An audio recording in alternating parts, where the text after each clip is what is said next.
Welcome to the webinar. You have entered as an organizer and may now speak to any other organizers or panelists on the line. When you are ready to begin the presentation, press the Start Broadcast button on the GoToWebinar control panel to allow all attendees to hear you.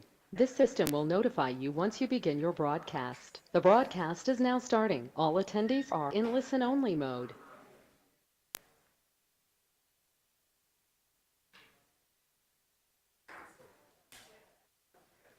You think it's 47?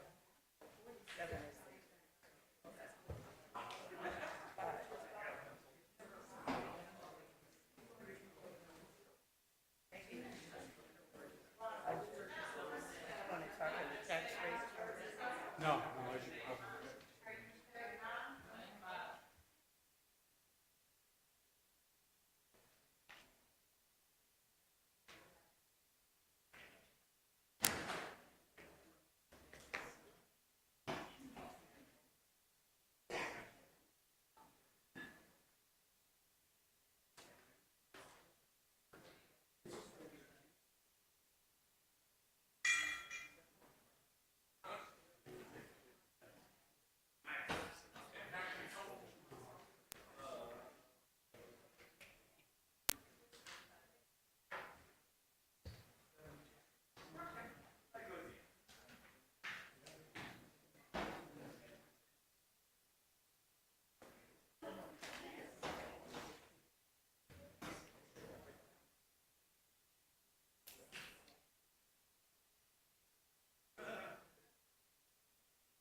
All right, Mr. Deputy Sheriff, will you please call this meeting in order?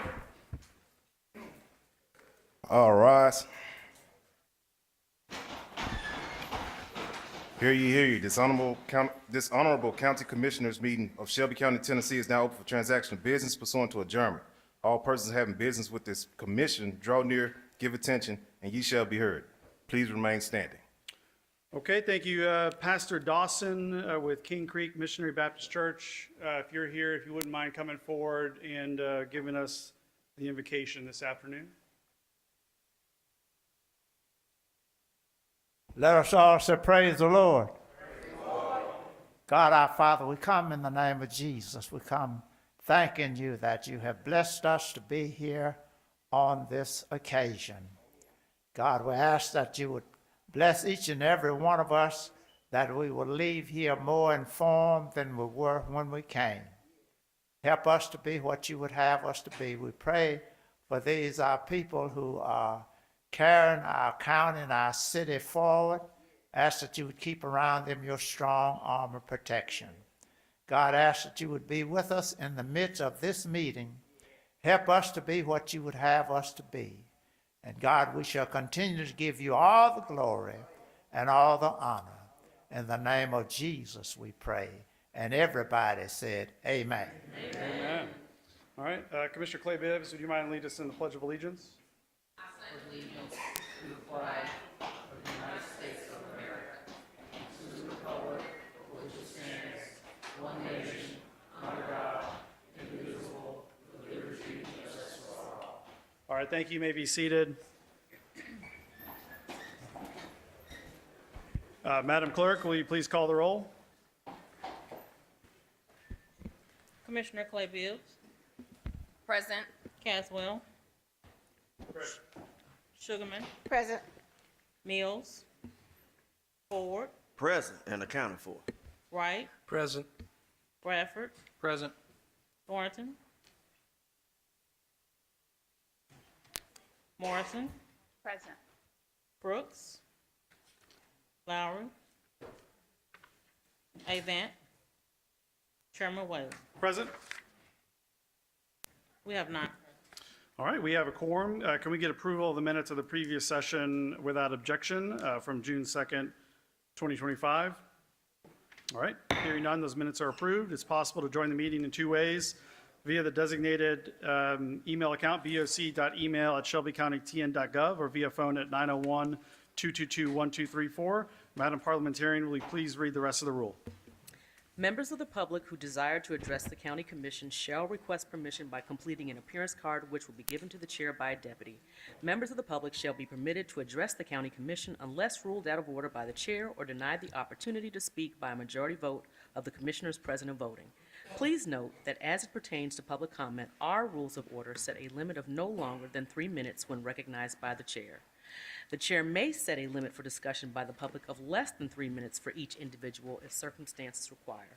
Finally, to the members of the public, if you would like to express your pleasure or displeasure on a matter before the county commission, please do so by raising your thumb up or pointing it down, as opposed to applause or other expressions of approval or disapproval. Disruptive members of the public are subject to removal from the commission chambers by the deputy sheriff. Thank you for your attention and in advance for your cooperation today. Okay, thanks so much. Commissioner Bradford? Chairman, I was wondering if we might have a moment of silence for Fred Smith that passed away over the weekend.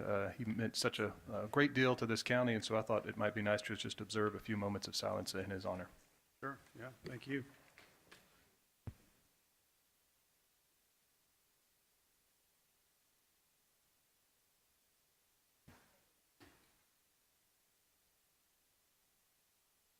All right, thank you very much. We have a few commissioners that have birthdays this month. Commissioner Mills, who had a birthday on the 15th, and Commissioner Thornton, whose birthday is coming up on the 27th, so happy early birthday. All right, Madam Parliamentarian, you please read item number 2. Item 2 is a special resolution honoring Dr. Yanli Kui for exemplary leadership in mathematics education and mentorship, sponsored by Commissioner Erica Sugarman. Chair, I do not see Dr. Quay in the audience, so I'd like to defer this to the July 28th commission meeting. Okay, wants to refer it to July 28th. Is there a second? Okay, without objection, item 2 will be moved to July 28th. Item number 3. Item 3 is a resolution honoring Sarah Carpenter Owens and the Memphis Lift, sponsored by Commissioner Brittany Thornton. Okay, I believe Ms. Carpenter is not able to be here as well. Did you want to make a motion on this one? Yes, Chair. I would like to make a motion to refer this or defer this to July 28th, the commission meeting. All right, moved by Commissioner Thornton, seconded by Commissioner Sugarman. Without objection, we'll defer it to 28th. All right, please read item number 4. Item 4 is a resolution to honor and recognize Cane Creek Missionary Baptist Church, sponsored by Commissioner Brittany Thornton.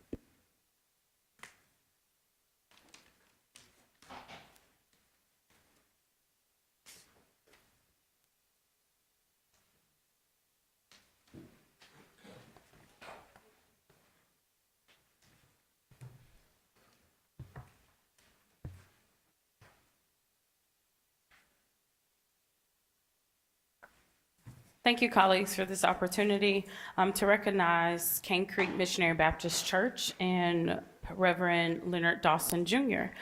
Cane Creek Missionary Baptist Church of Memphis originated and was originally founded by freed slaves in the 1800s.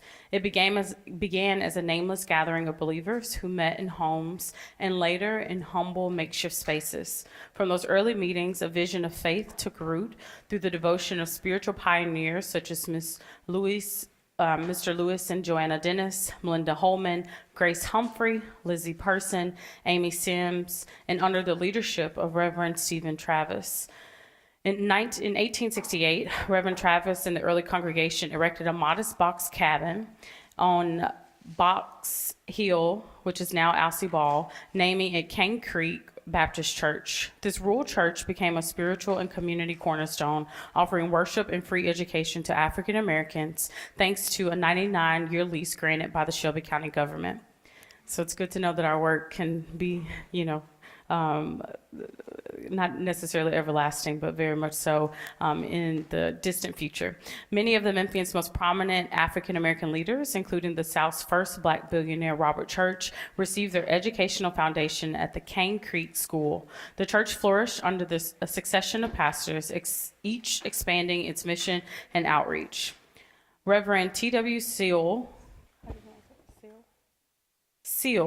Reverend Dr. E.C. Hicks, and Reverend James H. Pugh each left indelible marks through their leadership through the Depression and early 20th century. Under their guidance, the church transitioned into a modern congregation of nearly 400 members affiliated with the Baptist organizations. In 1982, Reverend Leonard Dawson Jr. was called to serve as pastor. He preached his first sermon, "Sin is Costly," and set a new standard of pastoral dedication. Cane Creek Missionary Baptist Church remains a dynamic spiritual beacon within the membership, deeply committed to worship, education, outreach, and community development. Hearing the rich history of this Baptist church, it is so befitting for us to recognize both your service and the church. So now, therefore, be it resolved by the Board of Shelby County Commissioners that we do hereby honor Cane Creek Missionary. I want to say to all of us who are here, we have plenty of room at Cane Creek Baptist Church. Come by and share with us. We thank God for this great commission to take the time to honor a church that really deserves honor. Cane Creek has been around a long time, back in the 1860s. In this, I thank God for the last 43 years I have been at Cane Creek Baptist Church. God has saved many, many souls since I went to Cane Creek Baptist Church. And again, just thank you, thank you, thank you. And you are welcome at Cane Creek anytime, every Sunday morning. 9 o'clock sharp. We don't start at 9:30. 9 o'clock. All right, Pastor Dawson, 1785, the most famous street in the world. make sure you say Elvis that into the Presley microphone, Boulevard. Pastor Dawson, if you wouldn't. Say it in the microphone, please, sir. I need to take a picture of all of y'all, so I'll be looking for you on Sunday morning. Again, thank you so much, and may God bless this great, great crowd of people who are here on today. Thank you so much, my dear. All right, thank you.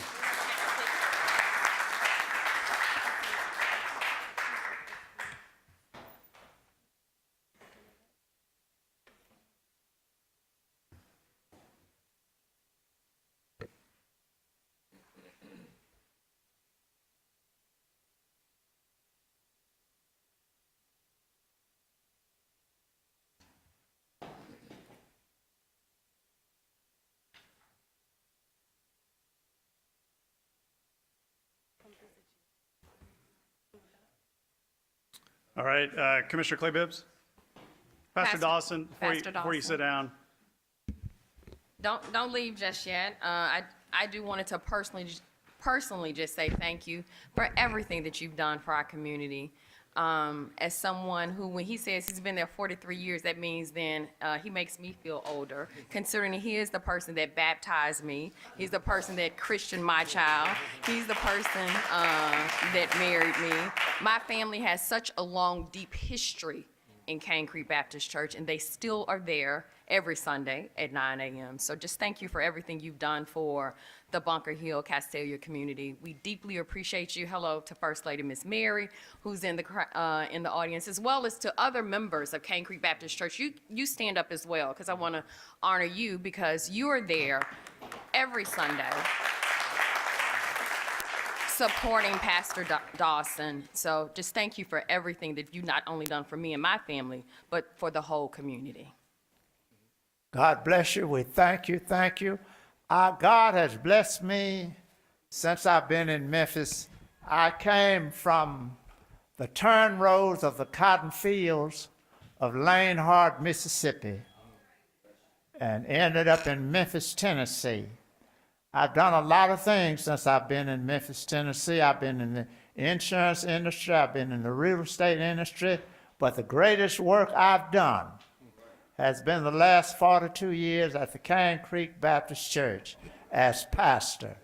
There are thousands of folks who can say that I have spoken to them, and many of them have received Jesus Christ as their Lord and Savior.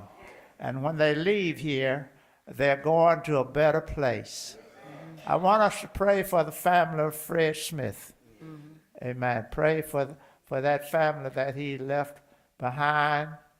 I did call his name correctly. I hope my memory. It's Fred Smith. Yes, sir. Yes, sir.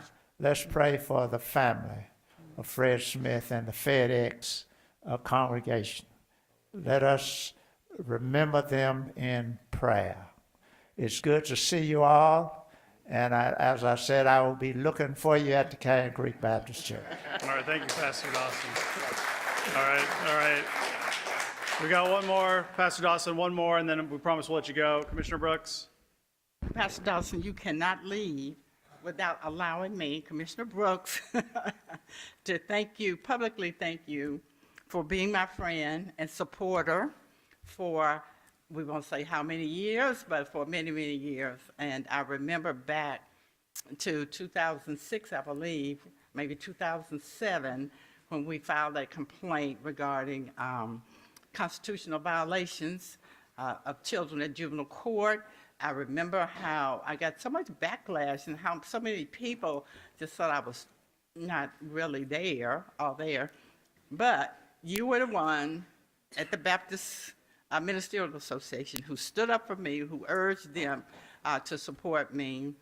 And from the beginning to the end, and you've always done that. And I appreciate you so much for that, because having a supporter, someone who stands up with you when you're standing alone, means a lot. And thank you so much, Pastor Dawson. I will never, ever forget that. Amen, amen. I try to distinguish myself to stand for right. If you want to throw bricks at me, that's all right. Yeah. But if you're right, you're right. Amen. And I ask God to give me the strength that if you're wrong, to have the audacity to face off with you and tell you you're wrong. God bless you, Amen. Henry Brooks. Thank you, You've sir. done a great job and still doing a great job. And I want to thank God for each and every one of you who are working so hard for us here in Memphis, Tennessee. Again, I want to invite you to come by the Cane Creek Baptist Church. All right. Get them promos in. I love him.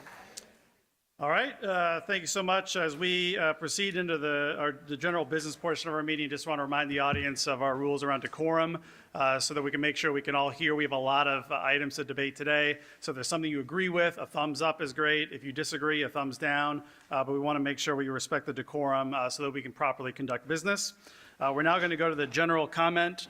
We're going to start with 2 minutes for public comment today. So hopefully we'll be able to hear through all the comments we have throughout the day. The first up, once I call your name, please come forward, state your name and address, and we'll put 2 minutes on the clock. The first up is Nicholas Nimbley. If you are here, you can come on down.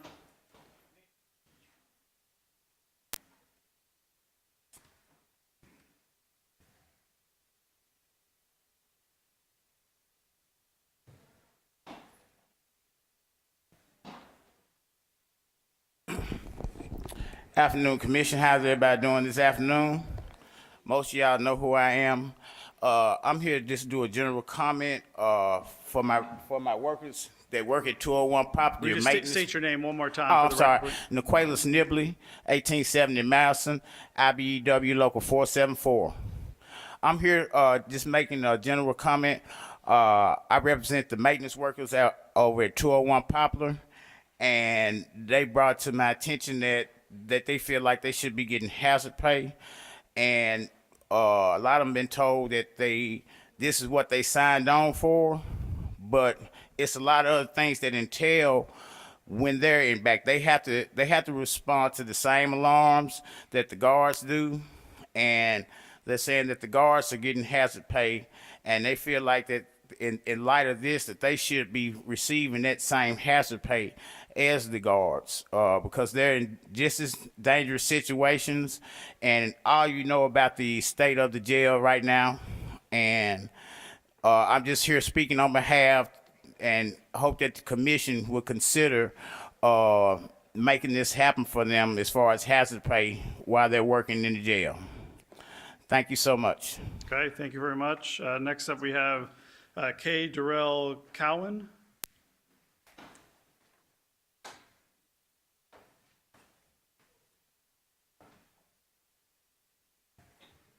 Good afternoon. This is K. Durrell Cowan. Address is 3385 Airways Boulevard, suite number 204, District 10, 38116. I'm not coming and speaking in the capacity of the Executive Director of Hill 901. I'm speaking in the capacity of a citizen of Memphis, being the most violent city in America. Something has to be done. We have heard the political rhetoric so long from every elected official, everyone who's running for office, that public safety is a concern. There are solutions to public safety being thrown at you all when it comes to CVI. I see you all have supported the Joint Office of Neighborhood Safety, but there's clear that we do not have a full understanding of what these things are. It's imperative that we make some time to understand what this work is and how vital it is to Memphis and Shelby County to be able to move in a positive trajectory over the next couple of years, understanding that administration is about to change. But these budgets that we set, these things move on. And we need to ensure that public safety is not something that we just talk about, but at this time, this is where the rubber meets the road. We get to see what the intentions are when the budget comes out. And if the dollars are not there, it's clear that we just heard political rhetoric, and the citizens will see that this will be business as usual. Thank you for your time. All right, thank you so much. Next up, we have Laramie Wheeler.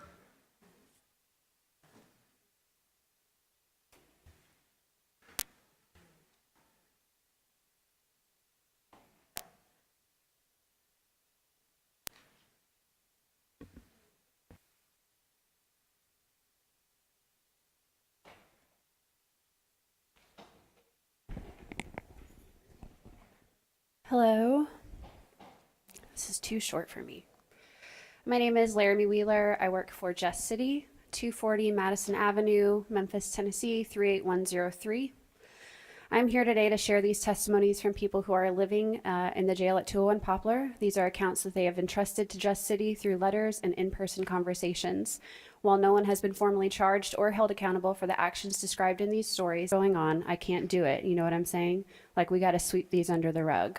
This whole conversation they had right in front of us, guards talking in front of inmates, thinking we ain't listening. Y'all know about the dude who died in the hole back in March. They sweep stuff under the rug. My man was dead in his cell, invented by the state itself. In fact, the Shelby County Jail has repeatedly failed to meet even the minimum standards required under Tennessee law. I want to read from a couple of 2 letters that were sent from Tennessee Corrections Institute, and I do have them here, regarding these failures. On October 1st, 2024, the Tennessee Corrections Institute wrote to Sheriff Floyd Bonner, the inspection revealed that this facility does not meet all applicable minimum standards. The state scheduled a re-inspection for late November, but on November 26th, the follow-up inspection found that the jail was still out of compliance. The second letter said, the inspection revealed that this facility does not meet all applicable minimum standards. Because of the year about over and over again. Okay, We cannot thank you. ignore this any longer. Thank you. Thank you so much. All right, next up we have Josh Spickler.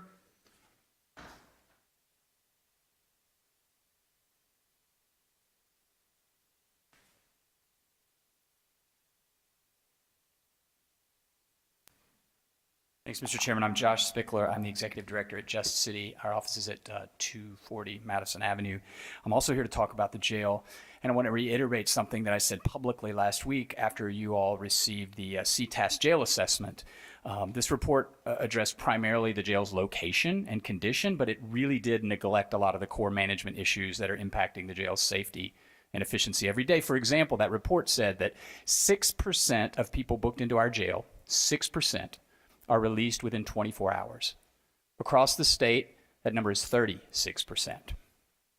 That means people are sitting in jail right now because of a flawed pretrial detention process and gross mismanagement by the people responsible for running that jail. These are not problems with a building. Bringing change of status paperwork to the jail once a day, that's not a problem with a building. Limiting jail releases to once per shift, not a problem with a building. The fact that nearly 60 people have died in that jail since 2019, many by suicide and drug overdose, is not a problem with the building. These are problems with the sheriff's office that has proven itself incapable of performing the duties that you, the county commission, and we, the taxpayers, need them to perform. So before you consider additional funding, which you may very well today, for a new facility, I'd ask that you provide us a better understanding of these issues and what makes that facility such a dangerous place. Thank you. All right, thank you. Next up we have Pastor Leonard Perkins. Pastor Perkins.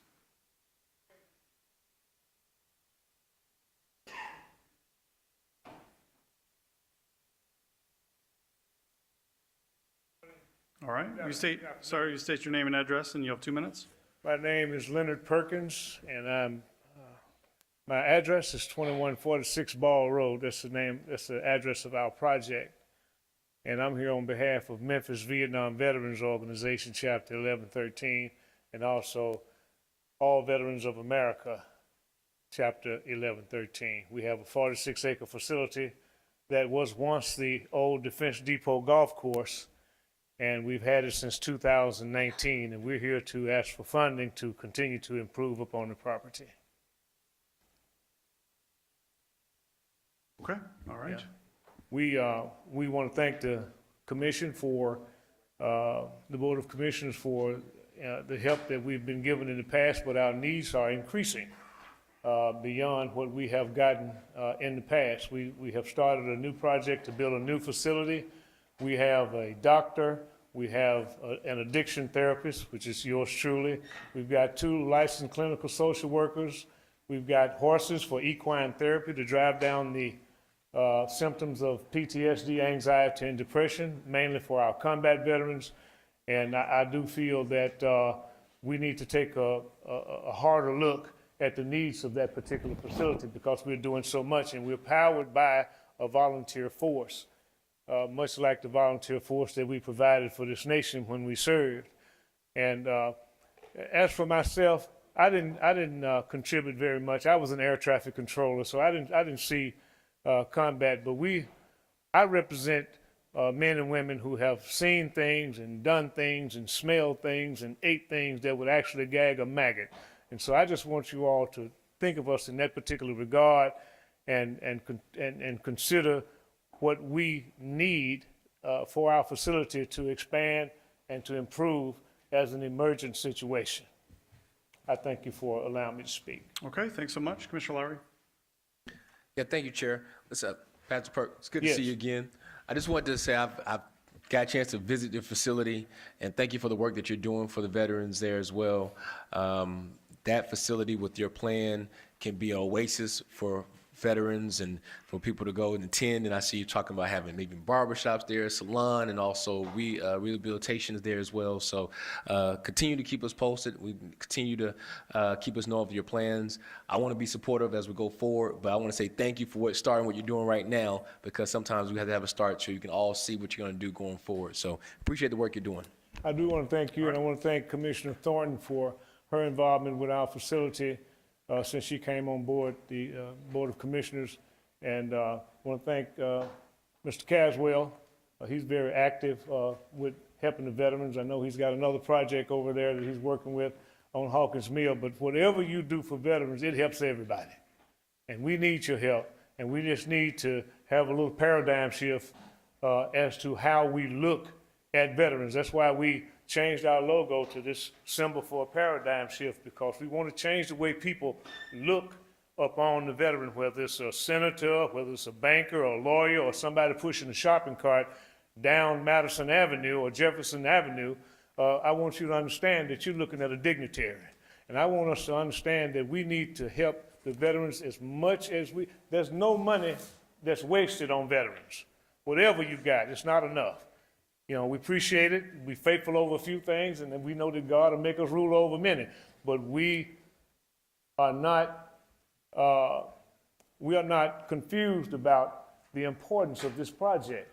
And I just thank the board for hearing us, and I thank you even further for answering our need to the maximum ability that you have. All right, thank you. Thank you so much. Next up, we have Terrell Munger.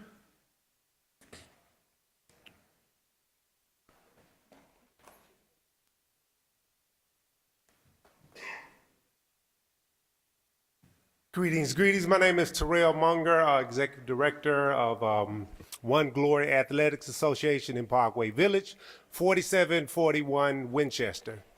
General comment first, just to thank the Board of Commissioners for the support for Parkway Village. We were able to do an initiative over the summer, thanks to District 11 leader, Commissioner Miska Bibbs, and the compassion of Charlie Caswell, and we were able to start a safe summer basketball league where we connected with the churches in the area to help the churches build trust with the community.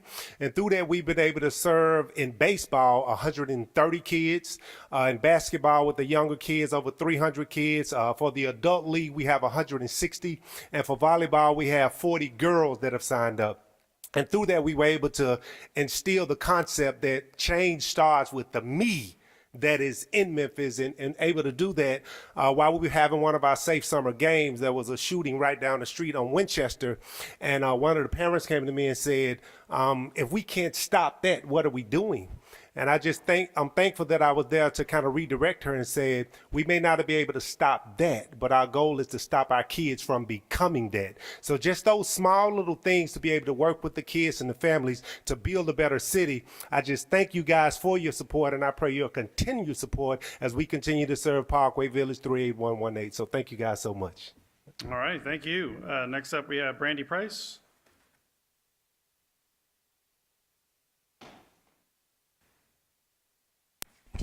Hello, how do you do? My name is Brandy Price.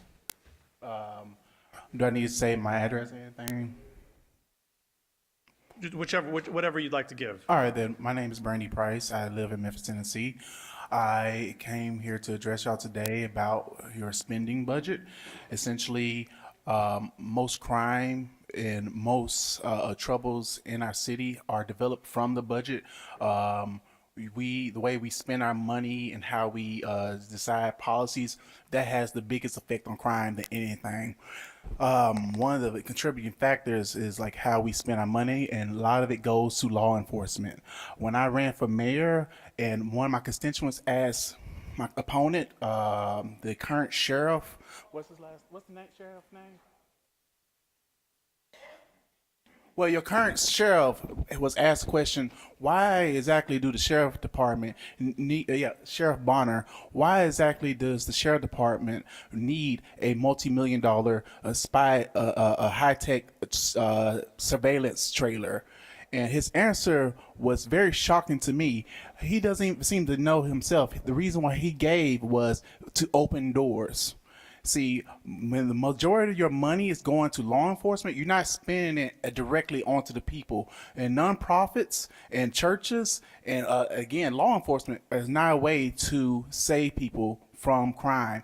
Ending poverty and fighting against environmental polluters such as Elon Musk and XAI, that is the huge fight against crime. That is the way, because like if environmental justice had nothing to do with the impact of criminal element here in Memphis, why are we removing lead from our water? Why are we removing lead from our paint? All those things have effects on a person's developmental and cognitive development. So these are just simple things I want to put in front of you. And law enforcement are the biggest perpetuators of crime. It was here 2 years ago. I was sexually assaulted by one of these deputies in this building after speaking on this floor to y'all. And they are some of the biggest perpetuators of crime. And we cannot say that just because they have a badge or some form of authority that they're above the law and they're above public opinion. So, like I said, spend your money wisely. All right, Take it out of law enforcement. Thanks so much. All right, next up we have Pastor Leon Jones. Pastor Jones. Yes, sir. Hello to everyone. I'm Pastor Leon Jones. I'm the Executive Director of Light at Night, 3034 Old Austin P Highway in the Raleigh community. I came to speak to make sure that first want to thank you for the work you've already done. And contrary to popular belief, the churches and the nonprofits are working real hard in that area. If you look at our data, we have served over 35,000 people. We see over 1,200 young people at night on Friday nights when everybody else sleep. We trying to keep them out of crime and keep them from getting killed. I don't know if any of you have ever done a teenage funeral, but I'm tired of doing it. And so we're trying to do everything we can in these urban areas to try to help these young people. And I will ask you and plead with you to make sure that you continue supporting those areas. I do want to thank Commissioner Caswell, Commissioner Lowry, all of you that always support. I want you to know that we need that. Because as Frederick Douglass said, we can't keep trying to repair broken men and we let them just flow as broken boys. So we got to start now. So thank you so much for what you're doing. And we are surely committing and depending on your continued support. Thank you. All right, thank you. Next up we have James Broadnax.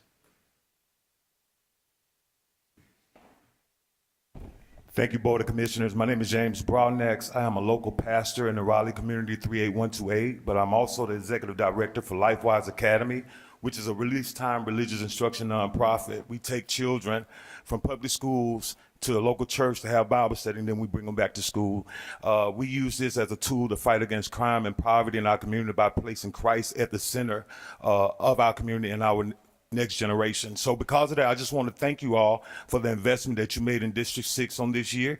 We were able to take LifeWise Academy from being an inner city program to actually being in all municipalities across the Memphis and Shelby County. We've been working with Collierville and Germantown pastors to get this program in their schools and in their community. And because of that, we were able to put a computer lab in the Raleigh community where seniors and young people can have access to technology. Monday through Friday, anytime that they need to use a computer. And because of that, we've seen a great number of change and a great number of growth in our constituents in the Raleigh community. And because of that, and I'm done, we were able to open up a free grocery store on Raleigh Millington Road where parents and children that need food can come and shop for free any day of the week. So I want to thank you all for the investment that you made in the Raleigh community, and thank you, Commissioner Caswell, for your leadership. All right, thank you very much. Next up, we have Amare Austin.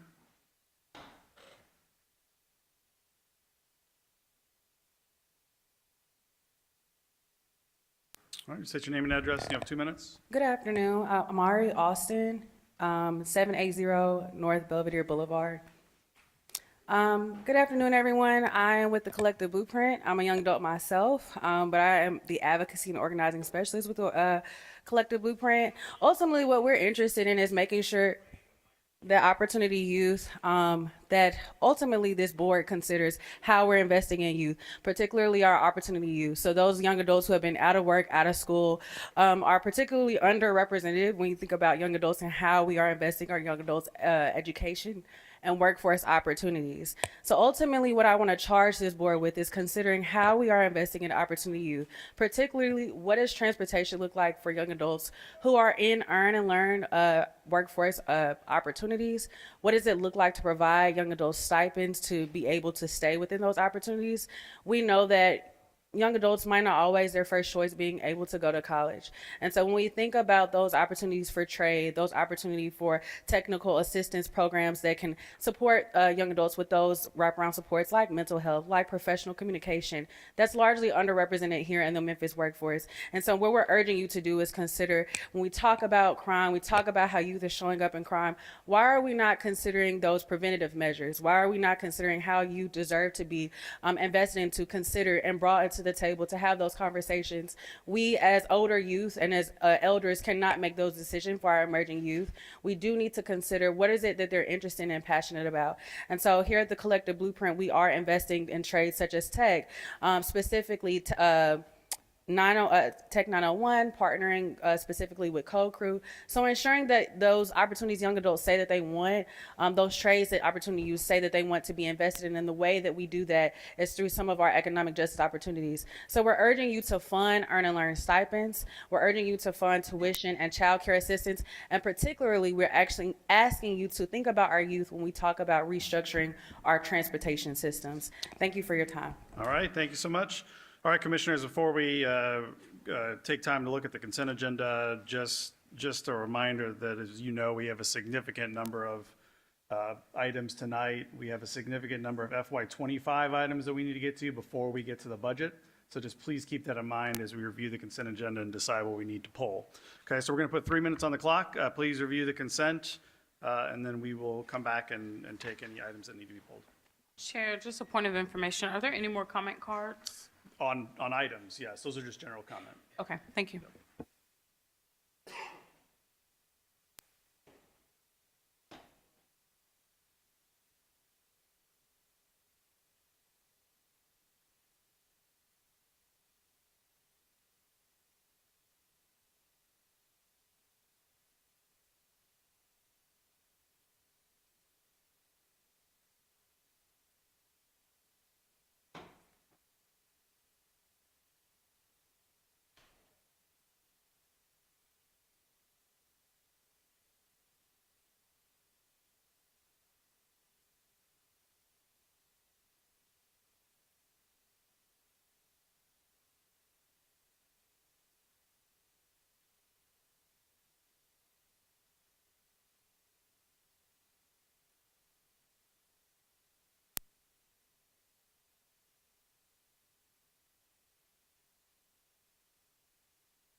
All right, Commissioners, are there any items we need to pull? All right. Madam Parliamentarian, please read the consent agenda.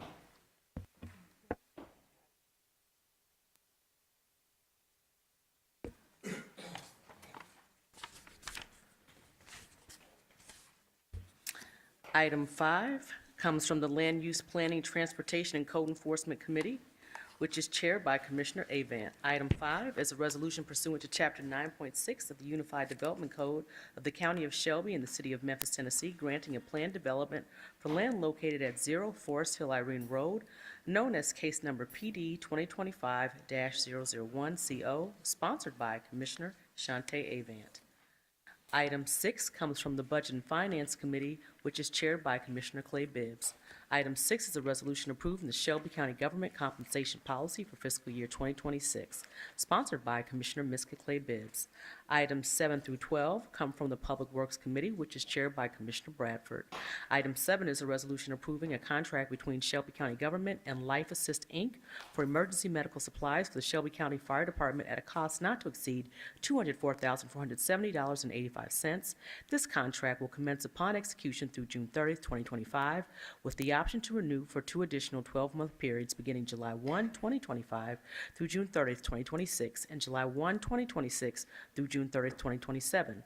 This item requires the expenditure of FY 2025 fire enterprise funds in an amount not to exceed $204,470.85, sponsored by Commissioner David C. Bradford, Jr. Item 8 is a resolution approving a contract and the issuance of emergency purchase orders between Shelby County Government and AHA Mechanical Contractors, LLC, totaling $96,000 to provide a temporary chiller for 3 months located at 157 Poplar and Train US, Inc., totaling $113,105 for repairs on the district chiller loop for a total amount not to exceed $209,105.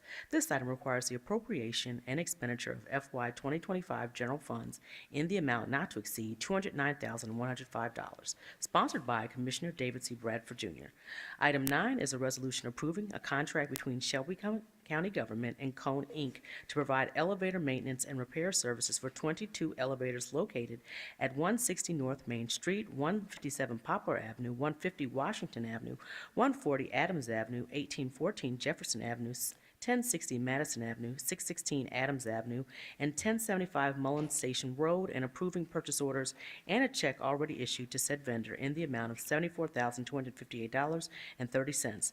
This contract will commence upon execution and continue through June 30th, 2025, in an amount not to exceed $15,990, with the option to renew for 2 additional 1-year periods, with the first year renewal period not to exceed an amount of $65,878.80, and the second year renewal period in the amount not to exceed $67,855.14. This item requires expenditure of fiscal year 2025 general funds in an amount not to exceed $90,248.30, sponsored by Commissioner David C. Bradford, Jr. Item 10 is a resolution approving contracts between Shelby County Government and Teams and Demoville Mechanical Contracts, LLC, AHA Mechanical Contractors, LLC, CS3 Inc., and Gentry's Heating and Cooling Mechanical Contractors, LLC, to provide routine maintenance, repair, and installation services on HVAC equipment for various Shelby County buildings, and approving purchase orders already issued to said vendors in the amount of $281,080.98. These contracts will commence upon execution and continue through June 30th, 2025, in an amount not to exceed $125,000 each, with the option to renew for 2 additional 1-year periods in an amount not to exceed $500,000 annually. This item requires expenditure of fiscal year 2025 general funds in an amount not to exceed $500,000, sponsored by Commissioner David C. Bradford, Jr. Item 11 is a resolution approving a contract to commence upon execution and the issuance of an emergency purchase order between Shelby County Government and CS3 Inc. in an amount not to exceed $63,232 for the restoration of the air conditioning handling unit and the necessary replacement parts in General Sessions 7 courtroom located at the Walter L. Bailey Junior Criminal Justice Center, 201 Poplar Avenue. This item requires the appropriation and expenditure of FY 2025 general funds in an amount not to exceed $63,232, sponsored by Commissioner David C. Bradford Jr. Item 12 is a resolution approving the purchase of an emergency response fire pumper for the Shelby County Fire Department from Siddons Martin Emergency Group LLC in the amount of $948,483.11. This item requires the expenditure of FY 2025 fire enterprise funds in an amount not to exceed $948,483.11, sponsored by Commissioner David C. Bradford Jr.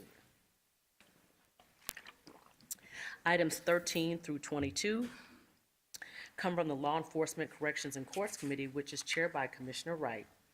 Item 13 is a resolution to amend the FY 25 grant operating budget and to accept funds in the amount of $14,060 from the State of Tennessee Department of Mental Health and Substance Abuse Services for the Drug Recovery Court Program for the period of July 1, 2024 through June 30, 2025. This item requires the appropriation and expenditure of FY 25 state grant funds in the amount of $14,060, sponsored by Commissioner McWright. Item 14 is a resolution approving a grant award from the Tennessee Department of Safety and Homeland Security to the Shelby County Emergency Management and Homeland Security Agency for the performance period of September 1, 2024 through April 30, 2027, amending the FY 2025 operating budget in the amount of $465,090.99. This item requires the appropriation and expenditure of pass-through funds in the amount of $465,090.99 under the U.S. Department of Homeland Security Grant Program, sponsored by Commissioner McWright. Item 15 is a resolution ratifying and approving an economic change agreed to in the Memorandum of Understanding between the International Brotherhood of Electrical Workers, IBEW, Local Union 474, number 474, in the Shelby County Sheriff's Office. This item requires the total expenditure of general operating funds in the amount of $4,560, sponsored by Commissioner McWright. Item 16 is a resolution approving an emergency contract between Shelby County Government and G&J Contractors, LLC for the installation of gas line, new exhaust fan, and fire suppression water piping for laundry, dryer, and plumbing services at 201 Poplar Avenue on behalf of the Shelby County Sheriff's Office in the amount not to exceed $267,655. This item requires the expenditure of fiscal year 2025 general funds in the amount not to exceed $267,655, sponsored by Commissioner McWright. Item 17 is a resolution approving an emergency contract between Shelby County Government and Noteca Technologies, LLC for professional services at 201 Poplar on behalf of the Shelby County Sheriff's Office in the amount not to exceed $76,950. This item requires expenditure of fiscal year 2025 general funds in the amount not to exceed $76,950, sponsored by Commissioner McWright.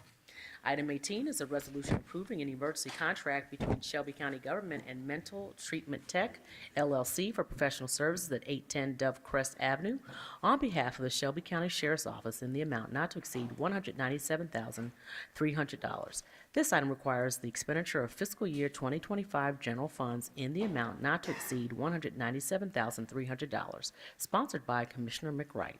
Item 19 is a resolution approving a contract between Shelby County Government and Mark's Plumbing for the purchase of plumbing parts on behalf of the Shelby County Sheriff's Office in the amount not to exceed $66,187.11. This item requires the expenditure of fiscal year 2025 in the amount not to exceed $66,187.11, sponsored by Commissioner McWright. Item 20 is a resolution to carry forward fiscal year FY 2025 general fund operating funds in the total budget amount of $350,000 to fiscal year FY 2026, sponsored by Commissioner McWright. Item 21 is a resolution approving emergency contracts between Shelby County Government and Guess & Sons General Contracting for repairs at 201 Poplar Avenue on behalf of the Shelby County Sheriff's Office, including repairs to damaged wall, install shower access panels, metal covering for cell light catwalk glass, and welding services for a total amount not to exceed $79,900. This item requires expenditure of fiscal year 2025 general funds in the amount of $79,900, sponsored by Commissioner McWright. Item 22 is a resolution approving a single source contract between ThyssenKrupp Elevator Corporation and Shelby County Government in the amount not to exceed $846,643.22 on behalf of the Shelby County Sheriff's Office to modernize 9 male and female elevators at the Criminal Justice Center, 201 Poplar Detention Facility, and at Jail East, 6201 Haley, and to carry forward fiscal year FY 2025 general operating funds in the amount of $846,643.22. This item requires the expenditure of fiscal year 2025 Shelby County Sheriff's Office general operating funds in the amount not to exceed $846,643.22, sponsored by Commissioner McWright. Item 22 comes from the Budget and Finance Committee, which is chaired by, I think this was an error. It says that is chaired by Commissioner McWright. Item 23 is a resolution approving a service provider contract with Alliance Health Services in an amount not to exceed $220,615 for the period July 1, 2025 through June 30, 2026, with the option to renew for 2 additional one-year periods for the purpose of expanding mental health services in coordination with law enforcement for residents of Shelby County. This item requires the expenditure of fiscal year 2025 general funds in the amount of $220,615, sponsored by Commissioner McWright. Item 24 comes from the General Government Committee, which is chaired by Commissioner Brooks. Item 24 is a resolution overriding the county mayor's veto of item number 36, entitled Resolution Awarding County Funds from the FY 2025 operating budget in the amount of $177,000 to VP3 Foundation, a charitable organization, which was adopted by the Board of County Commissioners on May 19, 2025, sponsored by Commissioner Dr. Edmund Ford Jr. Items 25 through 45 come from the Milton Community Enhancement Grants Committee, which is chaired by Commissioner Caswell. Item 25 is a resolution awarding county funds from the FY 2025 operating budget in the amount of $2,000 to Pink with a Purpose nonprofit corporation and charitable organization. This item requires an expenditure of $2,000 from the Milton Community Enhancement Program Grant Fund, sponsored by Commissioner Miska Clay Bibbs. This item was substituted in the June 18, 2025 committee meeting. Item 26 is a resolution awarding county funds from the FY 2025 operating budget in the amount of $24,000 to School Seed Foundation, a charitable organization. This item requires an expenditure of $24,000 from the Milton Community Enhancement Program Grant Fund, sponsored by Commissioner Miska Clay Bibbs. This item was substituted in June 18, 2025 committee meeting. Item 27 is a resolution awarding county funds from the FY 2025 operating budget in the amount of $15,000 to Cooper Young Community Association, a charitable organization. This item requires an expenditure of $15,000 from the Milton Community Enhancement Grant Program Grant Fund, sponsored by Chairman Michael Whaley. Item 28 is a resolution awarding county funds from the FY 2025 operating budget in the amount of $40,000 to the Works, Inc., a charitable organization. This item requires an expenditure of $40,000 from the Milton Community Enhancement Grant Program Grant Fund, sponsored by Chairman Michael Whaley. Item 29 is a resolution awarding county funds from the FY 2025 operating budget in the amount of $10,000 to Sukasa Family Ministries, a charitable organization. This item requires an expenditure of $10,000 from the Milton Community Enhancement Program Grant Fund, sponsored by Chairman Michael Whaley. Item 30 is a resolution awarding county funds from the FY 2025 operating budget in the amount of $5,000 to the Gentlemen's League, a charitable organization. This item requires an expenditure of $5,000 from the Milton Community Enhancement Grant Program Grant Fund, sponsored by Commissioner Miska Clay Bibbs. Item 31 is a resolution awarding county funds from the FY 2025 operating budget in the amount of $25,000 to Iris Collective, a charitable organization. This item requires an expenditure of $25,000 from Milton Community Enhancement Program Grant Fund, sponsored by Chairman Michael Whaley. Item 32 is a resolution awarding county funds from the FY 2025 operating budget in the amount of $5,000 to Growth International, a charitable organization. This item requires an expenditure of $5,000 from the Milton Community Enhancement Program Grant Fund, sponsored by Commissioner Miska Clay Bibbs. Item 33 is a resolution awarding county funds from the FY 2025 operating budget in the amount of $25,000 to City Leadership, a charitable organization. This item requires an expenditure of $25,000 from the Milton Community Enhancement Program Grant Fund, sponsored by Chairman Michael Whaley. Item 34 is a resolution awarding county funds from the FY 2025 operating budget in the amount of $5,000 to India Association of Memphis, a charitable organization.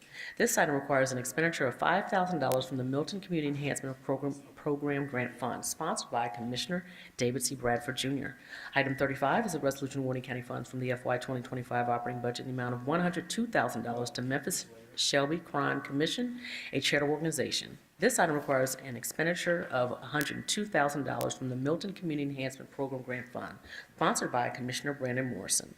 Item 36 is a resolution awarding county funds from the FY 2025 operating budget in the amount of $10,000 to Milestones of Tennessee at the Christopher A. Pooh Center for Men, a charitable organization. This item requires an expenditure of $10,000 from the Milton Community Enhancement Program Grant Fund, sponsored by Commissioner Shante K. Avant. Item 37 is a resolution awarding county funds from the FY 2025 operating budget in the amount of $5,000 to Purple Flower Community Health and Wellness Foundation, a charitable organization. This item requires an expenditure of $5,000 from the Milton Community Enhancement Program Grant Fund, sponsored by Commissioner Amber Mills. Item 38 is a resolution awarding county funds from the FY 2025 operating budget in the amount of $2,500 to the City Room, a charitable organization. This item requires an expenditure of $2,500 from the Milton Community Enhancement Program Grant Fund, sponsored by Commissioner Mikkel Lowry. Item 39 is a resolution awarding county funds from the FY 2025 operating budget in the amount of $5,000 to Academy for Youth Empowerment, a charitable organization.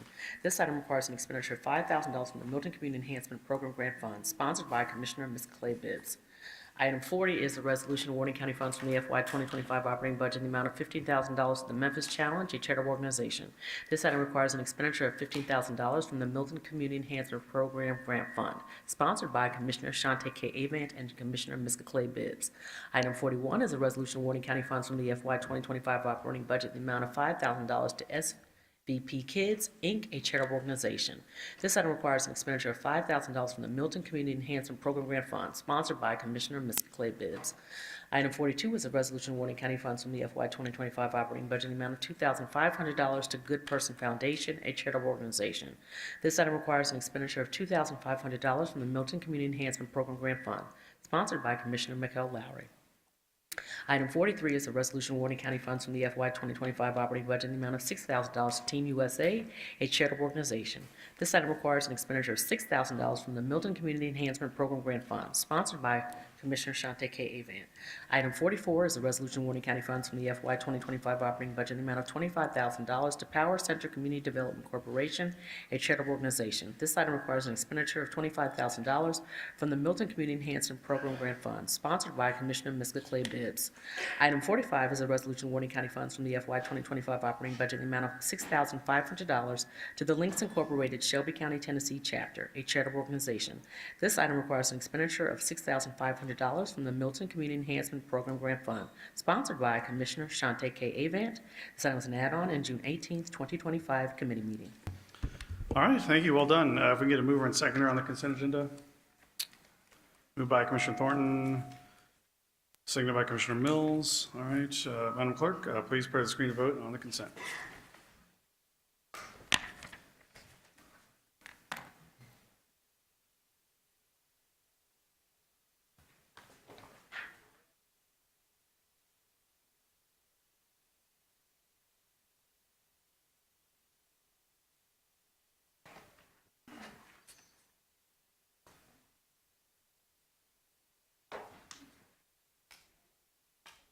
All right. Close the screen and record the vote. All right, Commissioner Lowry is an aye.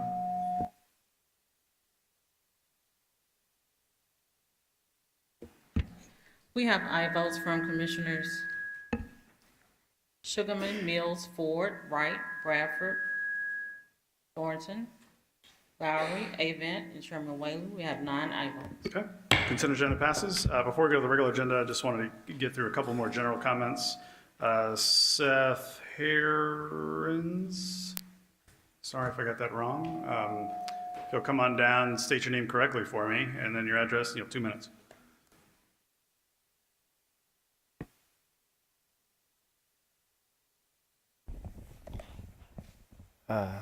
Good evening. I'm Seth Harkins, 2336 Silver Street. Yeah, apologies for my terrible handwriting, Commissioner. Appreciate that. Would have a few more neighbors here with us tonight. We have class tonight at our office, and we have a little bit better food options here at our office than y'all do here tonight. Otherwise, I think we'd have a little bit more of a crowd. We got plenty to work with here. I'm Seth Harkins. I'm in District 10, running a community development corporation there. Would really love to have support tonight, working with Commissioner Thornton on the District 10 plan, and she's helped us coordinate between multiple different organizations to share some best practices and efforts amongst each other. This benefited our organization, benefited folks that we're training through the home ownership process. So we just had our 20th and 21st homeowners become homeowners in our neighborhood on Alsea Road, and we're working on the next 5 houses that we've built. So we're building in the $160,000, $180,000 price point and able to sell those homes down in the $120,000 to $150,000 price point, trying to help stabilize our neighborhood and work for higher home ownership rates in our area.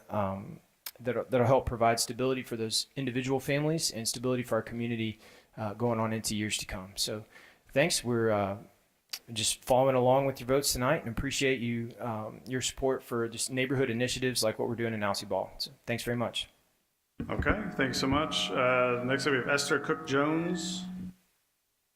I'm sorry, Commissioner Thorne, did you have a, okay. All right, Esther Cook-Jones.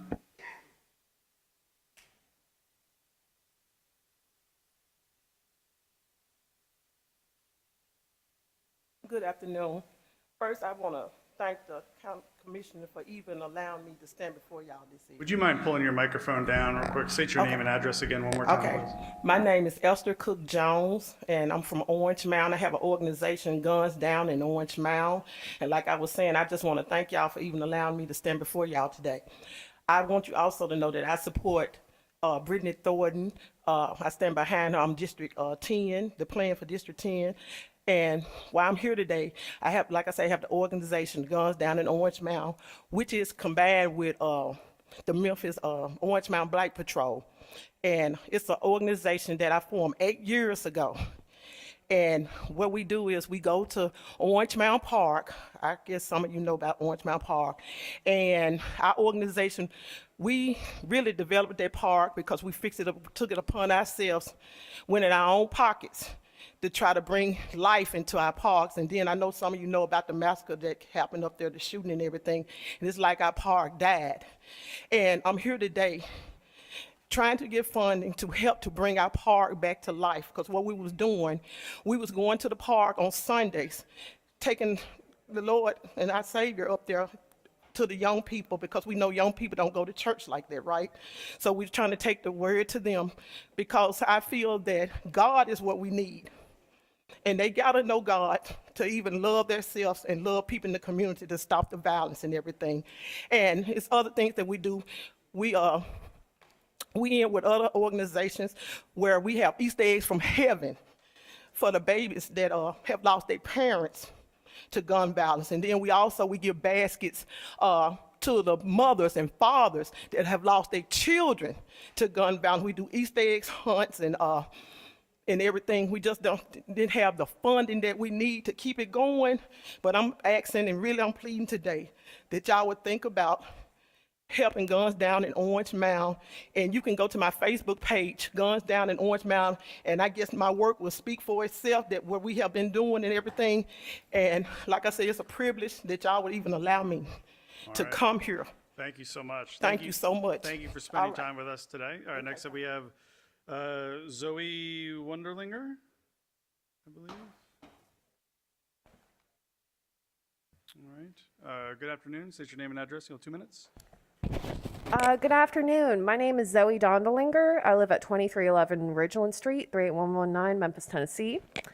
I have come to the County Commission today to ask for you all to stand in solidarity with your constituents and the NAACP to do everything in your power to stop XAI from continuing business and operations in Memphis, Tennessee / Shelby County. I've also come to shed light on some facts that you may not have considered. The founder and CEO of XAI, also CEO and founder of SpaceX, Elon Musk, has openly stated his plans to colonize Mars.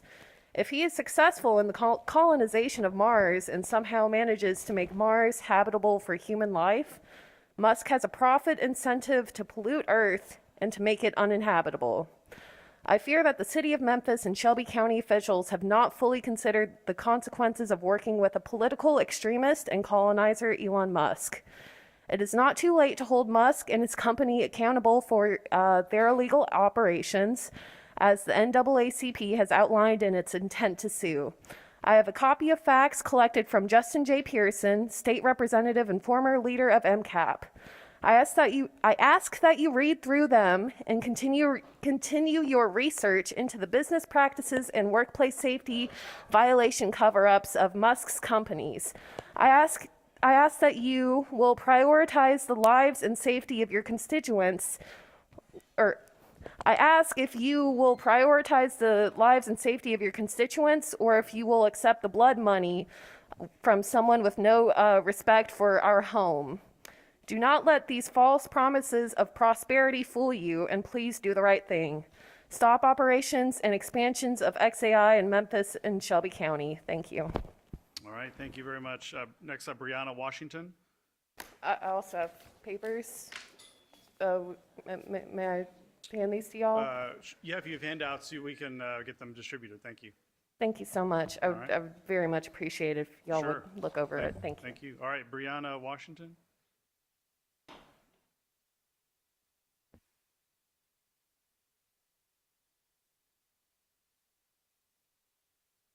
Hello, my name is Brianna Washington. I'm coming as a former alumni with the Collective Blueprint. I wanted to speak on that I believe they should have more resources dealing with stipends to help more young adults, ages 16 to 30. In my experience, it was a very productive program. It helped me get into the IT program, something that I probably would never have done without the program. And also I want to speak on if they have more funds over the age of 18, 30 to 35, they also need those opportunities as well.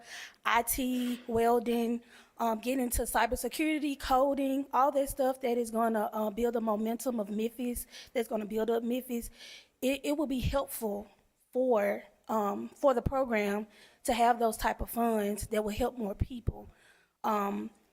When I got into the program, I was currently homeless, and they helped me in so many ways, and now I am way more self-sufficient. I was able to gain a job in that field and also learn other skills past IT that has helped me in that short amount of time. It was a 12-week program. So if they had more resources and more funds to help way more people, I believe not only 16 to 30 will be greatly affected by it, but maybe 16 to 35 also will be good for their program as well. Thank you. Okay, thank you. All right, Madam Parliamentarian, you please read item number 46. Item 46 is an ordinance on third reading. So once it's properly before us, I ask you allow me to read the summary into the record. Item 46 comes from the Core City Neighborhoods and Housing Committee, which is chaired by Commissioner Brooks. Ordinance third reading, joint ordinance of the Shelby County Board of Commissioners and Memphis City Council establishing the Memphis-Shelby County Building Home Program pursuant to the Tennessee Homestead Act within Chapter 281 of the Public Acts of 1985, sponsored by Commissioner Erica Sugarman, Commissioner Brittany Thornton, Commissioner Mikkel Lowry, Commissioner Henry E. Brooks, Commissioner Brandon Morrison, and Commissioner Shante K. Avant. This item was deferred in June 2nd, 2025 Commission meeting. All right, item 46 is moved by Commissioner Bradford, seconded by Commissioner Sugarman. Commissioner Brooks, can we have a committee report? It came down with a favorable recommendation, and I move that we move this item down 8 spots. I'm sorry? I'd like to move this item down 8 spots. 8? The administration has an amendment. Oh, you want to that hold is it to later in the preparation. agenda today? Yeah. Okay, Just okay. move it down Very 8 spots. specific.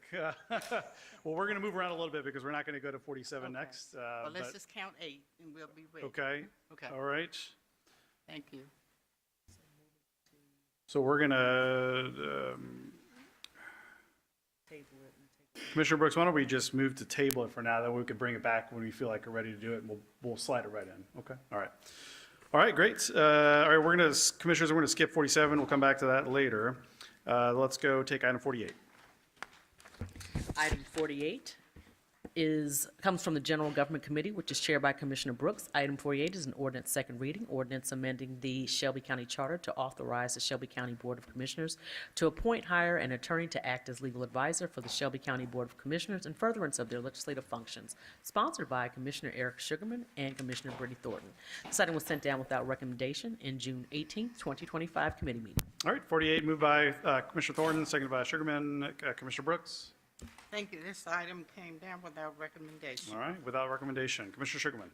Yes, I just want to point out to the listening audience that effective June 30th, the commission will be without an attorney. How does this impact us, you might ask? Well, for example, the ordinances that we write, resolutions we write, they have to go through legal and finance. And so far, I have 3 ordinances which I sent to the county attorney's office over a month ago, and they deal with XAI ordinances, zoning, the aquifers, etc. And I still have not heard back from them. Now, when we work, or at least when I work on ordinances, they can take anywhere from 3 months to a year. But it should not take months to hear back as far as an attorney. And so we need to appoint an attorney, number one, that is going to allow us to be independent of the administration. Number 2, that has experience, like a current attorney, the depth as far as local, state, and federal laws, as well as institutional knowledge. And this is very imperative. Now, what this will do is allow voters to vote on this referendum. And it is, again, imperative that the commission not only has their own attorney, but it's independent of the administration. I encourage my colleagues to support this. Thank you. All right, thank you, Commissioner Sugarman. Commissioner Ford? Chair, I can't get any of my documents. I just need to see if that change that was done in committee, first reading is on here, but when I click, I get an on-base error. I'm gonna try one more time. It says an internal error occurred while processing your request. I don't know if anybody else is getting that error, but I can't get it. So I can't see any exhibits. And if we're going to get to the other, the heavy stuff, we definitely need to make sure that we have this part working so that we can see all the exhibits.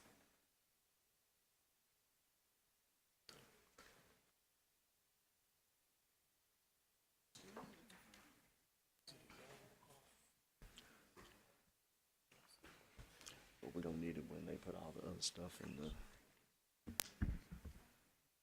What say you, Chair? Okay, we're just checking to make sure that in the actual system that item can be pulled up.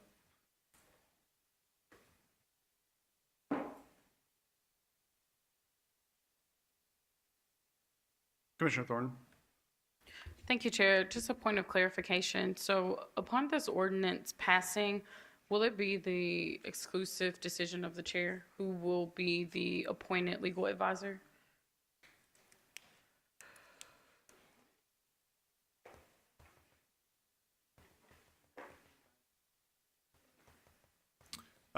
Sorry, Commissioner, so you mean upon the voters approving it? Upon the body approving the ordinance. Oh, this is going to put it on the It would have to go to the referendum. ballot, so it would have to be voted upon, like it would be a resolution that would appoint or remove. So I guess to the lead sponsor on this, it's my understanding that we're able to move around FTEs.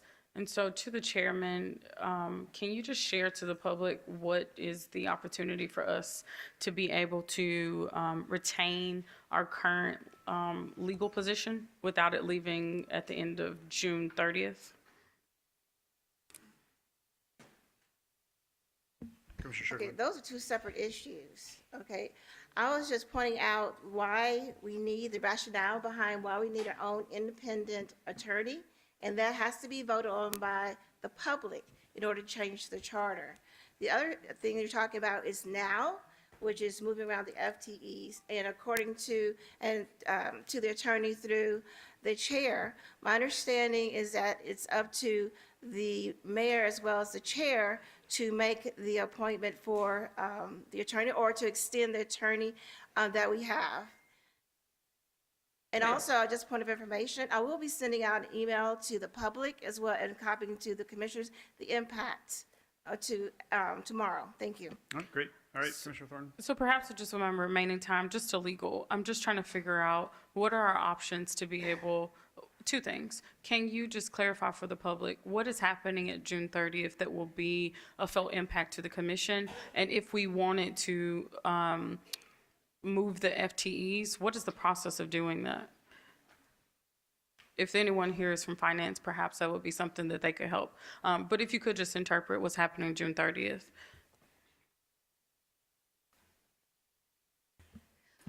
Marcy Ingram, County Attorney's Office. I think I'd rather have the county attorney or the chair speak to that, what's happening with those positions. I wasn't involved in those conversations. Okay, thank you. To the chair, if we could just get an understanding of why there's a shift that's happening June 30th and what is the actual shift? Okay, before we go to that, are there any other questions on this item? I did itself? pose a question to finance. I don't see them. Okay. I would love to know if they're here, actually, just considering the importance of today. If someone from finance could come down and speak, that'd be helpful. Okay, do we have finance?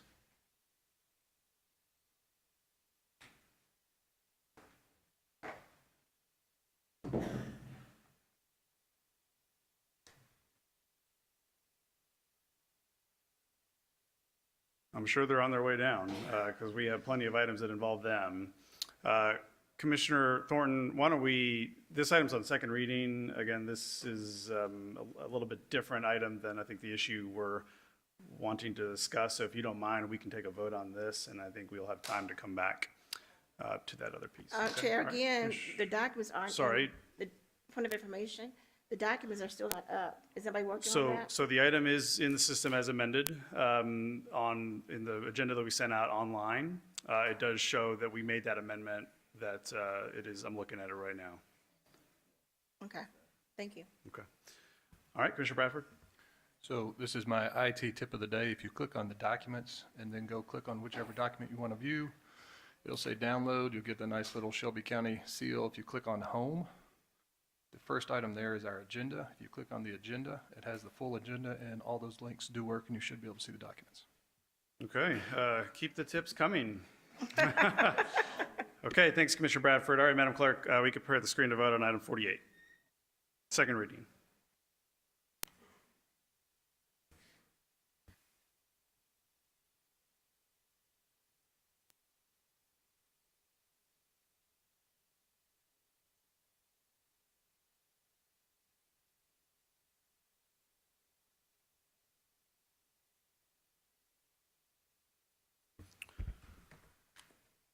All right, we can close the screen and record the vote.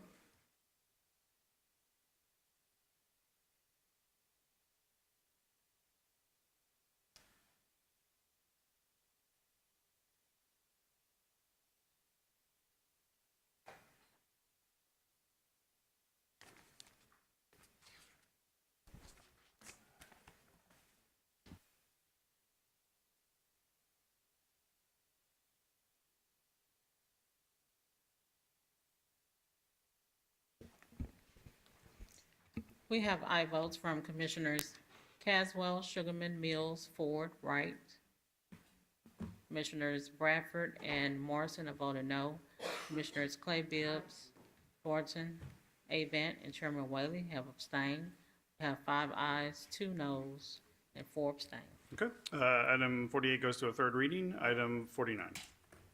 Item 49 comes from the Core City Neighborhoods and Housing Committee, which is chaired by Commissioner Brooks. Item 49 is an ordinance first reading, ordinance to amend the Shelby County Code of Ordinance, Chapter 16, Article 4, to provide for the establishment of an administrative fee to be imposed by the Shelby County Land Bank for the private lot grass maintenance program sponsored by Commissioner Henry E. Brooks. This item was sent down without recommendation in June 18, 2025 committee meeting. All right, item 49 moved by Commissioner Bradford, seconded by Commissioner Sugarman. Commissioner Brooks on the committee report. Thank you. This item came down with a favorable 48 Without recommendation. All right, without recommendation, thanks so much. We're on first reading on this ordinance. I don't see anyone in the queue. Madam Clerk, please prepare the screen to vote on item 49.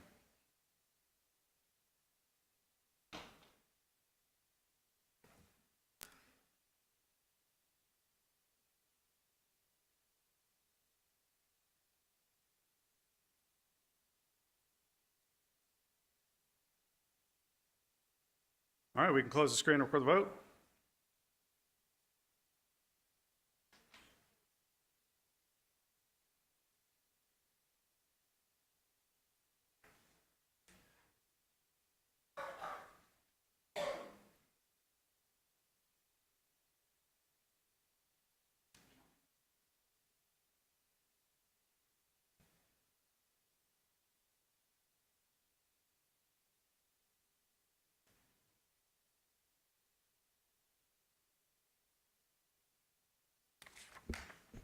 We have aye votes from Commissioners Clay Bibbs, Caswell, Sugarman, Ford, Bradford, and Chairman Whaley. Commissioners Mills, Wright, Thornton, Morrison, Brooks, and Lowry have abstained. We have 6 ayes and 6 abstain. All right, item 49 goes to a second reading. Item 50. Item 50 comes from the Law Enforcement Corrections and Courts Committee with Commissioner Clay Bibbs as acting chair. Item 50 is a resolution to approve the expenditure of $1 million in FY 2025 funds for youth villages through its Memphis Allies initiative to implement its Switch Youth Program. This item requires the expenditure of Shelby County Sheriff's Office grant funds sponsored by Commissioner Eric Sugarman. This item was deferred in June 2nd, 2025 commission meeting. Item 50 is moved by Commissioner Bradford, seconded by Commissioner Sugarman. Commissioner Clay Bibbs, so it looks like this was deferred on June 2nd, so it didn't come through committee. All right, Commissioner Wright. Thank you, Mr. Chair. I am employed by this organization, and 50 and 51 I'll be recused. Thank you. All right, thank you. Commissioner Caswell. I also will be recusing from this. I do work with organizations that have worked with this organization. All right, okay, Commissioner Thornton. Thank you, Chair. Is someone here from the organization to speak on the item?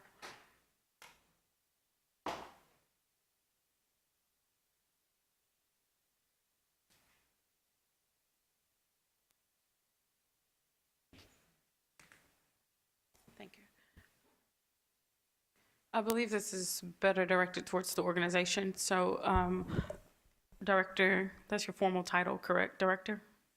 Oh, Executive Director, yes. Okay, Director, if you could just tell us, how many subcontractors are you currently working with for the Switch Youth Program? Susan Deason, Executive Director, Memphis Allies.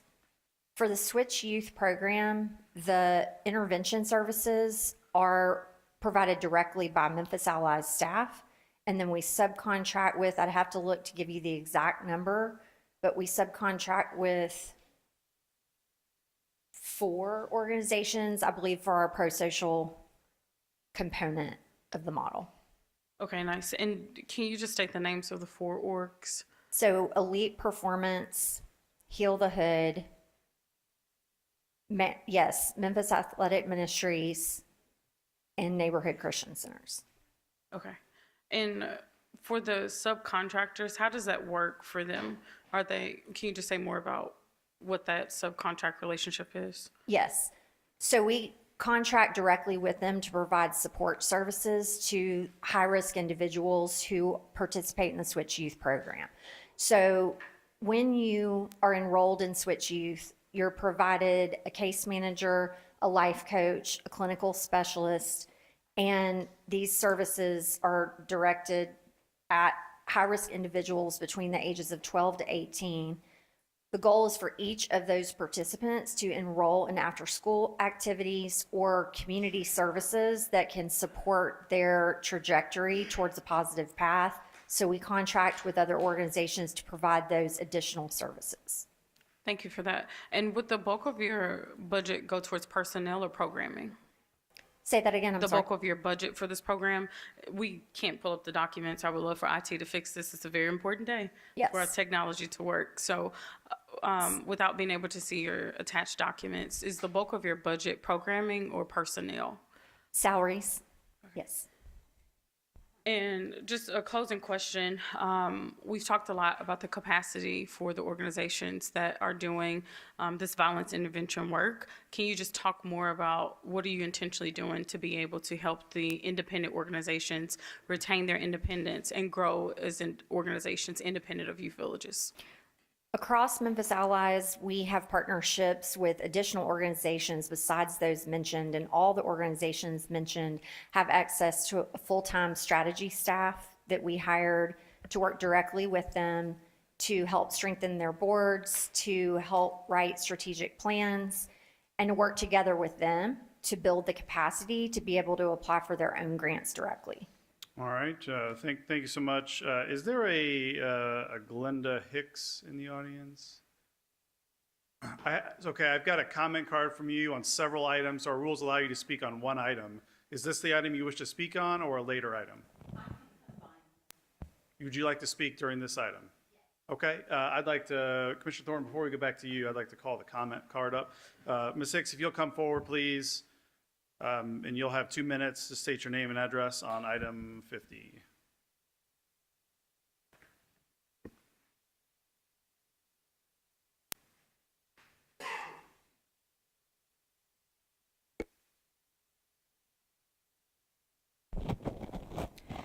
Glenda Hicks, 608 Gillies, co-founder of 21st Century Memphis or Bust. However, I'm here today as a concerned citizen regarding these amount of funds that are being channeled specifically through youth villages, given concern about some recent situations that occurred there.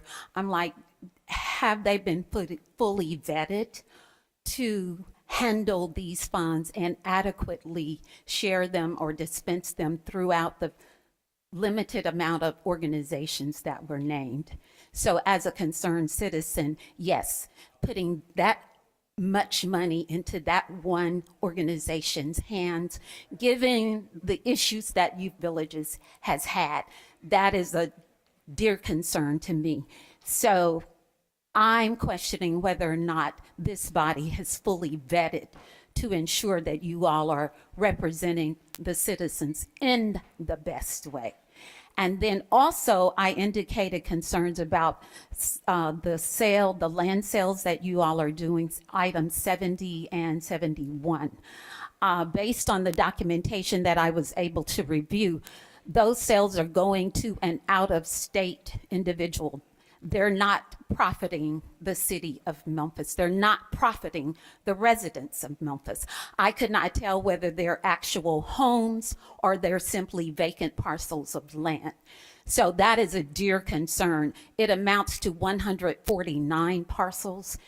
That is questionable. Going to someone out of state who would be an investor, who would more than likely, if they are homes, charge exorbitant rent to individuals who would certainly benefit greater if they could be assisted in becoming homeowners. So please reconsider that. Thank you.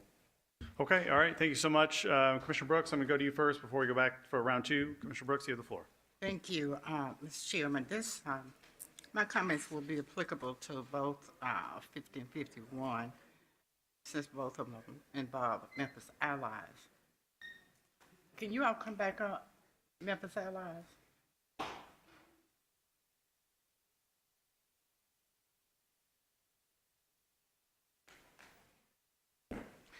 Understanding the intent of your program, the activities, and what you all pretend to do, I'd like to know if the individuals, the 4 individuals that were involved, that were initially indicted for the death of Alandis Jones, are they still employed with Youth Villages? Susan Deason, Executive Director of Memphis Allies. I cannot speak on that incident. I don't work in that part of our organization. What I can tell you is that that matter has been closed. I know all that. I know that the DA rescinded the indictment, but I'm asking if the individuals that were initially indicted and subsequently rescinded, are they still employed by Youth Villages? I cannot speak to that. I can provide you that information if Would helpful you- afterwards. Would you find someone in your organization that can and email it to me? Yes. Thank you so much. Yes. All right, thank you, Commissioner Brooks. All right, Commissioner Thornton, we'll go back to you. Thank you, Chair. Thank y'all for answering these questions. The points that I just am just interested always with youth villages to make is just the capacity building piece. So the way that this is classified, it's going to a white male local business. And so when we talk about violence intervention, I'm just of a strong opinion that violence intervention in Memphis, let's be clear, this isn't violence intervention in the suburbs, is violence intervention in Memphis, which is a predominantly Black issue. So youth villages is a white male run and founded infrastructure and just entity. So you have all of these predominantly Black organizations that have been longstanding violence interveners, and they now are having to approach youth villages to be able to get funding. And so I just want to make sure that that posture is right. It's hard for me to really tell because in these moments, we only hear from youth village persons. I would love to hear from the subcontractors, from the people that I see.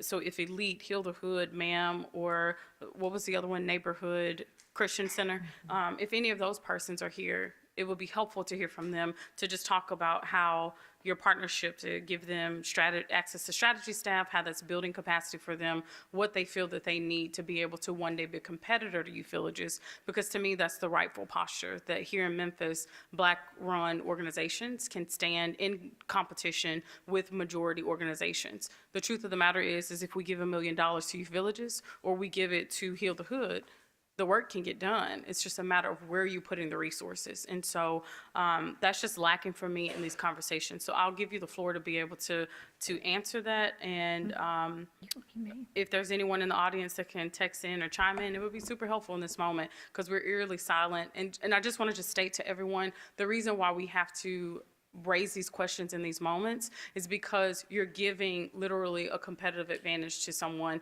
who is a more privileged entity. We know that funding, I've heard of a number of organizations that have had to furlough and close down their operations just because they didn't have funding. So where we put the funding is literally giving life, or it is creating the death of an organization and service to a community. So I don't want them to be jerked around. I want them to be able to, whether you've villages is vested in this work or not, be able to rise up and be in position. And that's my only concern. It's just like they're finding themselves too heavily on youth villages agenda and not necessarily developing their own. So I just want to speak my heart to this, these extended discussions and see if there's anything that y'all can do to give a little bit more reassurance to me to be able to support the work that you do. Thank you. Okay, thank you. Any response on that before I go to the next commissioner? Chief Lindsay, did you want to respond briefly?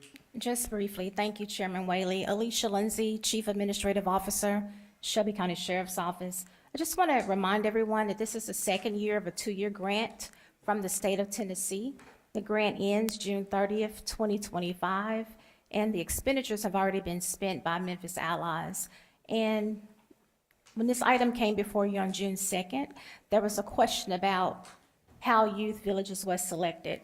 And I sent everyone a copy of the grant solicitation along with the highlights of page 3 of 18 that states a law enforcement agency receiving a grant is authorized to enter into a grant agreement or subcontract with a local governmental agency or a third-party nonprofit organization to provide programs and services, provided that a nonprofit organization has at least 5 years' experience in providing programs and services focused on violent crime intervention.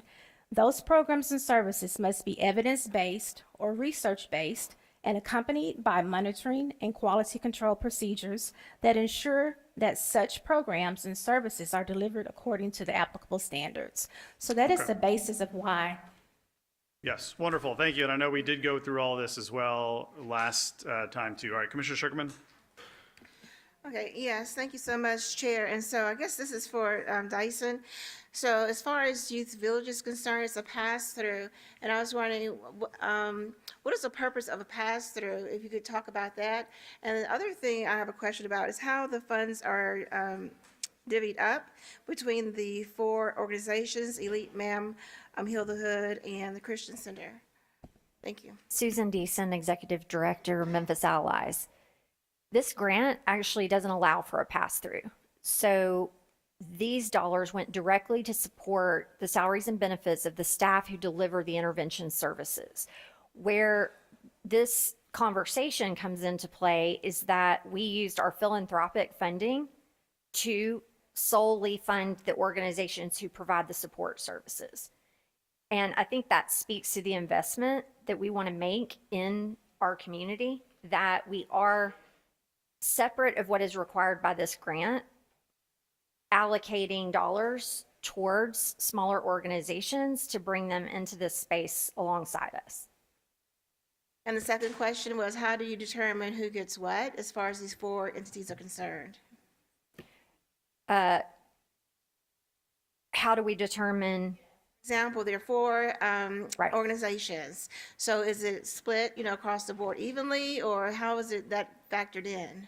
It does depend on how many high-risk individuals that organization has committed to being able to serve. And in some cases, our grants have allowed them to hire additional staff to be able to grow to a larger number, but those grants are based specifically, they are entered into on a case-by-case basis, where our grant team sits down with the organization's leadership and creates a grant that makes sense for that organization. So it's not, our allocations are not evenly divided across every organization we partner with. Okay, and so I'm going to follow up. And so, for example, if there's an organization, one of these 4 needed support as far as setting up or strategies, et cetera, the money goes directly towards the salaries. Is that correct? I thought I heard you say it goes towards their salaries. Yes. This grant allocation directly supports the salaries of the individuals who provide the services to our participants. Okay, So, thank you. Thank you. yes. Thank you, Commissioner Sugarman. Commissioner Brooks, go back to you. One quick question. I heard you mention, Ms. Lindsay, that one of the requirements the state has for subrecipients is 5 years of previous operation. Is that correct? Alicia Lindsay, Chief Administrative Officer, Shelby County Sheriff's Office. It says, a law enforcement agency receiving a grant is authorized to enter into a grant agreement or subcontract with a local government agency or a third-party nonprofit organization to provide programs and services, provided that a nonprofit organization has at least 5 years' experience in providing programs and services focused on violent crime intervention. These programs and services must be evidence-based or research-based and accompanied by monitoring and quality control procedures that ensure that such programs and services are delivered according to applicable standards. And so, when was Memphis Allies created? In 2021. 2021? We began our planning process in 2020 and officially began in 2021. But Youth Villages, our organization, has been around for 40 years. But we're talking about Memphis Allies. Oh, youth. That's right. You're under Youth Villages. You're an Correct. affiliate. Okay. So this applies to the parent organization, the qualifications, not the subrecipient. So they can be new on the block, have no outcomes, no previous experience, as long as whomever the fiscal entity has 5 or more years. Is that correct? Alicia Lindsay, Chief Administrative Officer, Shelby County Sheriff's Office.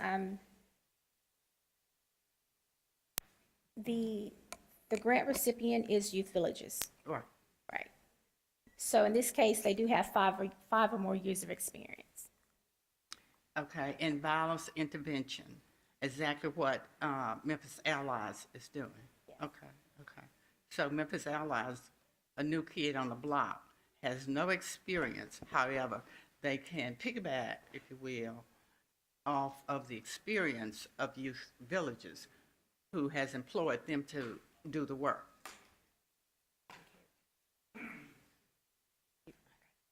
Alicia Lindsay, Chief Administrative Officer, Shelby County Sheriff's Office. Commissioner Brooks, I wouldn't characterize it that way. All right, thank you. All right, I think we're ready. Commissioner Thornton, you've already had 2 times in the queue, so we're going to take it to a vote. Madam Clerk, please prepare the screen to vote on item number 50.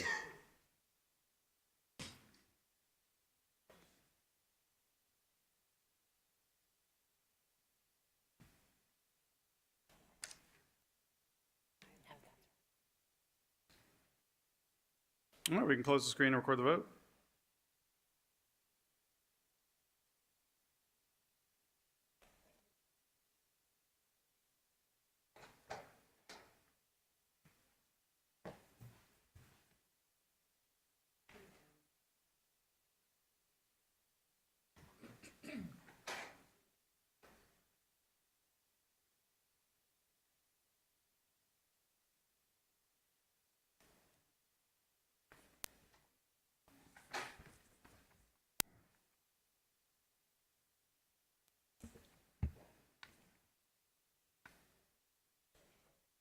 We have aye votes from Commissioners Clay Bibbs, Sugarman, Mills, Ford, Bradford, Morrison, Lowry, and Chairman Whaley. Commissioners Caswell and Wright have recused.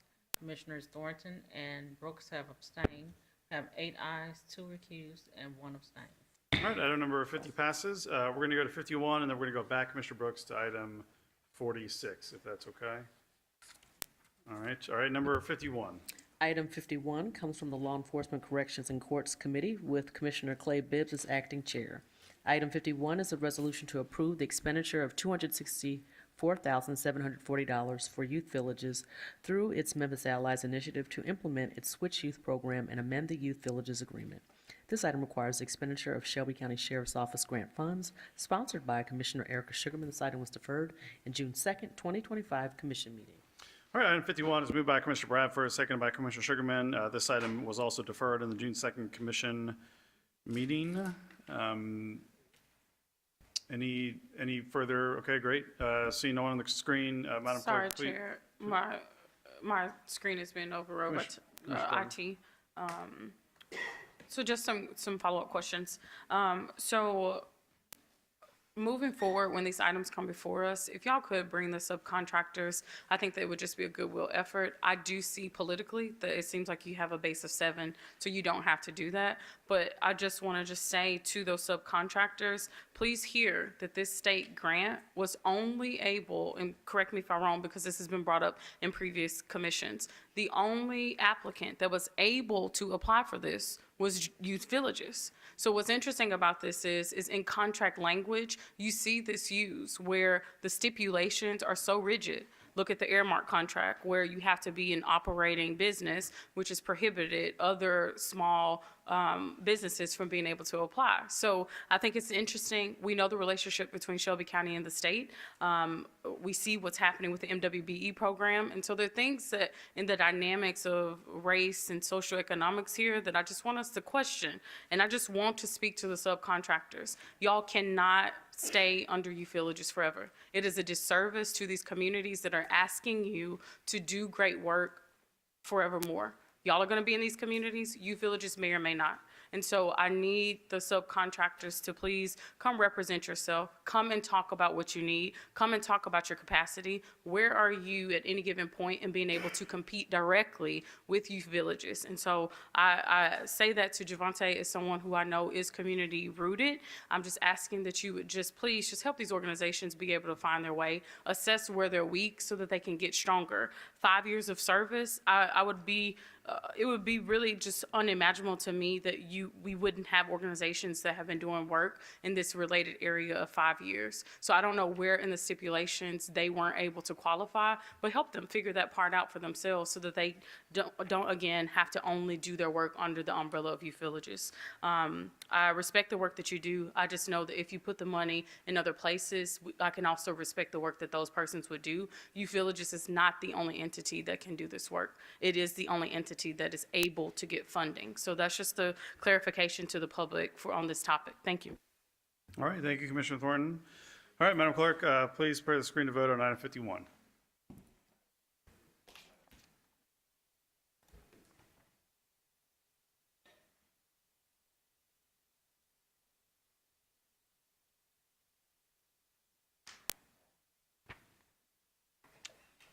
All right, we can close the screen and record the vote.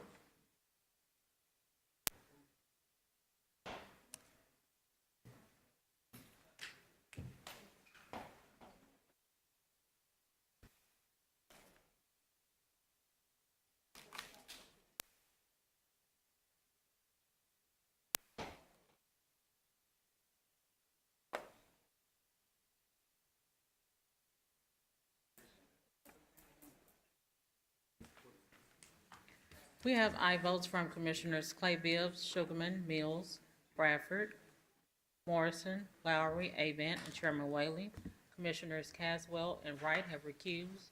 Commissioners Thornton and Brooks have abstained. We have 8 ayes, 2 recused, and 2 abstained. All right. Item 51 passes. Item number 46.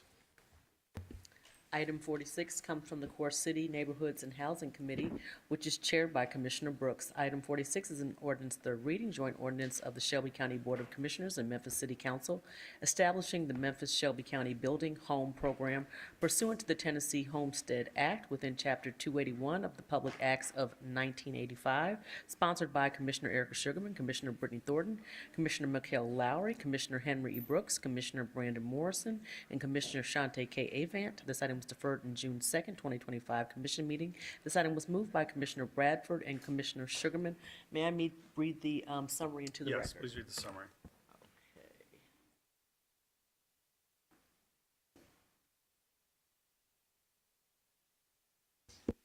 Just give me 1 second. I had it up. Now I need to find it.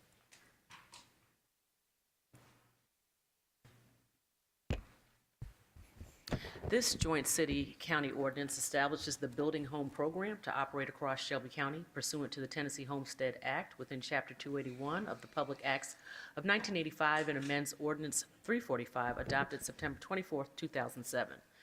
The Building Home Program helps activate underutilized land in Shelby County specifically for new housing to promote community reinvestment and new housing units, and helps build local capacity to develop these properties.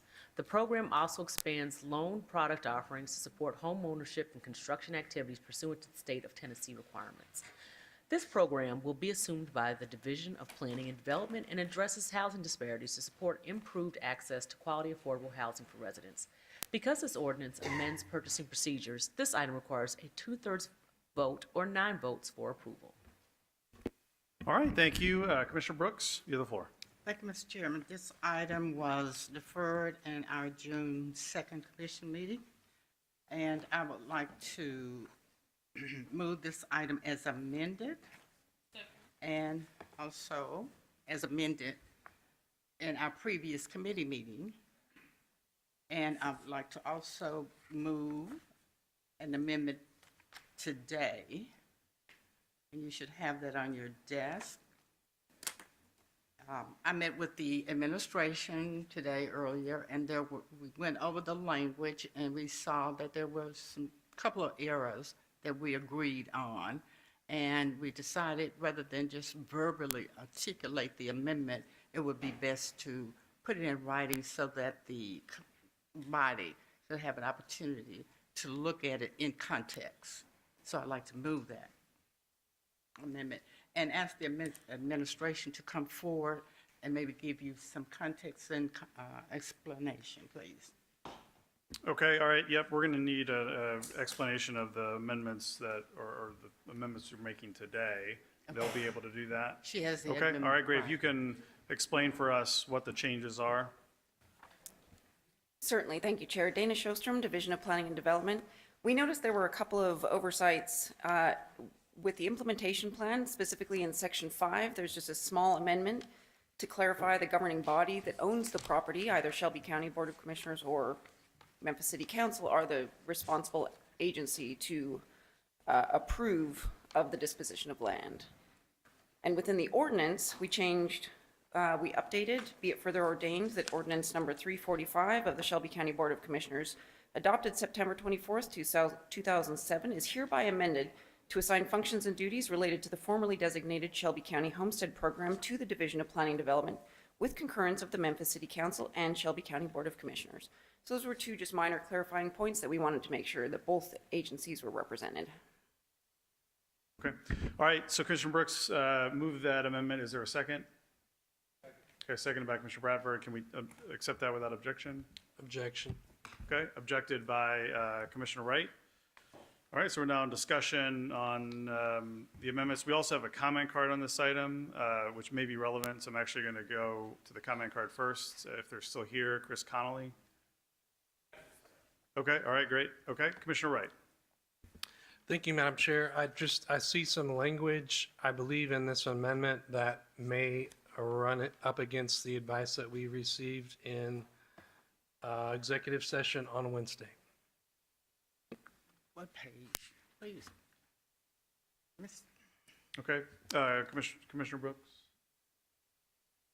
to the sponsor through the chair, would you identify the language, please? Would you identify the language you're referring to?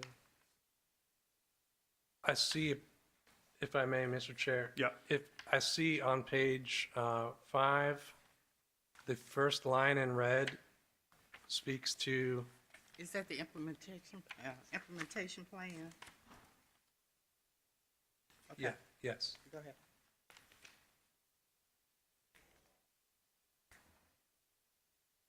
The first line in red on page 5. The first line on page 5? The first line that's in red type on page 5.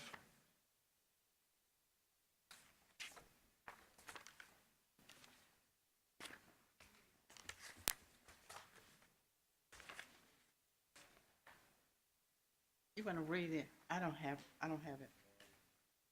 I'm on page 5, first line, nothing is in red. Commissioner Brooks, on the I first line. think we're looking at the bottom of page 5 in the red type. Mr. Chairman, that amendment was approved in committee, was passed in committee. It was on this item June 2nd. Okay. When we deferred it to today. So this amendment is not before us. Well, it would be before us in the sense that it's already been amended and it's on the item, but you're saying that it's not a new amendment today. It's not a new amendment, Okay. no. All right. We've already voted on this amendment that Okay. he's referring to. I withdraw my objection then. Okay, all right, thank you, Commissioner Wright. Okay, so can we accept the amendment? So the amendments are made within the ordinance text itself that clarify the names of the county commission as well as the city council and the method in which it can be amended. All right, anything further on that? Because I want to make sure we accept that amendment without objection first.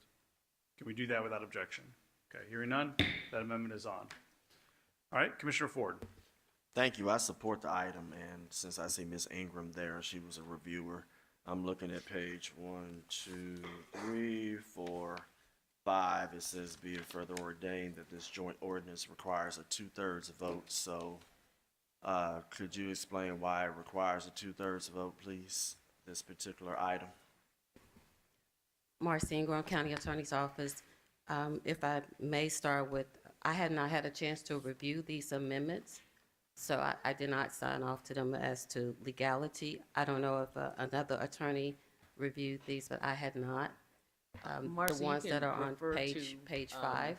That email that the summary was provided to all of us via email I can't. June 2nd, and I read into the record that because Can the this parliamentarian ordinance, speak closer to the mic, please? I'm too close to the mic? No, we can't hear. Can you get closer? Oh, because this ordinance amends purchasing procedures, it requires the supermajority. That's Okay. outlined in the charter. All right, I got my Sorry. question answered. All right, anything further, Commissioner Brooks? Well, actually, members, these are just two real simple, not complex amendments at all. There was just something that was an oversight. One of them adds the Board of, Shelby County Board of Commissioners, and the other one adds the Memphis City Council. Okay, all right, since this is an amendment on third reading, we're going to need to move to suspend the rules. Of course, the same vote total is needed for both the suspension of the rules and the item itself. So I will move to suspend the rules to consider this. All right, seconded by Commissioner Sugarman. Can we do that without objection? All right, hearing none, I think we're ready to vote on item 46 as amended. Madam Clerk, please prepare the screen to vote on 46 as amended.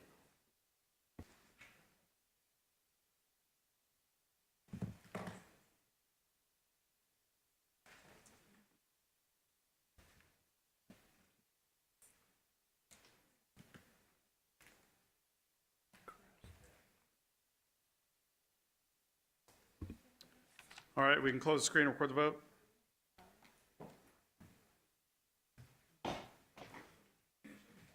Go ahead, Commissioner Lowry's an aye.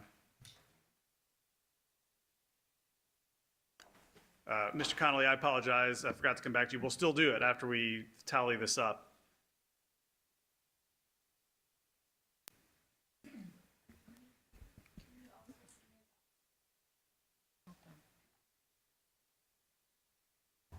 We have aye votes from Commissioners Clay Bibbs, Caswell, Sugarman, Mills, Ford, Wright, Bradford, Thornton, Morrison, Brooks, Lowry, Avent, and Chairman Whaley. We have 13 aye votes. All right, item 46 passes. All right, Chris Connolly, if you'll come on up, state your name and address, and you have 2 minutes. All right, Chris Connolly, Memphis Area Association of Realtors, 6393 Poplar.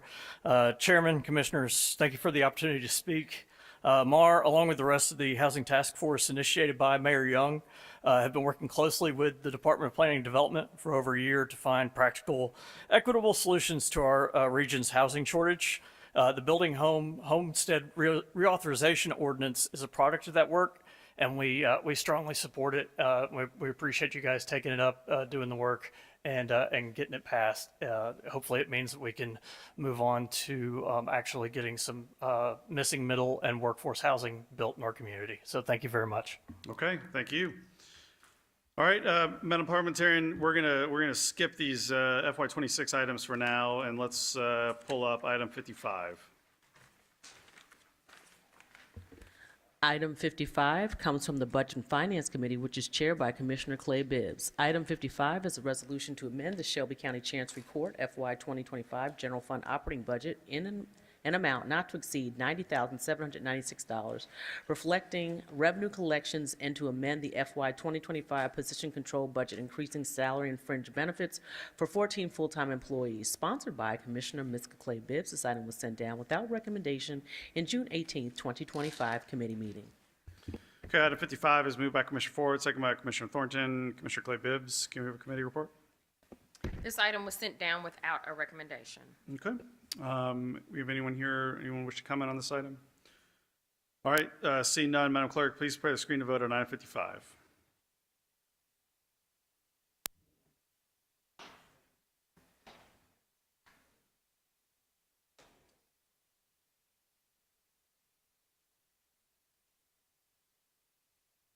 All right, Commissioner Avance and aye. Thornton?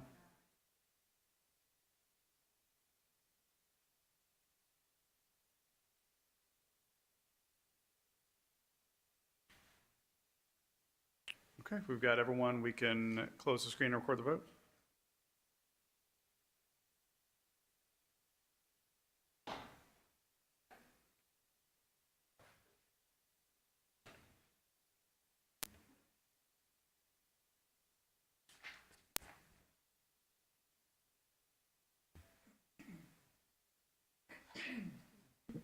We have aye votes from Commissioners Clay Bibbs, Caswell, Sugarman, Ford, Thornton, Lowry, Avent, and Chairman Whaley. We have 8 aye votes. All right, item 55 passes. Item 56. Item 56 comes from the Budget and Finance Committee, which is chaired by Commissioner Clay Bibbs. Item 56 is a resolution approving the appropriation expenditure of FY 2025 capital improvement project funds and approving a contract with Memphis Communication Corporation for the purchase of the East and West camera system update in an amount not to exceed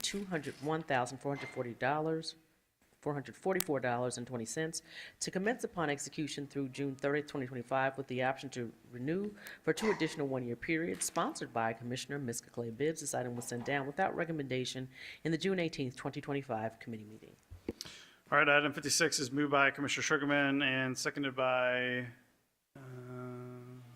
Commissioner Ford. All right, Commissioner Clay Bibbs, can we have a committee report? This item was sent down without a recommendation. Okay, all right, Chief Perry. Good afternoon, Sandra Perry, Information Technology Services, Chief Information Officer. This resolution will allow IT to upgrade a system that we are required to provide video surveillance for our east and west facilities. And we are in the need to do an upgrade because of the age of the system, and we're not able to expand. This resolution will allow us to expand and upgrade to a new system that gives us an enterprise opportunity with some expanding functionality for storage, as well as the ability to keep video surveillance for a longer term. It is funded through a CIP project, and that project is in the amount of $201,444,000.20. We are seeking your approval. We've gone before the IT Steering Committee, and we seek your approval this afternoon. Okay, thanks so much. All right, Madam Clerk, please prepare the screen to vote on item 56.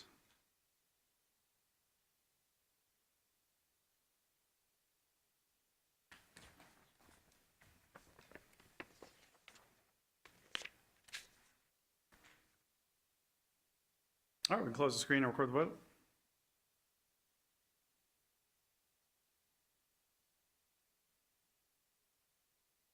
We have aye votes from Commissioners Clay Bibbs, Sugarman, Mills, Ford, Wright, Thornton, Morrison, Lowry, Avent, and Chairman Whaley. We have 10 aye votes. Item 56 passes. 57.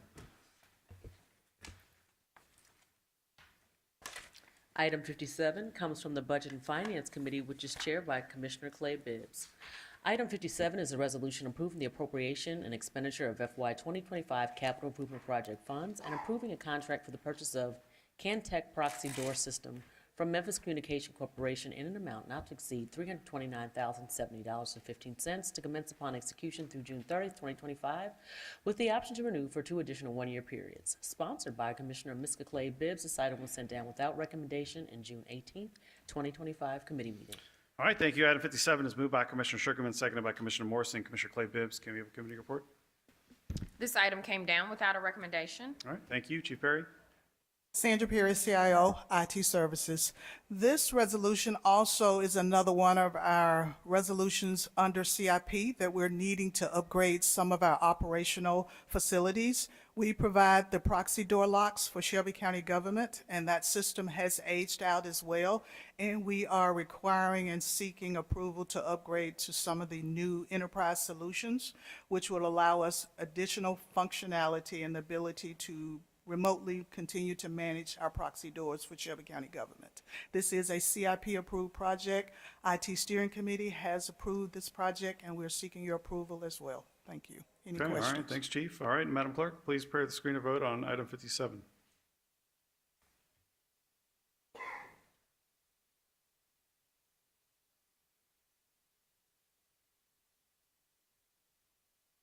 All right, we can close the screen and record the vote.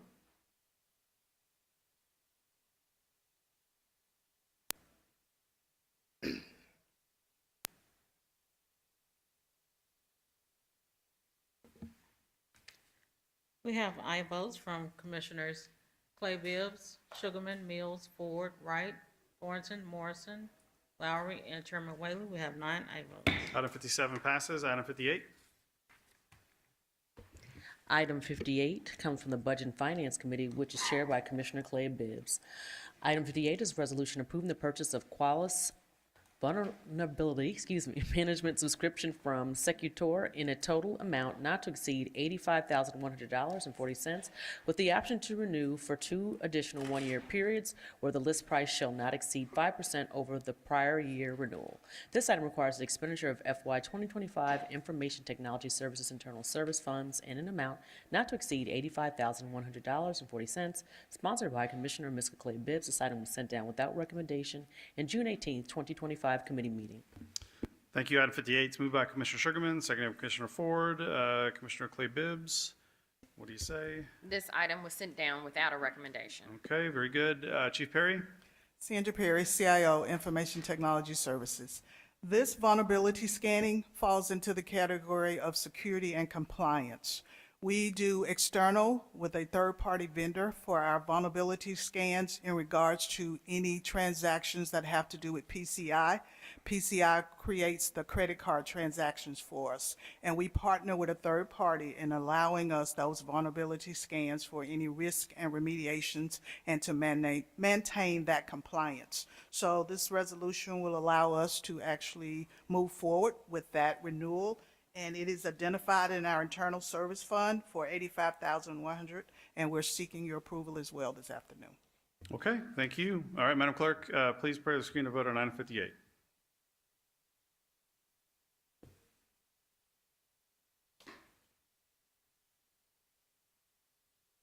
All right, we'll close the screen and record the vote.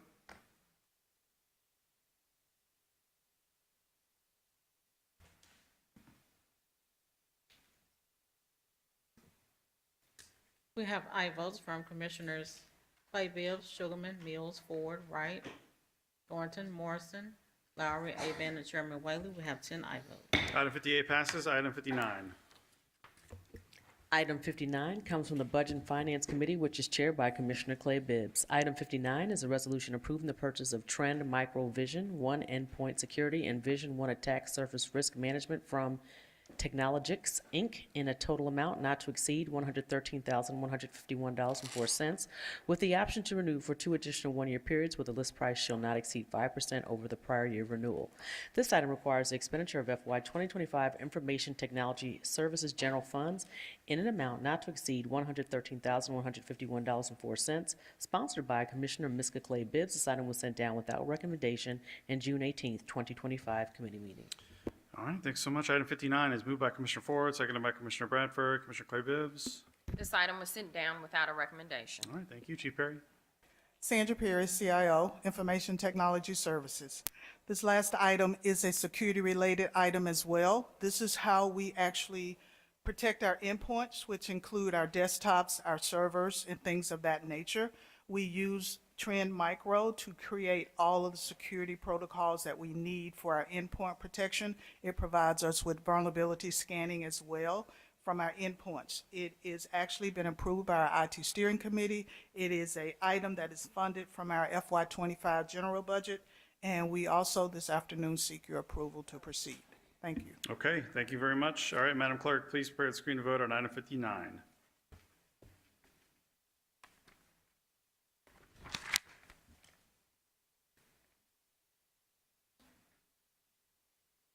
Okay, we close the screen and record the vote.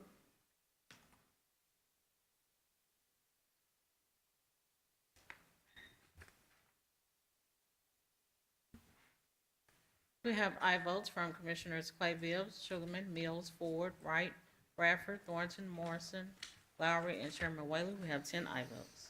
All right, item 59 passes. Item number 60. Item 60 comes from the Budget and Finance Committee, which is chaired by Commissioner Clay Bibbs. Item 60 is a resolution approving a contract between Shelby County Government on behalf of the Juvenile Court of Memphis in Shelby County, Tennessee, and RAFAF Institute to provide restorative justice diversion services for youth involved in felony cases through its accountability and restoration conferencing ARC model in an amount of $500,000.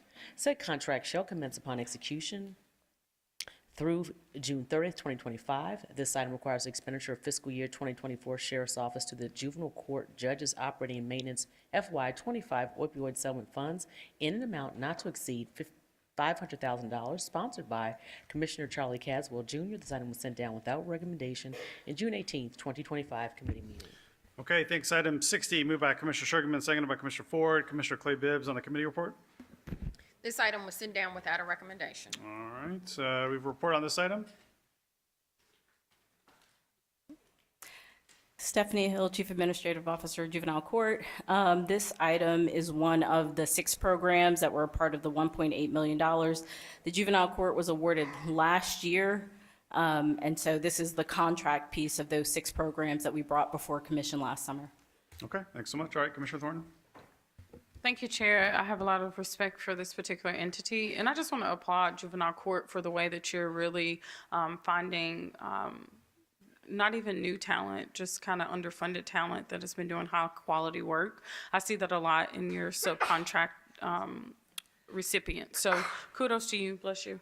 I would love to, in future reports, assuming that we continue to fund these organizations, to know where across our districts the work is headquartered, and what are they finding, assuming that they're going into rough circumstances, underfunded circumstances, distressed circumstances. Like, what does additional support look like for Rapha Institute and the work that they're trying to do? And then even if you could even roll out a figure of what does their big vision or scaled up work look like to be able to do more comprehensive work. So if you could bring that in, I would love to bring that to the floor, just knowing that these entities that I see you working with are very high quality. So thank you for the work that you're doing. Absolutely. All right, thank you. Madam Clerk, please prepare the screen to vote on item 60. Chair. All right. I'm sorry, Point of Commissioner information. Okay, so Judge Sugarman is my brother, but Okay. we'll be voting. Okay, all Okay, right. thank you. All right, Commissioners, please cast your votes. And we can close the screen and record the vote.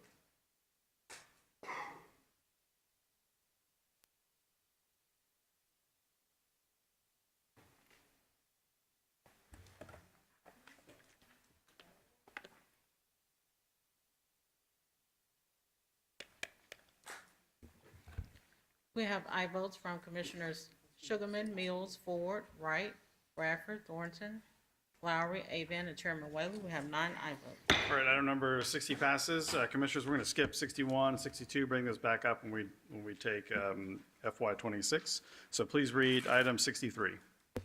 Item 63 comes from the Law Enforcement Corrections and Courts Committee, which is chaired by Commissioner Wright. Item 63 is a resolution approving an emergency contract between Shelby County Government and Tri-State Plumbing, Heating, and Air for plumbing services and supplies at 201 Poplar Avenue, 6201 Haley, and 3420 Old Gateway Road on behalf of the Shelby County Sheriff's Office in the amount not to exceed $106,000.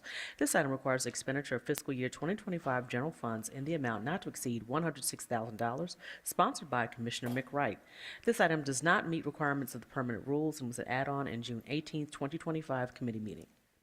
All right, item 63 is moved by Commissioner Sugarman, seconded by Commissioner Thornton.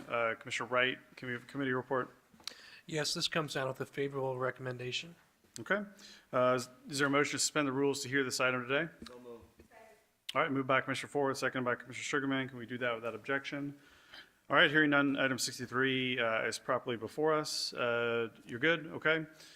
All right, seeing no one on the screen, Madam Clerk, please prepare the screen to vote on item 63.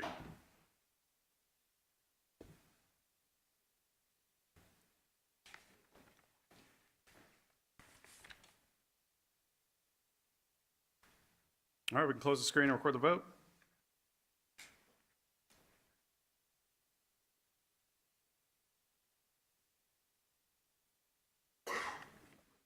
We have aye votes from Commissioners Sugarman, Mills, Ford, Wright, Bradford, Thornton, Lowry, Avon, and Chairman Whaley. We have 9 aye votes. All right, item 63 passes. Item 64. Item 64 comes from the Law Enforcement Corrections and Courts Committee, which is chaired by Commissioner Wright. Item 64 is a resolution approving an emergency contract between Shelby County Government and Landmark Construction Emergency Services on behalf of Shelby County Sheriff's Office for repair services that require 2 licensed welders to assist with welding projects, including walking in pods, installing cell glass covers, and removing speaker boxes, welding on cover plates, installing baseboards, and fabrication on some items throughout our 3 detention facilities at 201 Poplar, Jail East, and the Youth Justice Education Center. This item requires that the expenditure of fiscal year 2025 Shelby County Sheriff's Office general funds in an amount not to exceed $88,080, sponsored by Commissioner McWright. This item does not meet requirements of permanent rules and was an add-on in June 18th, 2025 committee meeting. All right, item 64 is moved by Commissioner Bradford, seconded by Commissioner Mills. Commissioner Wright on the committee report. Yes, this item comes down with a favorable recommendation, and I move to suspend the rules. All right, move to suspend the rule by Commissioner Wright, seconded by Commissioner Ford. Without objection, item 64 is properly before us. Commissioner Thornton. Thank you, Chair. Chief Lindsay, I see that there are multiple facilities listed here. So are all of these facilities in need of the emergency service? Alicia Lindsay, Chief Administrative Officer, Shelby County Sheriff's Office. Yes, Commissioner Thornton. And it's been mentioned before, the emergency service contracts, I was following the data. I can't actually pull it up to see what the felt impact is of us making a shift, but I just want to start to talk differently to the public. Our MWB program is currently, per my understanding, no longer in effect. And so your access to information is no longer there. So I don't know if y'all are paying attention to that, but we were bringing information publicly and now it no longer is there. So how we are tracking this information, I would just ask the public. I would hope that you would care about minority spend, even in lieu of state law. Bishop, I think we have a lot more trainings to do because this is something that is actually not really being discussed as much. And I would just say to Director Pearson, are you still, Director Tipton, if you could help me get Director Pearson's attention, just by a thumbs up or thumbs down, are you still producing the reports for okay, so you're not. I would just ask through the chair, is that something that is prohibited, or can we still receive those reports as we were through email? I know that they're not uploaded into OnBase, but I don't think that anything should stop us from still being able to receive the information via email. To answer your question, I have no problem with us. I mean, I think it's helpful certainly to get it. So I'd encourage us to get as much information ahead of time for the meeting. So if we could, Director Pearson, I don't know if you were by directive told not to. I don't hear anything that prohibits you from doing it. If you could continue to send those emails, we'll have to create other channels to get the information out. But just know to the public that something has changed in how you can access information. You're not able to see the racial demographics of the businesses. And when you see price ranges within the realm of 88,000, anything that's 100,000 to 300,000, that's within the realm of reason for minority businesses to be able to bid on these contracts. So how these emergency service contracts are going out, was this a sole source, single source? What was it? Alicia Lindsay, Chief Administrative Officer, Shelby County Sheriff's Office. Commissioner Thornton, it is an emergency services justification. So in this case, we submitted an emergency justification to the purchasing administrator. He requested 3 quotes. We received 3 quotes from 3 different vendors, submitted that to the purchasing administrator, and it was approved. Okay, nice. So in the past, you could actually know the demographics of the 3 vendors that were submitted. Presently, that information has been taken from you. So I'll continue to emphasize this because I don't want the public to miss an opportunity to continue to have oversight for our contracting process. Thank you. All right, thank you, Commissioner Thornton. Our Madam Clerk, please prepare the screen to vote on item 64.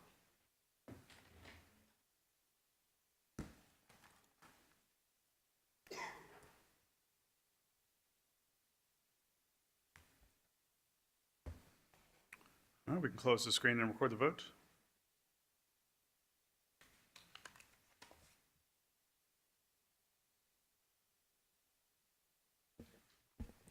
We have aye votes from Commissioners Clay Bibbs, Caswell, Sugarman, Mills, Ford, Wright, Bradford, Thornton, Brooks, Lowry, Avent, and Chairman Whaley. We have 12 aye votes. Item 64 passes. Item 65. Item 65 comes from the Law Enforcement Corrections and Courts Committee which is chaired by Commissioner Wright. Item 65 is a resolution to approve the expenditure of funds for the lease of parking spaces from Best Park Tennessee LLC for employees working in the downtown area with an option to renew for 2 additional 1-year periods. This item requires the expenditure of FY 2026 Shelby County Sheriff's Office General Operating Funds in the amount of $310,500, sponsored by Commissioner McWright. This item does not meet requirements of permanent rules and was an add-on in June 18, 2025 committee meeting. All right, item 65 is moved by Commissioner Bradford, seconded by Commissioner Mills. Commissioner Wright on the committee report. Yes, Mr. Chair, this comes down to the favorable recommendation, and I make a motion to suspend the rules. Second. All right, move to suspend the rule by Commissioner Wright, seconded by Commissioner Ford. Without objection, item 65 is before us. Commissioner Ford. I'm sorry. All right, Commissioner Sugarman. Thank you. Point of information, this item is also on the motion, one of the motions on the list. So I was wondering, is this a duplicate? Yeah. Alicia Lindsay, Chief Administrative Officer, Shelby County Sheriff's Office. This is not one of the fiscal year 2026 amendments. This is to approve a contract for parking leasing for Shelby County Sheriff's Office employees, but it is subject to the adoption of the fiscal year 2026 budget. But it's not an amendment. Right, it's a motion. I saw the list of motions that we received. I've got my list right here. Let me see what number it is. And I'm just wondering, is there a difference? So I believe this is approving the contract with the vendor versus, it's not a motion to amend. I understand what you're saying now, but I'm just saying, okay, we're gonna approve the contract before we approve the funding? That seems out of order to me. I think in the past that, like, there's language in the resolution saying that this is subject to the adoption. Is that language in the resolution subject to the adoption of the FY '26 budget? Okay, thank you. Okay, all right. Any further comment on item 65? All right, Madam Clerk, please prepare the screen to vote on item 65.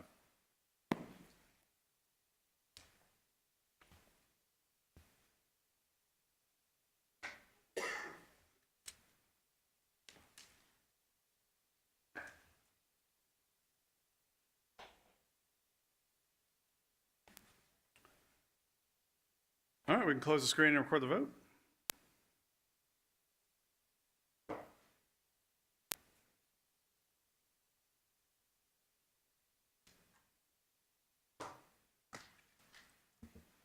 We have aye votes from Commissioners Clay Bibbs, Caswell, Sugarman, Mills, Ford, Wright, Bradford, Thornton, Morrison, Brooks, Lowry, Avon, and Chairman Whaley. We have 13 aye votes. Good, item 65 passes. Item 66. Item 66 comes from the General Government Committee, which is chaired by Commissioner Brooks. Item 66 is a resolution approving the election of notaries public for appointment and or reappointment for Shelby County, Tennessee, sponsored by Commissioner Henry E. Brooks. This item was sent down without recommendation in June 18th, 2025 committee meeting. Item 66, moved by Commissioner Mills, seconded by Commissioner Sugarman. Commissioner Brooks, can we have a committee report? Mr. Chairman, this item will sit down without recommendation. Okay, thank you. All right, seeing no one on the screen, I think we can vote, Madam Clerk, on item 66.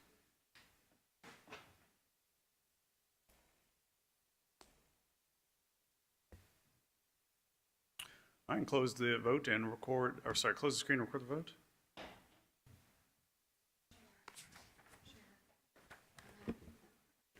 We have aye votes from Commissioners Clay Bibbs, Caswell, Sugarman, Mills, Ford, Wright, Bradford, Thornton, Morrison, Brooks, Lowry, Avon, and Chairman Whaley. We have 13 aye votes. All right, item 66 passes. All right, item 67. Item 67 comes from the General Government Committee, which is chaired by Commissioner Brooks. Item 67 is a resolution to amend the permanent rules of the Shelby County Board of Commissioners to hold 2 regular commission meetings each month or a minimum of 22 regular commission meetings each year. Sponsored by Commissioner Erica Sugarman, this item was sent down without recommendation in June 18th, 2025 committee meeting. All right, item 67, moved by Commissioner Sugarman, seconded by Commissioner Thornton. Commissioner Brooks on the committee report. This item will sit down without recommendation. All right, thank you. Commissioner Sugarman. Thank you, Chair. And so this comes about because we have, several months or several times that we only have one meeting, and I'm hearing a lot of complaints from division heads, as elected officials, and the public in general, because when we only have like one meeting a month, they're usually very long meetings. And so I encourage my colleagues to vote on this, and this just states we have, 2 meetings a month, or at least 22 meetings a year. Not a year, not a calendar year, but from the time that we have a new chair. Thank you. All right, thank you. Commissioner Bradford. And just for clarification, the way it's set up right now, the chair sets the calendar and determines how many meetings we have. Is that correct? That's correct. So the process has always been that the chair would propose a meeting calendar that would factor in the lots of different things that are going on the calendar. It would then be up to the vote of the body to approve it. So everyone gets a chance to vote on the calendar every year. Okay. I'm not in support of this because I think this holds us to having meetings that we may not necessarily need to have. I do think we needed more meetings in June this year, but I think if we agree to this, we may wind up with meetings for no reason to meet. So, thank you. All right, thank you. All right, yep. Commissioner Ford? Thank you. I understand where the sponsor is coming from on this. I would just simply state that if this item does not pass, to anybody on this body whenever a new chair is put in place and he or she decides to bring the schedule. Amendments can also be made on the floor if anybody believes that any of the dates need to be added or changed. I think that one that comes to mind was when my colleague to my left wanted to change a date so that everybody could go outside and see the sun disappear. I think y'all remember that, yeah. Instead of a Monday meeting, we had a Tuesday meeting, so I'm just simply saying that whenever a schedule does come out, if we decide that we want to add or modify, we do have that in our back pocket. So I'll still support the item, but if it doesn't pass, I'm just letting the sponsor know we still have other options just in case anybody believes that we need to make changes. Thank you. All right, thank you. Commissioner Wright? Yes, thank you, Chair. Question either for you, Mr. Chair, or for the sponsor. What is our average number of meetings that we've been holding over this term, I guess? Well, I mean, I don't know the exact number, but I will say, certainly we have lots of challenges, but not spending enough time together isn't one of them. We do meet quite a bit. In fact, we met quite a bit throughout the budget season, as you know, and you've been at those meetings. So I cannot tell you the exact number, but certainly we try to meet on a regular basis. Well, I'll just conclude by saying I will support this for one reason alone, which is one of the first motions that I made as a commissioner was to try to move back our meetings by a half hour. No, I think actually originally it was a little bit more, and I was the only person who voted in favor. I felt very lonely on that day, so I'll be with you.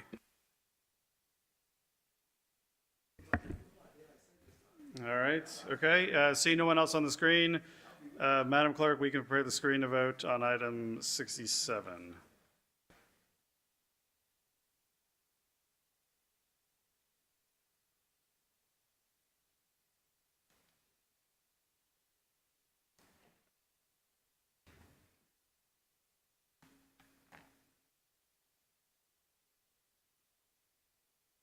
All right, Madam Clerk, you can close the screen and record the vote.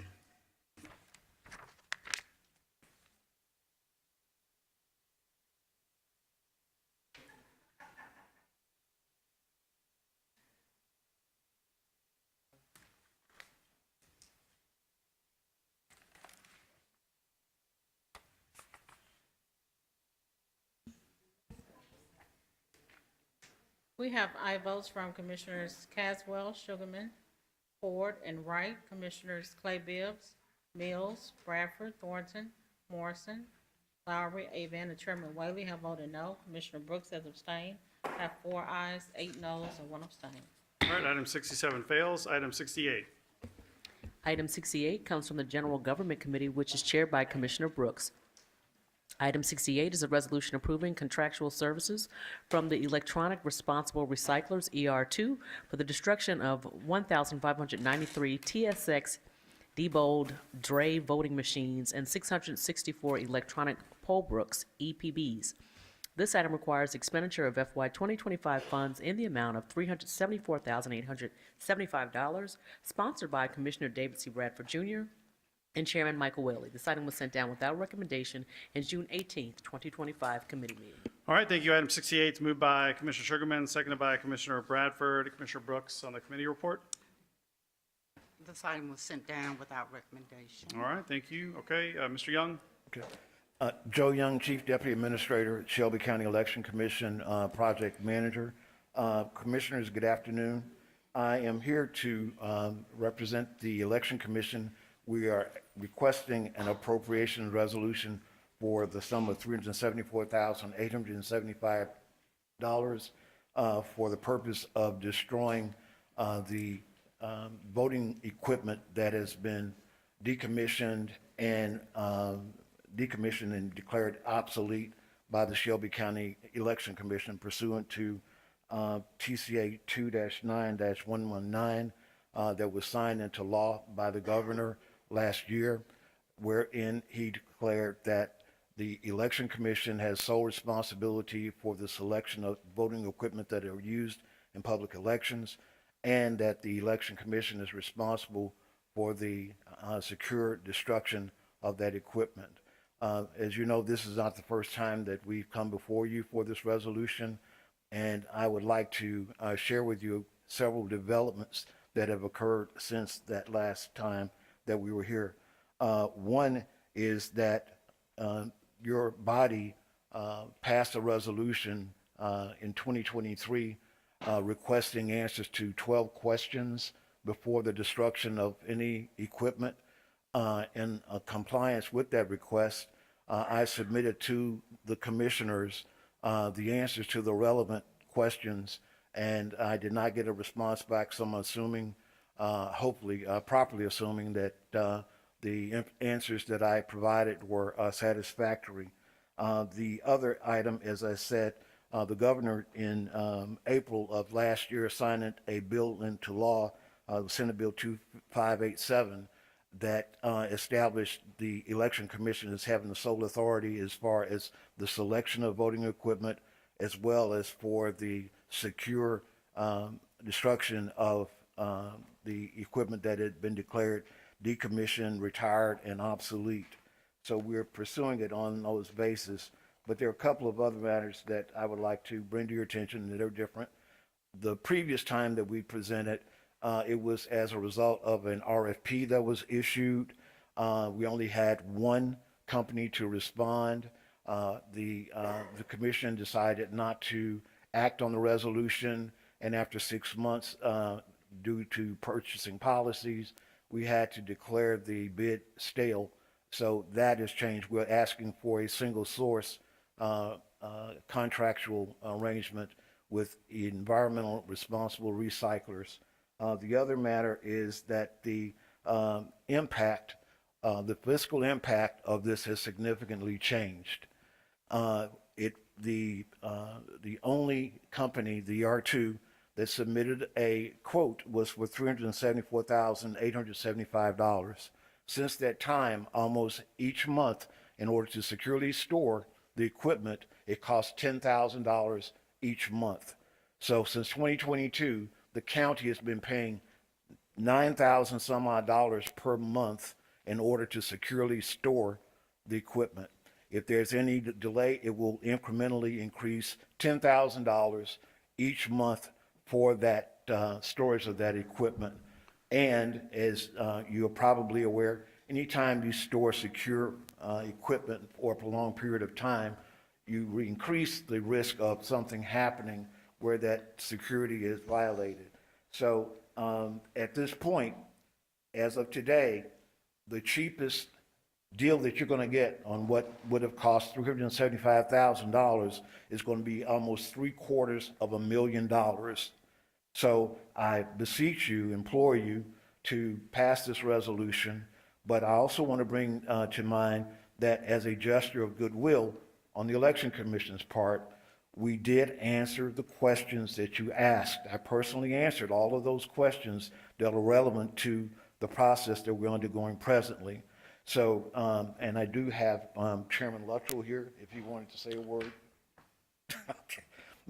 All right, well, why So, don't we any go to, questions? because we have some commissioners who have questions. Why don't we make sure that your responses are specifically tailored to the questions that we have? Commissioner Brooks, I'll go to you, and then we'll go to Commissioner Thornton. Thank you, Mr. Chairman. Mr. Young or whomever wants to answer, do we not have a statute that limits or sets a time limit on the destruction of voting machines, paper ballots, and other ballot supplies? Joe Young, Chief Deputy Administrator. Yes, we do. Okay. Considering that, you said that the governor signed a bill, so that can you expand on that?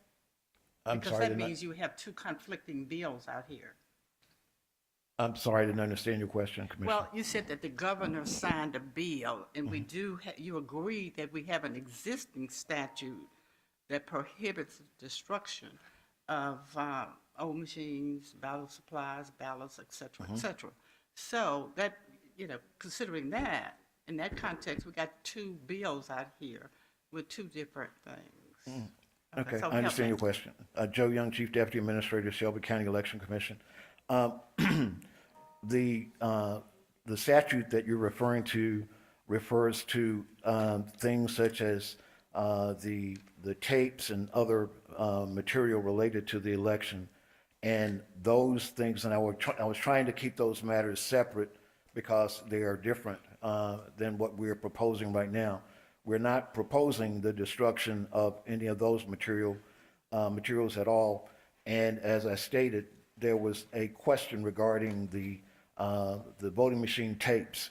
The administrator, Mrs. Phillips, Administrator Phillips, purchased 2 scanners in which we can scan each of the voting machine tapes and post those. So we're talking about the physical equipment itself and not any documentations that fall outside of the statute. Okay, so how would you, I got a few minutes left, how would you protect that, the information, the software, the ballots and all of that, whatever you need to take off the machine in order to destroy the machine itself? Okay. Joe Young, Chief Deputy Administrator of the Shelby County Election Commission. The records or the information that you requested aren't stored on the machine. When a voting, one of the TSX voting machine, when a vote is cast or any information that is requested of the machine or transferred from the machine is on a PCMIA card, which is a personal computer memory device. And that is transferred from that device to the tabulator. So that information is never stored on the voting equipment. So we won't be destroying any information from any of the machines. And the second thing I'd like to add is that the PCMIA cards on voting machines, they're not married to the machine. That card itself, once the election is certified, then it's used again, it's basically formatted for its use again. So that process is not destroying any information. But if I may add one more thing, the company that has provided a quote has promised us that they will destroy all of the memory cards that we are required to destroy, and I think that it amounts to $20,000. They're willing to do that at no additional cost. So actually, we're getting $394, almost $400,000 worth of work for $374,000. All right, thank you so much, Mr. Young. All right, Commissioner Thornton. Thank you, Chair. I would like to be added as a sponsor. All right, Commissioner Thornton's moved to be added as a sponsor, seconded by Commissioner Sugarman. Without objection, Commissioner Thornton, you're on as a sponsor. Okay. All right, Commissioner Brooks, back to you. One last question. So we're talking about the Dabo machines, right?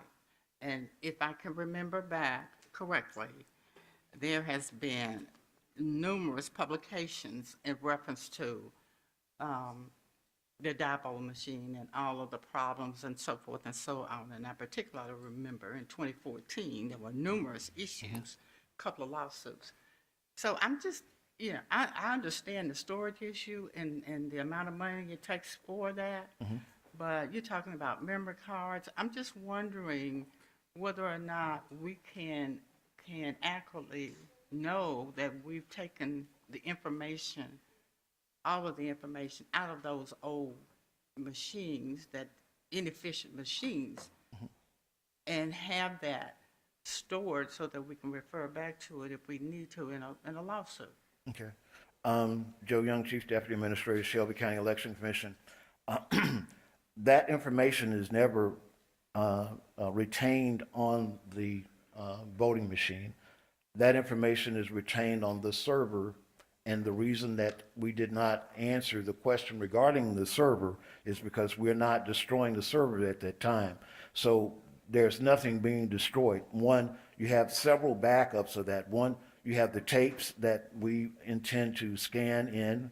Two, we have the server that that are used for the elections presently we don't use the same equipment, but the servers that were used in conjunction with the TSX voting machines, those servers are being probably retained, or they're currently in our possession. But the other thing is we have technician records for each of the election as well. So we have several sources of information for that. Okay, and that's my concern, going back to 2012, more specifically 2014, we cannot be sure using these, having used the Diabo machine.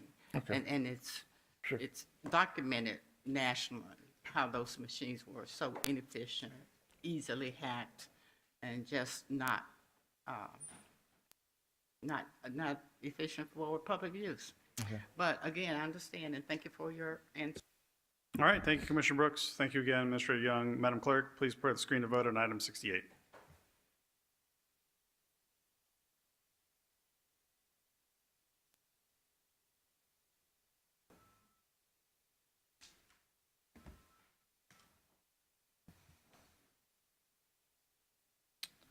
Okay, we can close the screen and record the vote.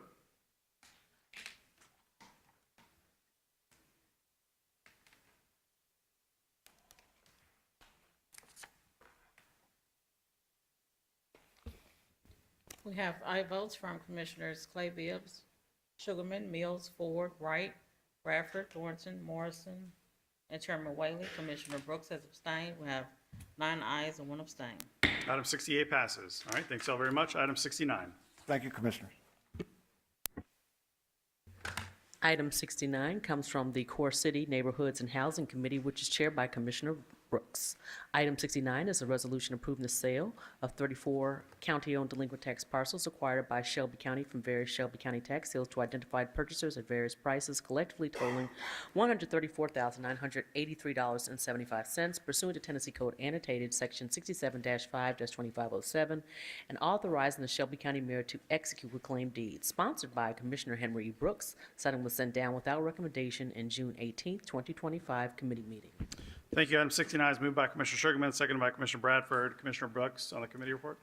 This item will sit down without recommendation. All right, and don't see one on the screen here for 69, so Madam Clerk, please prepare the screen to vote on item 69.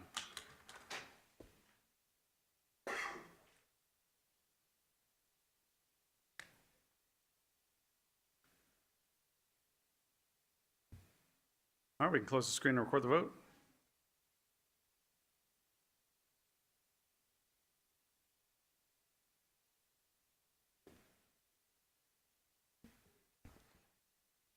We have aye votes from Commissioners Clay Bibbs, Wright, Bradford, Thornton, Morrison, Brooks, and Chairman Whaley. We have 7 aye votes. Item 69 passes. Item 70. Item 70 comes from the Core City Neighborhoods and Housing Committee, which is chaired by Commissioner Brooks. Item 70 is a resolution approving the conveyance of 15 county-owned delinquent tax parcels acquired from Shelby County Tax Sale 1603, 1701, 1702, 1703, 1704, 1801, 1802, 1804, and 1901 to the City of Memphis for nominal consideration for use and benefit of its MOTA-owned program, and authorizing the Shelby County Mayor to execute reclaimed deeds. Sponsored by Commissioner Henry E. Brooks. This item was sent down without recommendation in June 18th, 2025 committee meeting. All right, item 70, moved by Commissioner Bradford, seconded by Commissioner Thornton. Commissioner Brooks on the committee report. This item sent down without recommendation. Okay, thank you. All right, Madam Clerk, please prepare the screen to vote on item 70.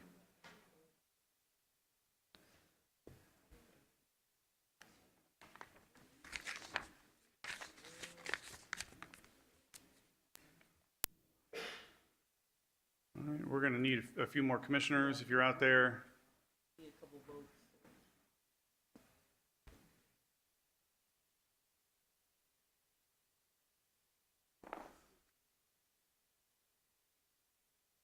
All right, I think we can close the screen and record the vote.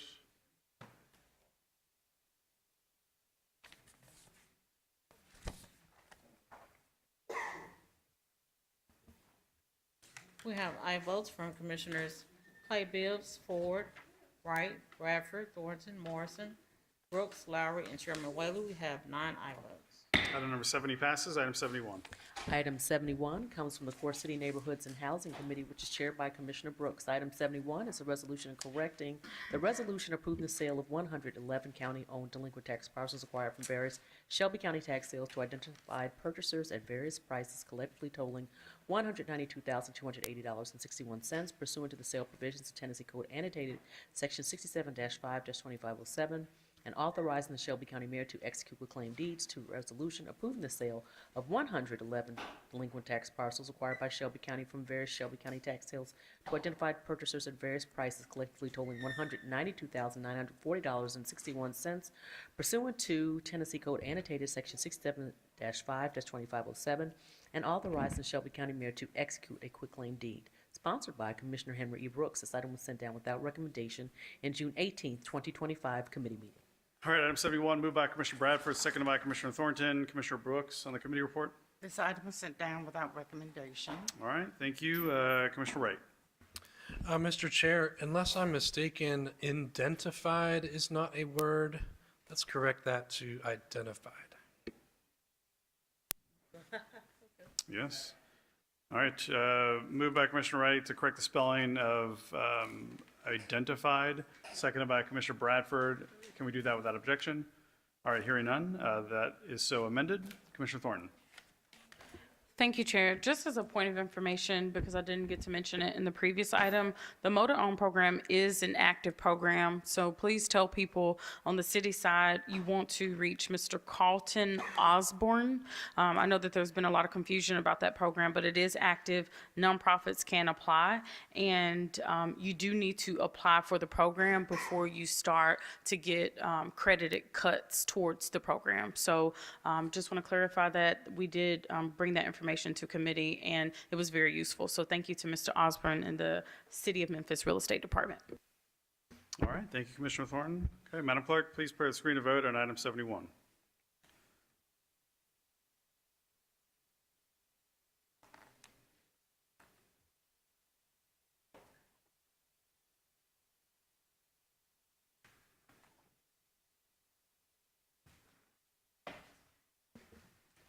We have aye votes from Commissioners Clay Bibbs, Mills, Bradford, Thornton, Morrison, Brooks, Lowry, and Chairman Whaley. We have 8 aye votes.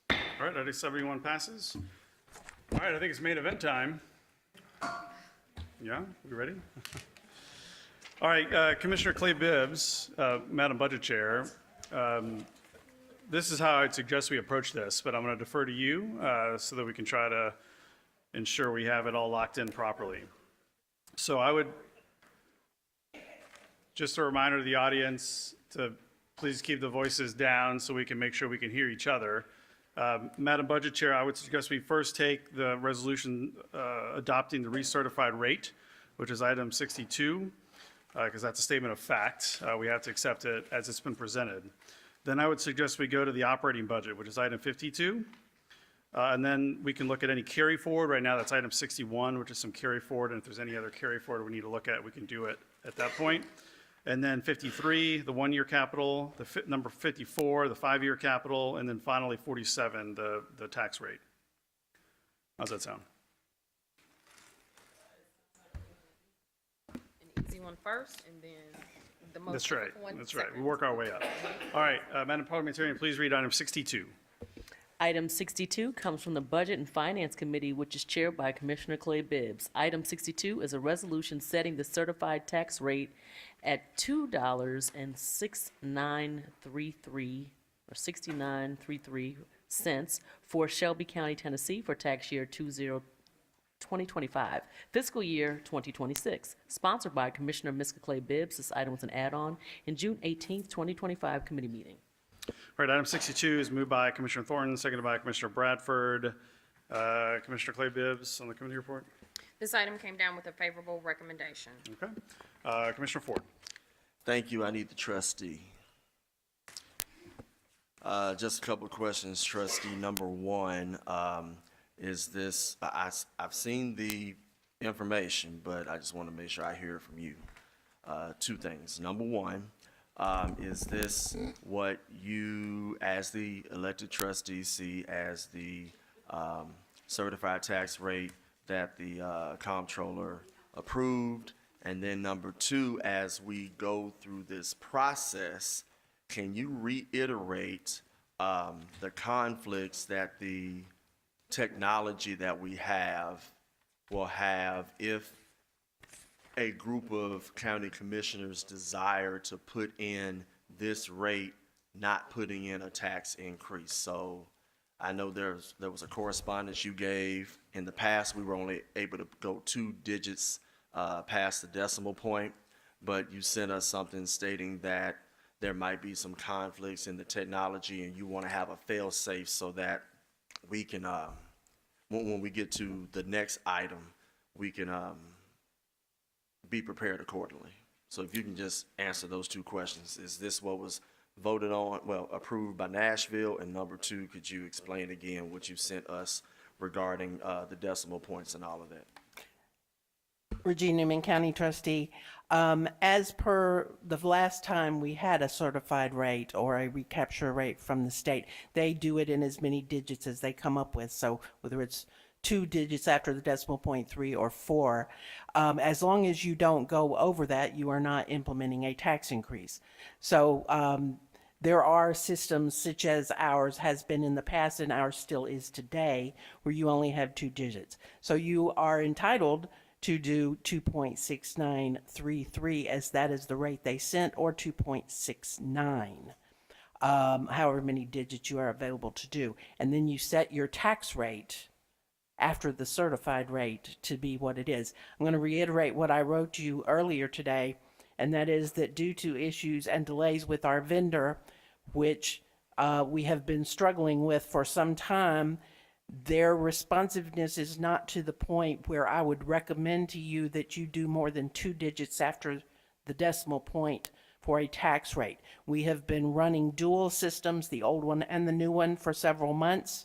We were prepared to go forward with the new one.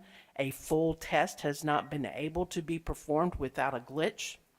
And if we load all this in with more than 2 digits and that new system does not handle it, our only fallback is to the old system, which only accommodates 2 digits. So I'm going to highly recommend to you that you do 2 digits, whether it's 2.69, the certified rate, or whatever else you want to set. All right. Madam Trustee, I just want to make sure we're clear here. So on item 62, this is the recertified rate. So what you're referring to is actually item 47, which is where we may enter in whatever rate. Correct. Okay, just to be clear for the public. All right, Commissioner Ford, back in. All right, thank you. And on that note, and I'm staying within the scope of 62, but it does prepare us for 47. So with this certified tax rate, your office has defined the penny as how much? What's the value of the penny? 3.208. 3.208 based on the million. trustees' forecast. I'm basing it on you. I'm not basing it on because we've already gone through that, and it's already been stated on record that that $9.5 million shortfall, they went back and looked at your numbers and used your numbers to make sure that the 9.5 shortfall was not there anymore. So that was on record Wednesday in committee. So essentially, hypothetically, if we do 2.6933 and we do the 3.208 on the penny, we'll come up with a particular dollar amount that should match up with the revenue. So to go back to what you said previously, and then I'll be done, Chair.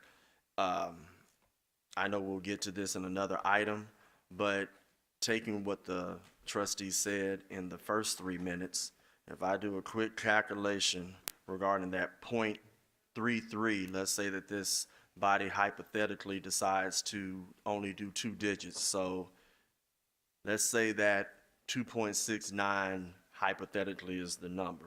If I go and look at the 0.033 and I multiply that by $3,208,000, you're simply saying if a group wants to cut the 0.0033 off, it would cost basically $10,500 to find. No, or is it 100? It's 1.1 million. It's 1.1 million for the 0.0033? 0.0033. The difference in the forecast with the 2.69 and the 2.6933 is 1.1 million. All right, I think that's good information. You said 1 point what? One, $1.1 million? correct. Okay. I see people writing that down, so, okay. Chair, I don't have anything else. Okay, all right. Thank you, Madam Trustee. I do have a comment card on this item from Eris Newton, although I believe you're wanting to speak on 47, but it's 47. Okay, great. All right. Madam Clerk, please prepare the screen to vote on item 62.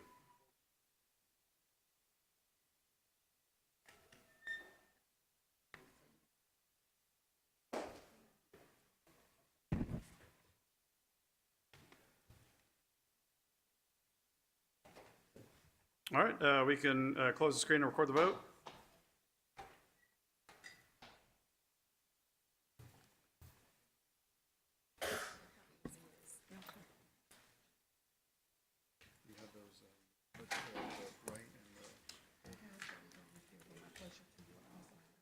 We have aye votes from Commissioners Clay Bibbs, Caswell, Sugarman, Mills, Ford, Wright, Bradford, Thornton, Morrison, Brooks, Lowry, Avent, and Chairman Whaley. We have 13 aye votes.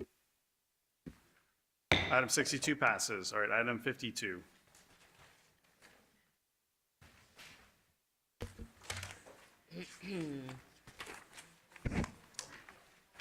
Item 52 comes from the Budget and Finance Committee, which is chaired by Commissioner Clay Bibbs. Item 52 is a resolution approving and appropriating Shelby County government's operating budget for fiscal year 2026, sponsored by Commissioner Miska Clay Bibbs. This item was amended and sent down without recommendation in June 18th, 2025 committee meeting.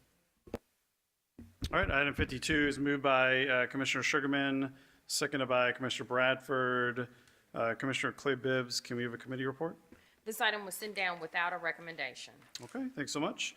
I'm going to, before we go through this, I'm going to go to the public comment cards, and then we'll come back to taking action on the item itself.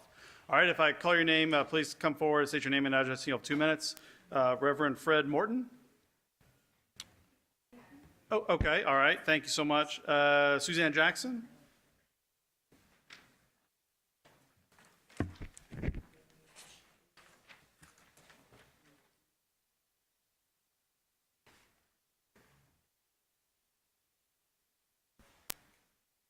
All right, good afternoon, Ms. Jackson. If you state your name and address, you have 2 minutes. Good evening, Suzanne Jackson, 4194 Fillsdale, volunteer with the Moral Budget Coalition. Good evening, and thank you, Commissioners, for your diligent work on the budget. The most compelling statement I've heard recently came from a young man at the table with Mayor Harris, Judge Sugarman, Director Alexander, and Sheriff Bonner, hosted by Commissioner Brooks and the CJJC. He had previously been in the detention center, and after the panel spoke of the cost for a youth in the new County Justice and Education Center, he asked, I thought profoundly, why do we have to go to jail for you to invest in us? For too long, we have prioritized punishment over care. We have a real chance to change that with investments in housing, youth, mental health, transit, and violence prevention. These investments offer a more effective way to respond to crime and to create a thriving community for all. For commissioners seeking an adjusted rate above the county certified rate, I so appreciate you working to transform our communities in Shelby County.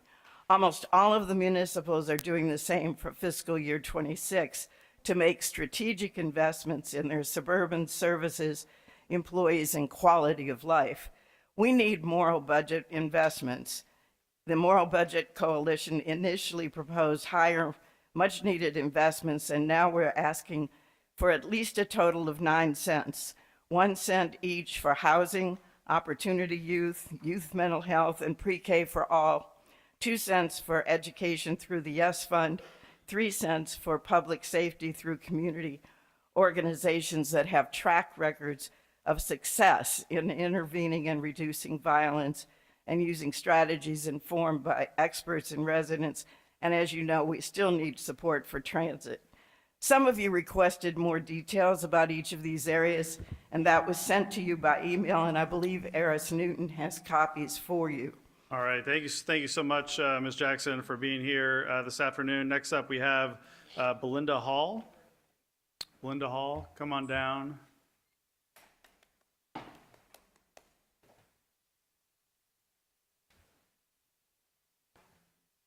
right, good afternoon, welcome. State your name and address. You have 2 Hello, minutes. how you all doing? My name is Belinda Hale. Thank you all for having me here today. I am the owner, and this is Kalata Hill. She's my administrator. I am the owner of Glamour Grooming Boarding and Glamour Grooming Elite Academy. This is the first dog grooming school in the Mid-South, and this is a new certification that we can put out here so the participants can get a good job and make good money off this field. I've been doing this for 18 years, and my school has been here since 2014. My first set of students, which are 5 of them, they are all working at a dog grooming place. They driving the trucks, grooming people dogs. And one thing I can tell you, dogs are not going anywhere. Everybody have 2 and 3 dogs, and we need professional groomers out here to groom these beautiful dogs. And Kalata. Good afternoon. We're located at 2417 Rains Road. I am the instructor of the theory behind the academy. I can honestly say if you give us the funding to give scholarships to the young people in the community, they will be entrepreneurs. They have the job opportunities to do mobile grooming as well as retailing. We have a young lady that is intellectual developmental disabilities. She is graduating this summer as a certified bather as well as a kennel technician. There is room for growth for everybody that wants to be an entrepreneur. And by giving them this opportunity with scholarships, they can stay in their communities, they can build their communities. Right now, they don't have credit to get loans to come to the school. But with funding and being able to get them scholarships, they will finish our program in 6 months as a certified groomer in the state of Tennessee and be able to stay in the community and branch out. All right, thank you all very much. Thank you. Thank you. Next up, we have Sarah Lockridge-Steckel. All right, good afternoon. You just get your name and address. You have 2 minutes. Good afternoon. My name is Sarah Lockridge-Steckel. My address is 369 Goodwin. And I am CEO of the Collective Blueprint. You had the opportunity to hear from some of our young adults. I really want to advocate for the moral budget and specifically for a fund that goes directly to opportunity youth, so young adults who have been out of school and out of work. This is just so critical right now. Our young adults are facing all sorts of cuts. They want to get to opportunity, but they oftentimes can't earn enough to be able to go back to school and make it through school. We need money for wages. We need money for internships. In the existence of our organization, we've had 2,000 applicants, and we've only been able to serve a few hundred. The demand is huge, and young adults really want to get to their dreams, but they really need the support and the direct funding to cover these gaps. The Opportunity Fund goes entirely to young adults themselves, not to our organization, not to our cost, but directly to them. And I really want to advocate that you invest in this. Last year, we placed over 65 young adults in internships across the county. We paid them $17 an hour, and they continued on working and they continued on going to training. We know this makes a huge difference and increases the wages that young adults will earn after. And so I'm really asking you to invest directly in our young adults. It would positively impact crime. It would lead to stronger results and would really allow us to have the county I know we all want to see. Thank you. Thank you so much. All right, next up we have Antonio Caffey.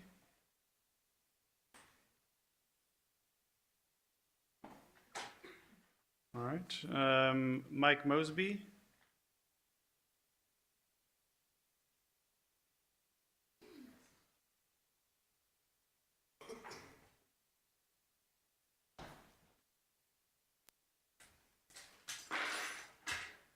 All right, Mr. Mosby, state your name and address. You have 2 minutes. Hello, I'm Mike Mosby, 4022 Wisteria Drive, Memphis 103116. I'm actually standing here serving the dual role on behalf of Raising the Bar Community Development nonprofit organization. And I also stand here as the head football coach of Oak Haven High School. Man, we are here with my former players and current players, also with my coaches, to stand with the District 10 plan, man, as we stand with Commissioner Britton Thorne. I'm gonna tell you guys about Raising the Bar. Raising the Bar serve about 300 to 400 black young men in the city, in the Oak Haven area, 38118 area code, and we also zip code, and we also serve 40 to 50 young football players in the same zip code. Oak Haven High School football team has produced 14 full football scholarships in the last 4 years. 2 are standing up here with me right now. Also in the last 4 years, we have had 3 men in the military currently actively serving in the military right now. We have 1 young man who has pursued a career in welding. The reason I'm stating all that is because Oak Haven, just about a month and a half ago, we went to Collierville High School with a couple other high schools coaches, and in that high school, we were able to tour the facility. Took about 25 minutes to get there. Complete night and day, as we all know. Collierville High School versus Oak Haven High School. Collierville High School has multiple resources, multiple opportunities, and multiple things for our young men to do. At Oak Haven High School, we're literally getting it out the mug. My right hand and my left hand on my left side of me right now. And if we can get the support and the vote today on the District 10 plan, it will help heighten those numbers. And as we know, over 40% of juvenile crime is coming from the Oak Haven community right now. Unfortunately, some of their friends, some of our former players have been on the news as recent as last week committing some of these crimes. We know them personally. We've been to their homes. We're their families' best options for some of the things. So we are standing here to hope that you guys will vote on the District 10 plan and we can get a vote today. That would be amazing. We are here as Raising the Bar and as Oak Haven High School football program. We are here, like the song said, we boots on the ground for sure. So please consider the vote today. Thank you. Thank you all so much for being here. Let's see. Next up, we have Amber Sherman. Oh, where was it? Well, come on down. Antonio Cathy, all right. Come on down, state your name and address. You have 2 minutes.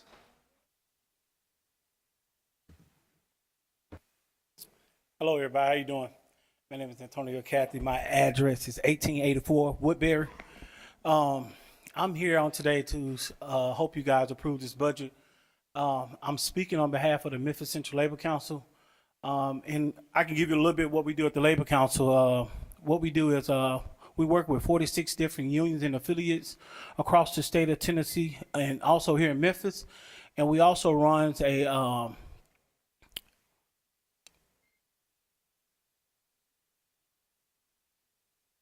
I'm getting nervous. We also run a trade program that I hope you guys can vote on. We work with different trade unions in the city. MC3 program is one of them, where we get the young adults and the young adults in across the city of Memphis, particularly in South Memphis, from Hamilton all the way up to Oak Haven, to get them trained up and get them through these sessions to get them trained and job skill ready. So I'm just here to hope you guys vote on it. And I don't know if Switchka want to say something. Hi everyone, Switchka Baker, 975 Faxon Avenue. I want to also shout out to my Oak Haven folks because I'm a product of Oak Haven. And we have plumbers union that is right around the corner for them. In these areas, we've got iron workers, IBEW, multiple postal unions, and so they're ready to do the work. And it's important for us that we bring trades back to our communities. We pulled them out a while back. We need to bring them back. I was in school when we had trades, and I learned a lot, and I took a lot away from that, and that really helped me even going into college. So I think that we need to bring that back. I'm hoping that y'all consider that in this budget. Unions, of course, are an introduction for a lot of people into the middle class. We absolutely need that in Memphis, Tennessee. Thank you. Thank you both so much. Next up, we have Amber Sherman.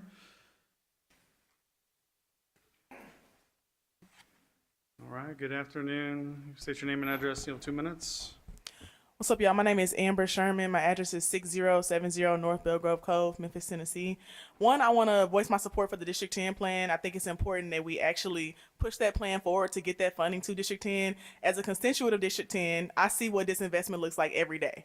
I go to other districts and see what kind of resources they have, and I know how it affects our community. As someone who works with youth and young adults, I see people every day who are looking for jobs, looking for more opportunities, and that District 10 plan is important to actually be signed and passed and have the money funded and sent to our community for us to succeed and thrive. I also want to support the budget. The moral budget is very important. It's really key that we are specifically around opportunity youth, giving them real opportunity. I work with opportunity youth every day as well. I work with Sarah at the Collective Blueprint, and I've talked to young people who want jobs, but they have very serious barriers like transportation. Our public transit system is trash. They want to go to work, but they don't have a way to get there. And funding the moral budget and giving opportunity youth funding to get a car at a low price, but able to go to and from their job is very important. Getting a stipend for childcare is very important. A lot of folks have children and they do want to go to work or study, but they do not have childcare. And so helping them across that barrier just to get where they need to be in life so that we can stop complaining about youth and what we feel like they aren't doing, but start supporting youth and make sure they have what they need to succeed. So I hope that y'all, one, support the District 10 plan, and two, support the moral budget. $3 million is actually not a lot of money for opportunity youth. It's not a lot at all. And we fund way more things with way more money that don't actually funnel down and actually affect opportunity youth who need that funding the most. So I hope that y'all vote yes on both today and do the right thing. All right, thank you so much. Next up, we have Ryan Whitfield.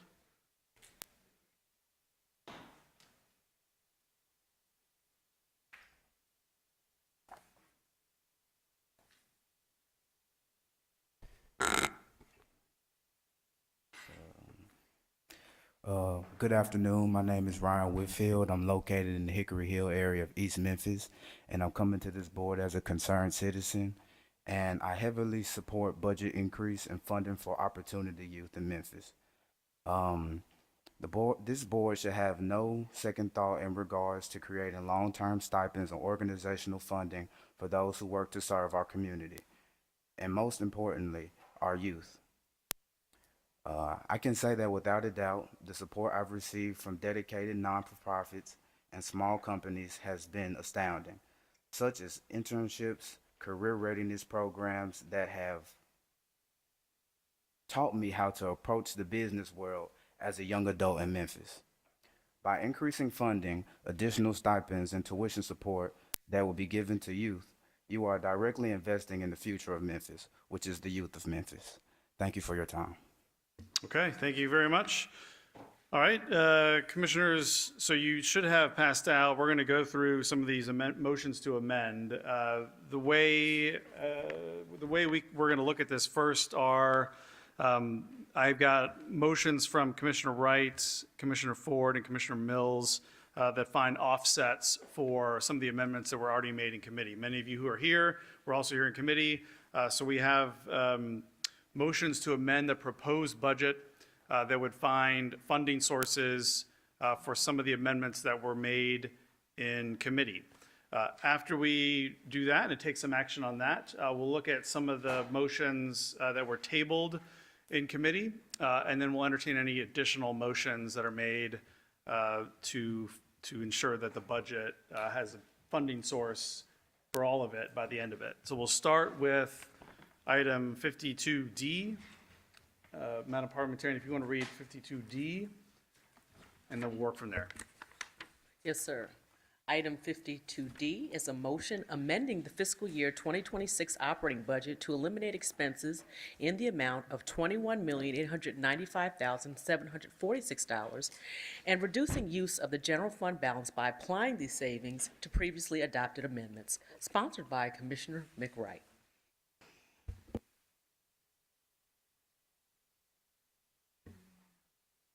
All right, so this motion was moved by Commissioner Ford, seconded by Commissioner Wright. Commissioner Wright, I'm going to go to you as a sponsor. If you can give us an overview of this proposal, and then we can entertain sort of any other amendments we may need to make. Thank you, Mr. Chair. So this motion comes in the context of us having had 12 budget meetings in which at the tail end of that, we added on amendments A through X or what have you, something like $100 million. And I don't think any of it had a funding source. And so this is an attempt to add a funding source for a selection of those amendments. My aim for funding that was, one, to not take anything from salaries or payroll, so it doesn't touch the employees. I also was trying to avoid removing any funds from any critical functions of Shelby County government, and of course, avoiding any reductions to those departments or divisions that we can't touch, such as education and law enforcement. So you can see in Exhibit A the list of the reductions, and just to characterize this, it is for the most part taking three categories across all divisions. The three categories is 1, supplies and materials, 2, services and expenses, and 3, professional and contracted services, taking them back to actuals, but then adjusting it back up if over the past 3 years, if those divisions have actually used more than what was in their actuals this year, giving them back some adjusted dollars. But for the most part, that these reductions come by taking us back to actuals with some modifications. And the total of that, you can see on the second page of amendment of Exhibit A, the total savings discovered there is $21,895,746. I used those savings, commissioners, to fund or to provide a new funding source for a selection of our previously adopted amendments. So those amendments are in Exhibit B. If you will see that second column that says where the funding goes under this amendment. So we fully fund the property tax relief matching program for $3 million. A lot of our discussion has been about the sheriff's office, so we are adding $10 million to the sheriff's budget. Partially funding the data lab so we can get the data that the comptroller's office asked us to have. And then I now have 10 seconds left. We'll partially fund the zoo's ask for $500,000. The hospitalities hubs request we fund by $1 million. We touch the crime lab, $5,300,000 of their ask, and then finally pre-K for all in an amount of $2 million, all totaling up to that $21.8 million. Okay, thank you very much. Commissioner Ford?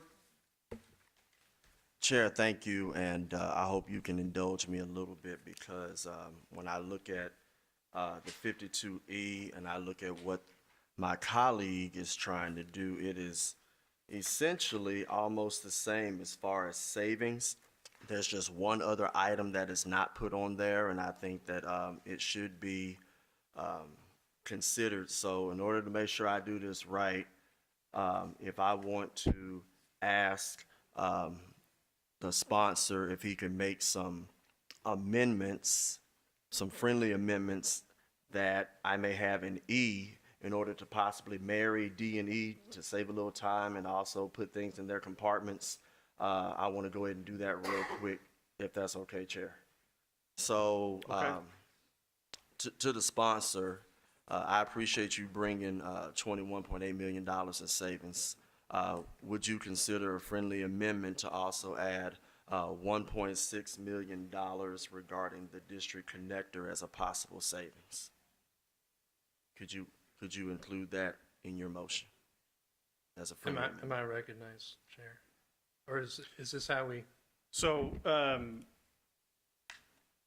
Commissioner Ford, what I think we probably ought to do is first vote to accept the base and then make amendments on it from there. Okay, so you want to accept the 21.8 base? Is that what you're saying? Right. So we say 52D, if we accept without objection, or we can vote on it, to amend the proposed budget with these items being funded, we can then entertain additional amendments that you were about to make. We could do them piece by piece. All right, so will we still be on 52D when those are entertained? We would still be on 52D. Okay, so let me ask you this, Chair. What I'm asking for him to do would actually change the base and give a larger savings for the purposes of us doing what you're asking. So it would only be one additional thing to add to the base. So would that be okay to do right now? That the base, if the sponsor allows it, would change from 21,895,746 to 23,495,746, and then the base would be set, and then we can do what you're requesting. Is that okay?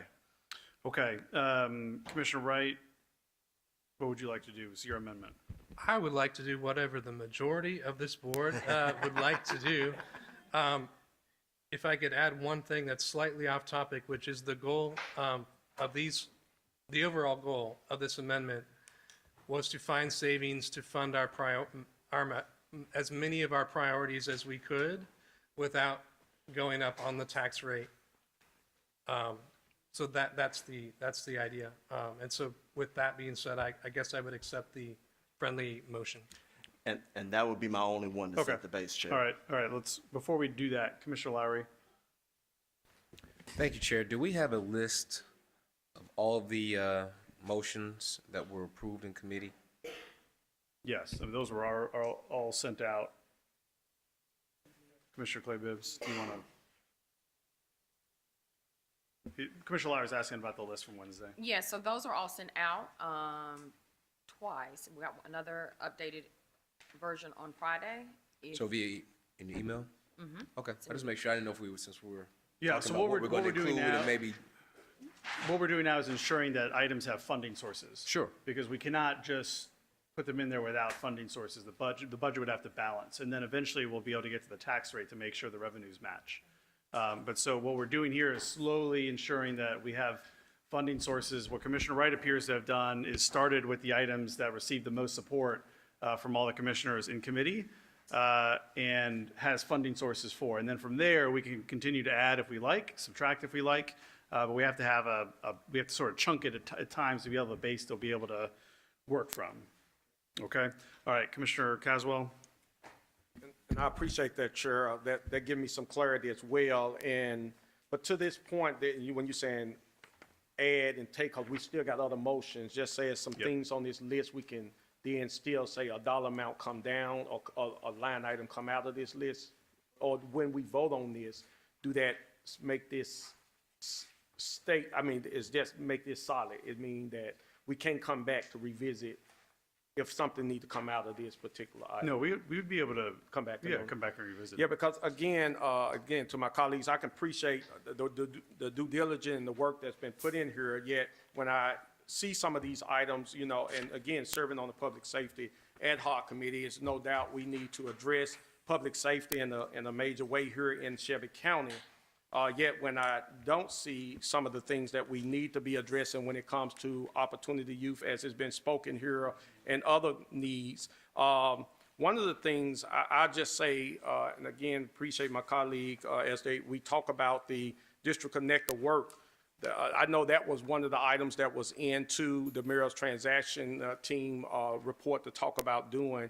I would just ask for some grace in that work, because that's a resolution that I brought forth to say to my colleagues, like, if we gave them 90 days to come back with some type of update, because I can truly say on record that the spirit of what that resolution was for me, I didn't feel like that work was being done at the level of expectation for me.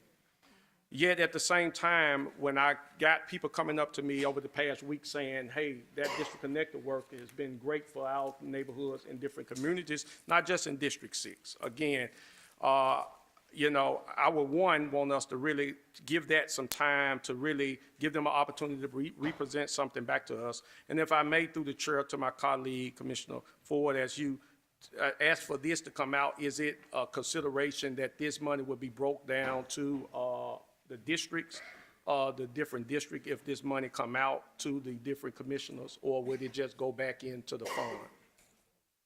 All right, To the chair. yeah, before we go too far down this road, just to again, sort of reset where we are, and again, you can object, we can vote however you wish to do it. But what is being proposed by Commissioner Wright, unless you want to change the way you phrased it, is actually a motion to amend the budget and allocate these items with a funding source. It does not change any of the other items. Now, you can amend your motion to do so, to say that this is essentially a substitute to the budget as amended. So it's an amendment to the proposed budget before the other amendments were made, including ones that were already heard and accepted in committee, but this time it has a funding offset. So there are two different ways they can be done, and this body will have to decide how it wants to do it.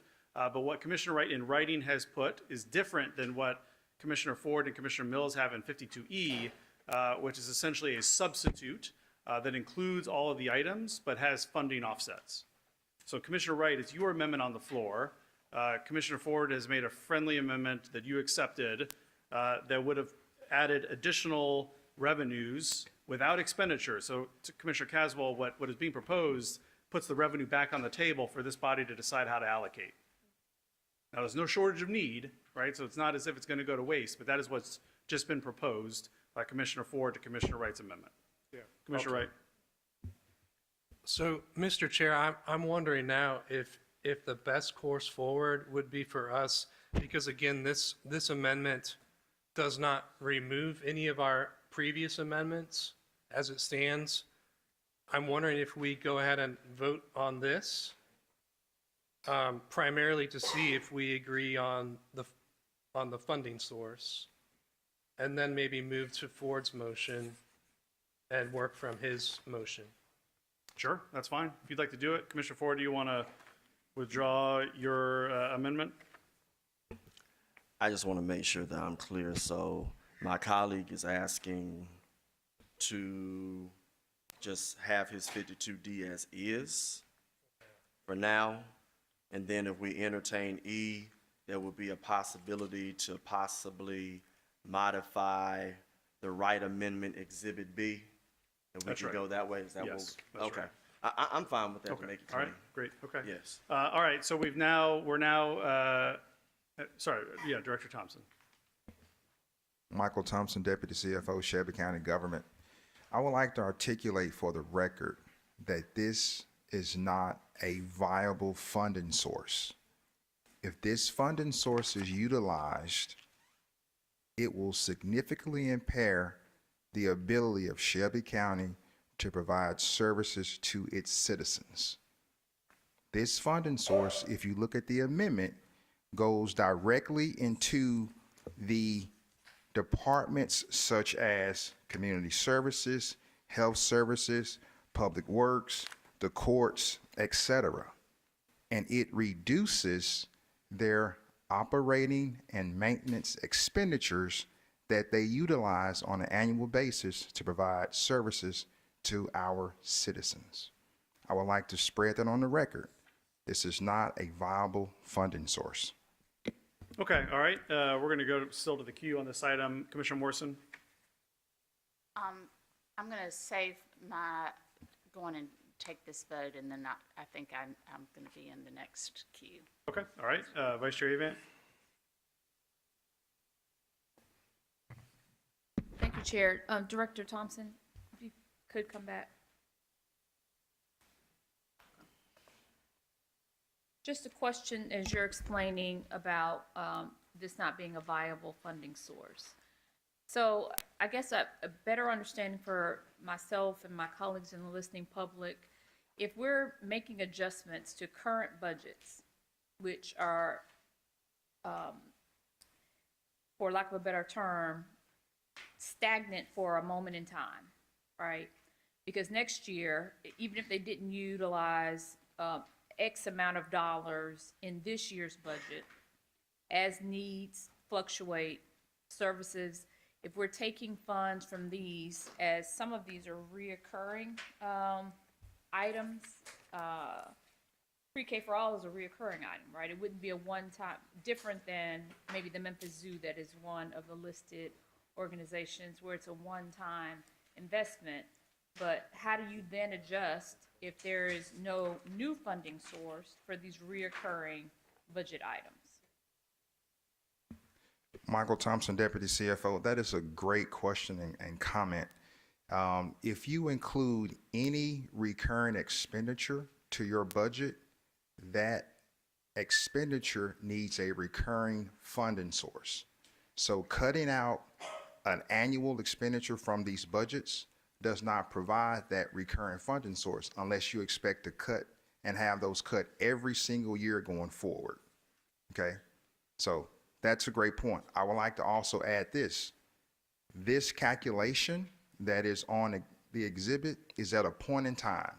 There are many more expenses that will come in over the next weeks and months that will increase that expenditure such that that funding source that you currently see right now will not even be there. That's why it's not viable. Even after June 30th, we still receive items that need to be covered and paid for.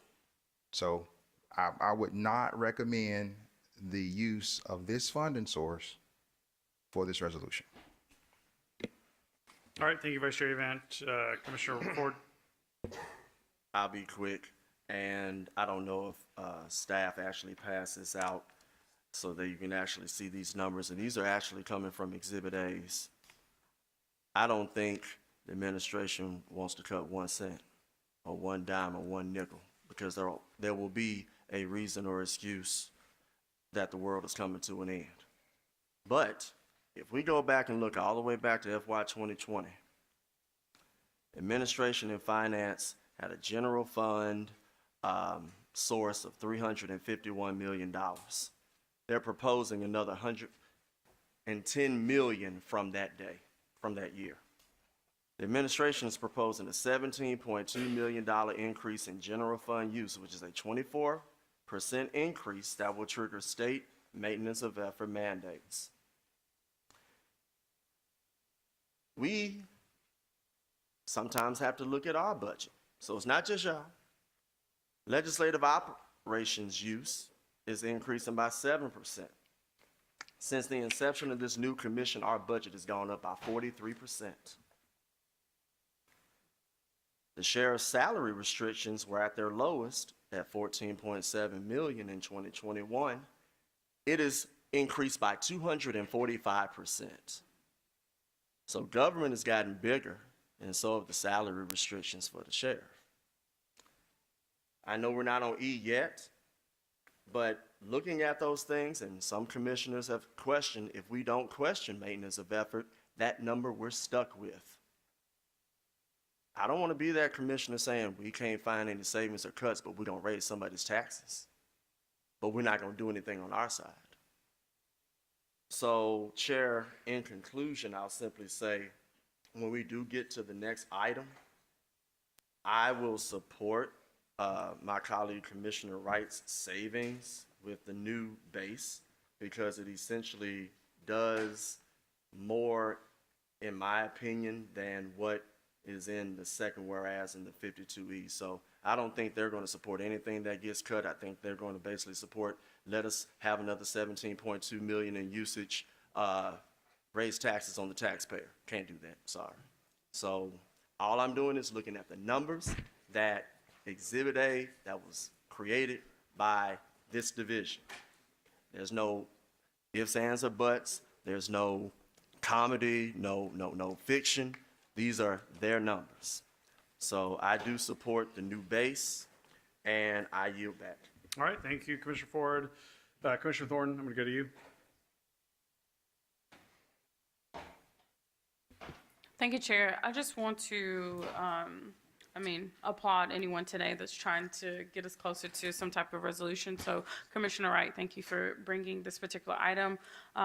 The challenges that I have with this item, and they're really just going to be two particular budget amendments that I'm tracking today. It's the Memphis Zoo and Hospitality Hub, When it comes to the hospitality hub, Orange Mound is in the epicenter of my district, and it is a known epicenter of homelessness. Hospitality hub, time and time again, refuses to acknowledge the crisis that we are in. Our businesses are under distress, our residents are under distress, our community is under distress, and there is no vision. So to say that we're going to invest $2.5 million without any type of vision, any type of acknowledgement of need, I take a lot of issue with that. So when we think about where Orange Mound is actually going to be addressed, it's actually in the 1.8, and unfortunately that didn't make your cut for this particular item. So I don't believe in putting, monkeys and gorillas and giraffes above people who actually are in need.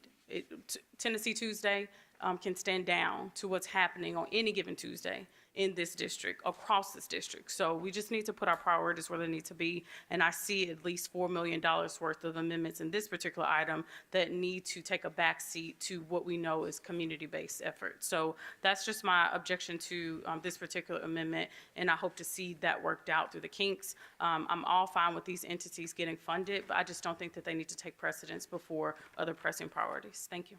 All right, thank you, Commissioner Thorne. Commissioner Morrison. Well, I'm going to change my mind and speak, since everybody's speaking, about two things. The crime lab, I see DA Mulroy, and I think most people are supportive that we need more crime lab work, but in my view, the question is who should pay for it, and I think this is not, this, first of all, would be not in the operating budget at this rate, even if everyone agreed to it. I think this would be more of a CIP, or is it 5.3 million every year? That seems like something that is way more than we can do at this time, especially when we have an alternative. So even though I support the work of the crime lab and see it as an important public safety initiative, I don't think that we can afford, and we really need to push the state for a solution there, in my view. Secondly, the Memphis Zoo, I'm supportive at the full level because it is an asset for our entire community, every single one of our districts. And to have a free day, I don't know how many of you all have been on a Tuesday, but I've been many times, and it is amazing to see our community using our zoo, which is, by the way, amongst the top couple of zoos in the entire country. So I would, whether it be the District Connector program that could fund Free Tuesday for all of our citizens or something, that is a must-have in my view. So those are two things I'll speak about right now. Thank you. All right, thanks, Commissioner Morrison. Commissioner Sugarman, we'll go to you, and then Caswell, and back to you, Wright. Thank you, Chair. And so I just want to say a few things, but before I start, I have a question for Director Thompson. And I asked if you would bifurcate the wheel tax from the budget, and I was wondering if you did that. Because that's the biggest issue that I'm hearing, is that they do not want another increase in the wheel tax. From the cities, increasing, and then we increased a couple of years ago, is just too much. So again, did you take out the wheel tax? Michael Thompson, Deputy CFO, Shelby County Government. We're happy to do that with the appropriate amendment from your office. Okay, so I'll be adding an amendment for that, because I'd asked him several times on the record to bifurcate it, and he has not done so. But then getting back to this item at hand, I do support the Memphis Zoo because it's extending the hours, as well as going to be year-round. So many times, young people or disadvantaged people would love the opportunity to go to the zoo, and it is a research zoo. And so this will offset some of the expenses, so the zoo can increase, number one, the hours, and as opposed to just being in the summer, it'll be year-round Free Tuesday. And the hospitality hub, I'm very disappointed in, because in my district, District 12, we have a large population of the unhoused. And I remember we had an ice storm, and some of my constituents were calling me and saying, what are y'all doing about all the unhoused on the street? And they called the hospitality hub, and they said, we don't go in that area. So again, I do not support the hospitality hub. It's got to be more expansive and be more inclusive. So I think we need to cut more of the hospitality hub and put that money where the Memphis Zoo is at. So I guess, can I make an amendment now, or are we going to wait? Okay. Point of information. Yep. So the good news is that even if we accept this, we can further amend it. And that's what I've heard across the board. So you've looked at this and you've seen further opportunity. And I look at it and I can see further opportunity here. And I think those things can be entertained, and that's how we'll get to the budget that we want to approve. But we have to understand going into this that it's very unlikely that every single one of us is going to love every single component of this budget, right? We all have different priorities. We're looking at it in different ways. But in this way, we have a process to be able to see something in front of us, right? Try to understand the trade-offs and continue to make amendments and see how it goes, and go from there. So yes, there'll be an opportunity. We just have to have something to work from to be able to do that. Okay, point of information, Chair. At what point in time can I say I would like to bifurcate the wheel tax that's baked in of $5? Because that's a huge issue. And I'm understanding that we have a large number of, we have less tags being bought here in Shelby County for whatever reason. Yeah. And so at what point can I entertain that? We are not bringing the wheel tax resolution. We do not have that in front of us to vote on, so we are not considering So that it's as a not revenue baked source. in, because I understand it was baked into the budget. It's not baked in. Well, I'm fine then. That's fine. Okay. Okay, Yeah, thank you. great. All right, Commissioner Caswell? Thank you, Chair. And again, colleagues, as we think about this today, and I know that it's other amendment items that's coming, and I propose to bring something when we talk about community engagement and investing in the community. We heard the community, they are here. They're asking for investment into the community. I'm looking to bring something a lot lower than $3.39, the current rate of what we have, to bring some investments into our community. At the same time, some concern when we hear that we was already short some $9 million from what we heard, and then now to think about this with revenue that's not recurring revenue. This is concerning that we go deeper in the hole, and I think next year we'll be really having to come back to the citizens with something major to make up the difference. So I'm just I'm concerned with this, and I'm looking to bring something that's going to talk to what we're asking for as a community, and that's investment into the people. Thank you. All right, thank you, Commissioner Caswell. Commissioner Brooks? Thank you, Mr. Chairman. I rise to speak in support of the crime lab. However, I will reiterate what I said on Wednesday. I know the entire Shelby County, and that includes an unincorporated area, has a stake in this. We all are invested in building up our anti-crime fighting toolkit. So I'm really concerned about Shelby County carrying the entire load. I saw all of the support letters, but I didn't see any dollar amounts in those letters. So what I believe we need to do is make sure that those that support us, unless there's some overriding reason that the mayor has that he hadn't put forward, we need to make sure that all of Shelby County municipal governments and those police agencies, the sheriff, MPD, city government, everybody contribute to this $5 million, because we all have a stake in it. So I just can't support Shelby County carrying this whole thing. I can't do that. But I do support the crime lab. Thank you. Okay, all right, thank you, Commissioner Brooks. Commissioner Wright? All right, a lot of things, Mr. Chair. First of all, this amendment does not add any new amendments. It doesn't cut any of our previous amendments. All it simply does is find a funding source for the amendments we've already added, a subset of them. So everything else is still being funded from general fund as we've amended the budget. But I've found, and so like to speak to the hospitality hub, that's not something that I supported. I'm just helping find some new funding source other than general fund to fund this body's priorities, some of them. So this, again, this amendment does not cut any of the board's amendments. It simply finds a funding source. Now, to Mr. Thompson's comments, it's very curious because your boss, the mayor, I spoke to him and he said he was supportive of this idea and was possible to do this idea. And so that's very curious to me, what you're saying now. If you will take a look at the budget book, and just for an example, so take Exhibit A, take that chart.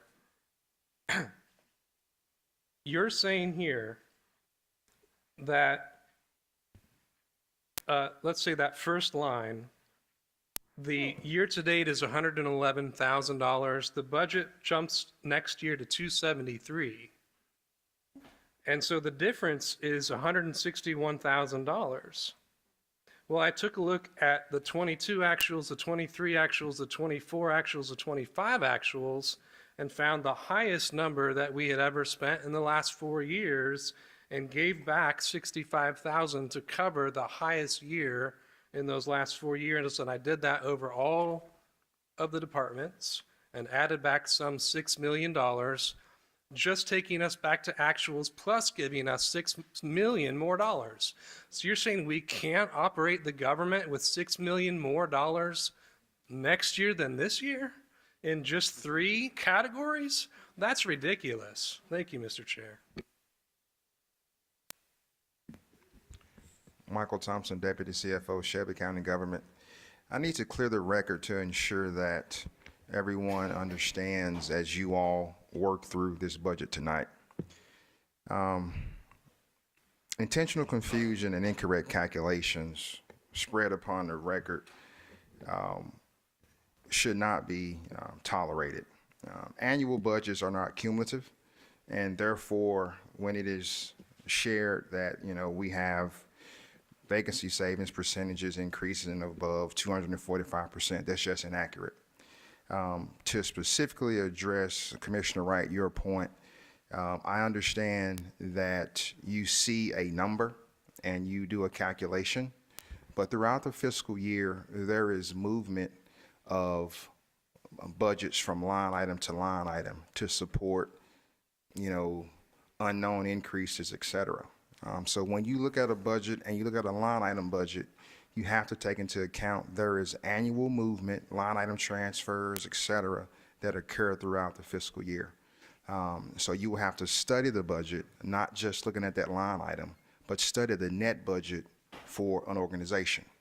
And so therefore, in your annual financial report would be a better place for you to look at the annual net cost to operate community services, public works, et cetera.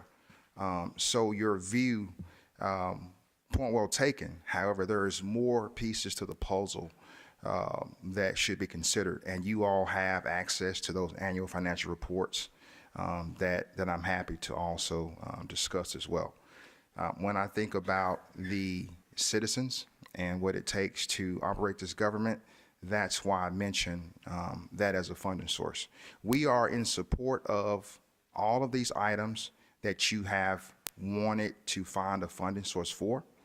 And I'm happy to continue to help identify viable funding sources to support those things that you're interested in. Okay, all right, Director Thompson, I mean, we're all seeking funding sources here. I mean, that's really what we need to do. So we've made a list of amendments.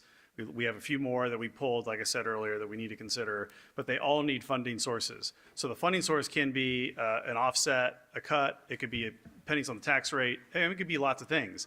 But like, we have to name them now, right? We can't just sort of throw them out there and expect it to happen without some way to pay for them. So we absolutely need some help with that. As you saw, we voted on a lot of them, and if we don't have funding sources for them, they cannot be included in the budget. Okay, so those are the choices we have to make. And we'll move through them piece by piece. So we still have this one in front of us. We can either vote it up or down and move on to the next one and continue that process. Okay, hang on one second. I'm going to go to the queue and then we'll go back to you, Vice Chair Avant. Thank you, Chair. Just a question. I too respect a lot of the comments made by Commissioner Morrison and Commissioner Brooks about the crime lab. And I think in committee, there were some questions answered that many of the aspects of the crime lab that would take this 5.3 million are outset years, right? So it's something that we wouldn't be ready to do in year 2, year 3. So if my colleague would be open to a friendly amendment to adjust this number, because as you all said, there are other, items that we all voted on, and maybe there could be a replacement for part of this, this funding, because it isn't something that they can do in the FY '26 year. The 5.3 million would not be expended in that 1 year. And so I do think that we could lower that number, which then frees up, if there are some other budget amendments that have been approved in our committees, that could utilize those funds that you've identified. So if you'd be open to a friendly amendment of changing the amount of the crime lab to 1.5 rather than the 5.3. Yeah, if I could be recognized, 2 quick points, Commissioner, and yes, I'd be willing. This amendment didn't add the crime lab to begin with. The crime lab's already in our amended budget, amended by a previous amendment. So this just finds a funding source for that. But I would just say you might hold off and see what we do with this from a funding perspective, because then I think Commissioner Ford's amendment does exactly what you're recommending. Okay, thank you. All right, great. Thanks, Commissioner Lowry. Thanks, Chair. I just want to make sure I have clarity, and maybe from the budget director as well, as far as on revenues. Do we have all the projected revenue here that we traditionally have seen from typically what happens with the trustee's office and even the sheriff's office as well? What happens after this is all the revenues that we've had, do those conclude those projected revenues as well?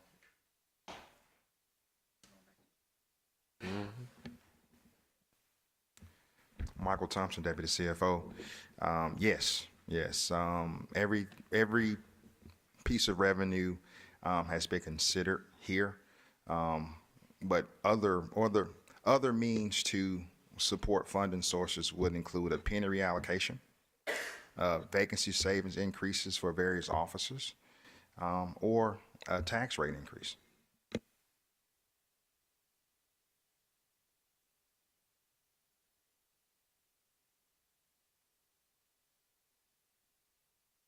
Commissioner Lowry, you're good? Okay. All right, so we're back still here on Commissioner Wright's amendment. Before we take some action on this, Director Tipton, you want to weigh in one more time? Thank you, Chair. Audrey Tipton, Director of Administration and Finance. I also just wanted to be clear that the reductions that were proposed here of the $21 million, it goes across the board.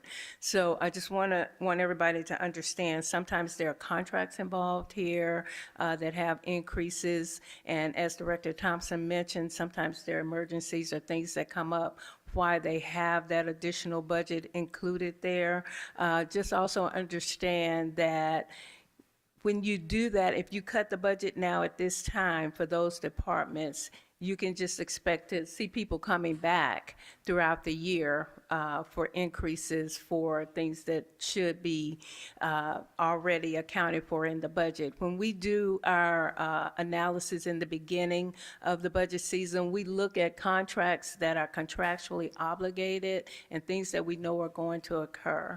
And that's what we include in the budget. So cutting the 21 million would impact departments significantly. Number one is the inmate medical contract, which is included in the amount that's being cut.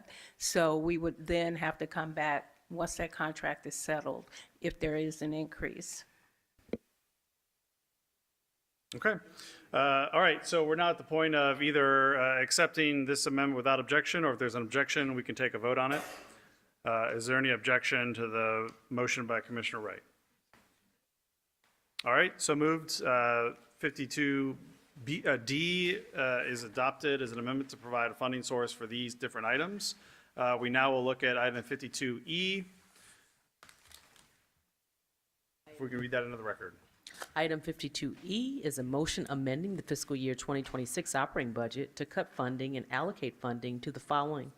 Sponsored by Commissioner Dr. Edmund Ford Jr. and Commissioner Amber Mills. All right, Commissioner Ford? You ready for me, Chair? Yep. All right, very quickly, because it was stated on record, basically do not look at the numbers that finance basically has put in the last 6 budgets, but you need to see where we're at. And when you look at what I articulated without you having this, government has gotten bigger.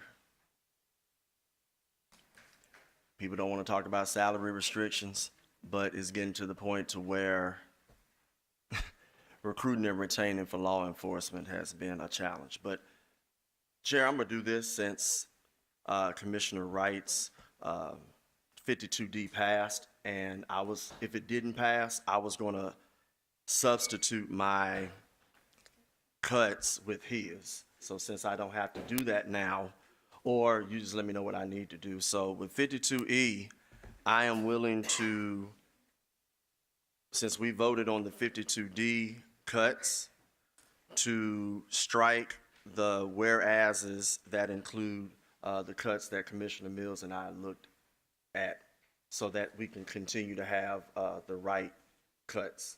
So do I need to, I can amend my own motion, right? Parliamentarian through the chair. All right, just checking. So I want to strike out the whereases, the second one, and the first be it further resolved that would honor the right/forward savings. And some of the numbers that Commissioner Wright has in his exhibit are very similar, if not spot on, with what I have here. So there were other items, and again, commissioners, this just finds a funding source, just like what Commissioner Wright stated. This is not the be-all and end-all. There was one commissioner that talked about the 1/6 and particular initiatives being put in place. So if you look at this, again, this does not fund all $120 million worth of savings, but it gives a starting point to where if we are able to look at 52E, and I did the math, and I want to make sure that I amend 2 other things. It would include all of these items here, Veterans Court. There was one organization, Granted Servant in Christ. CCRE is the same as Commissioner Wright's. Veteran Service Officers, I know that was Commissioner Mills. Memphis Zoo's on here. Crime Lab for 2 human bodies is on here as well. Since I'm bringing in amendment, I said I wasn't going to bring in amendments, but since finance couldn't help me find cameras for District 9 and we got a waiting list, I put that in here. Clerk, which is an ordinance, is in here. Commissioner Thornton, you had a concern. The concern is met in here. The trustee, the same numbers as Commissioner Wright's. There were some items that I know my colleague Commissioner Caswell brought in front, and there were some people out here that's included here. Hospitality Hub at a lower amount is here. Pre-K at the full amount is on here, just like what Commissioner Wright has. And I know that the skate park that one of my colleagues asked about is on here as well. So no, it doesn't take care of all $100 million worth of items. But if we use the right cuts with the 1/6, I'm going to add 2 other things on here because I know that the sheriff had a big list of $77 million. I don't have $77 million worth of things up here, but I do have on here the 3% raises, as well as the minimum pay to $40,500. So there are 2 items, Chair, that I like to add. And when I add them after I did the math, there will still be $1,543,000 remaining, which means if people want to absorb that in order to find other things, $1.5 million is there. You heard the trustee. We got a 2.6933, so if somebody's inclined to take the 3.3 off, That extra would take care of that for those that are inclined to be at a 269 rate. So could we go ahead and offset everything with that? We could. So, Chair, I'd like to go ahead and add these following two items. I would like to add AFSCME, which is $1,811,165. And I would like to add, one of my colleagues mentioned a lower number for the crime lab, so I will put that number. I had another number, but I will take this number that was mentioned at 1.5 million. And when you add up the savings and offset that with the items here, there will still be $1,543,000 remaining. So, Chair, what else do I need to do so that everything can be? So I think if you can just be clear about, Yes. because you've also referenced rights amendment that we just adopted and making amendments to that. All right, so In I'd like addition to do to just two your own, amendments. in addition to 52E. Okay. So just want to be clear whether you're attempting to substitute 52E or if you're trying to amend the already adopted. I can do 3 quick amendments and then it'll be clean. Amendment on the right. On the 52E to it. The first amendment would be to strike my cuts and include the cuts that were already passed in 52D. I'll wait for the chair. Yep. So you're No, I amending didn't write that 52E. Yeah, I will. All right, so the first thing is to amend my cuts and incorporate the right forward cuts that were in 52D. That's number one. Number two is to add AFSCME for $1,811,165 and to add the crime lab for 1.5 million. Those are the only 3 changes. And that would still yield a savings of $1,543,924 for any other amendments that other people might want to do after the fact. Okay. So just so that we're all clear, your motion is actually has the effect of more of a substitute on the budget than it is an amendment, because some of these things have already been considered in committee. So that's the difference here, and just to be clear, in 52E, which is one way to do it. Essentially, you've included most of everything that was presented, but not everything, but it's all got funding offsets. Yes. So that's the approach. It's different. Okay, just so we understand this, if we want to accept it or not. I want to make sure everyone understands how Commissioner Ford's proposal is different. It's essentially a substitute of the original proposed budget. So it would strike any of the amendments that were made in committee, but replace them with many of those amendments already in this document. So it doesn't remove them, but in some cases it changes the amounts. But Chair, just so that narrative won't be he's striking A through X or whatever the case may be, this is a starting point, and it also has 1.5 million for the next group to do whatever. So if somebody with another motion would like to find funding sources where there's a tax increase or additional cuts, they have the full right to do that. But we had to have a starting point to your point. That is correct. So it is moving us toward a budget. Okay, so what this does is it finds funding sources for even more items that were proposed in committee than just rights in and of itself. Right, so it finds additional items and attaches funding sources. It does that by reducing some of the amounts that were in rights amendment, and they're clearly laid out in 52E. If 52E were adopted, it would become the new base of the budget. At that point, we can further amend it, right? If we want to strike things that are in this, add things, adjust the amounts, right, we can still do that. But what we're doing is we're getting closer to items being funded within the budget. All right, so as you propose additional amendments to this, should this pass, you can bring a funding source or continue to reallocate this, right? That's the effect that it has. All right, thank you, Commissioner Ford. Vice Chair Avant? Mr. Chairman. Oh, so, yeah, Commissioner Brooks. In reference to the crime lab, I'm going to be clear on that.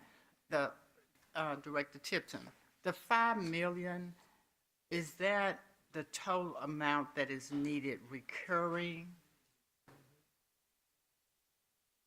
Who? 5 million, I'm sorry. For the crime lab, is that the total amount yearly amount needed? Most of it was recurring, yes. Audrey Tipton, Director of Administration and Finance, yes. The 5 million for the crime lab, yes, that is recurring. Most of it is recurring. I think when they did the presentation, there was some of it that was just a one-time. So I'm trying to understand, unless we have commitments from other entities, and of course, I don't want Shelby County government to take on this entire thing. If we do not have commitments from other entities, then what amount of that 5 million would even be beneficial, get this off the ground? I mean, 1.5, where do we get that from? What does it do? So I need to know what amount, other than the 5 million, would be enough to get us up and running and down the road. Audrey Tipton, Director of Administration and Finance. I really can't speak to the details of the crime lab.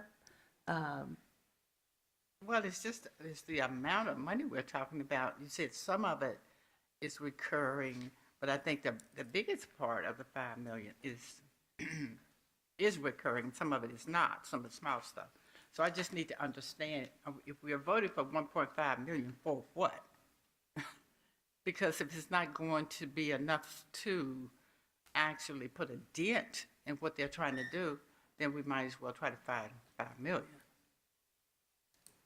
with our supporters, from our supporters.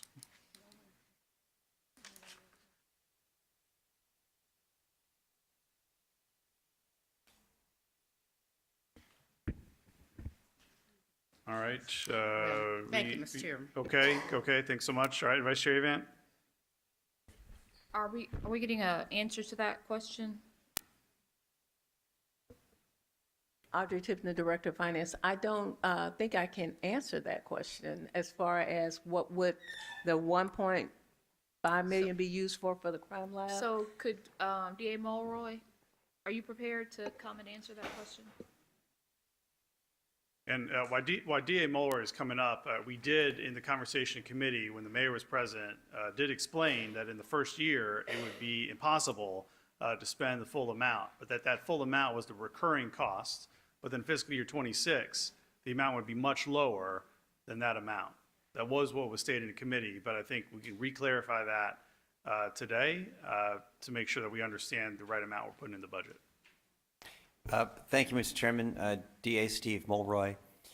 There will be some one-time costs, but it's a small portion of the 5.5 million that had been discussed in committee, which has now been reduced to 5.3 million by Commissioner Wright's proposal. The vast majority of it would be recurring figures, and we would be able to spend a lot more than 1.5 million in the first year. And could you get high level, if you don't mind, to share what that is? What is the amount that we could spend in the first year? Yes. Yeah, I don't know if I could, put an exact figure on it, right? Because there are some imponderables, but I would think that, the lion's share of it could be spent in the first year because we'd be staffing up. That seems contrary to the discussion we had in committee. That is not what was stated in committee. And I remember asking the mayor, of this amount of money, you're phasing in aspects. It was not only people and personnel, it's the type of people that you have to have trained for the crime lab. You said it would take some time to identify those people who had that particular set of skill set. So now I'm confused as to how we could spend the whole 5.5 million, but that's contradictory to what Mayor Harris said in the committee meeting. Commissioner, it is probably the case that we couldn't spend the entire 5.5 or now 5.3 million in the first year. That is true. There is specialized training that is required for the ballistics people that might take a little bit of time. That really isn't the case, though, with the cell phone and digital forensics type of work that we're doing or the rapid DNA working. There isn't really a lot of specialized training that would be required, we'd be able to use that right away. So what is So- the amount for those things, those particular things you just mentioned? Well, The rapid DNA and the ballistics. The proposed budget roughly partitions each of those into 3 roughly equal areas.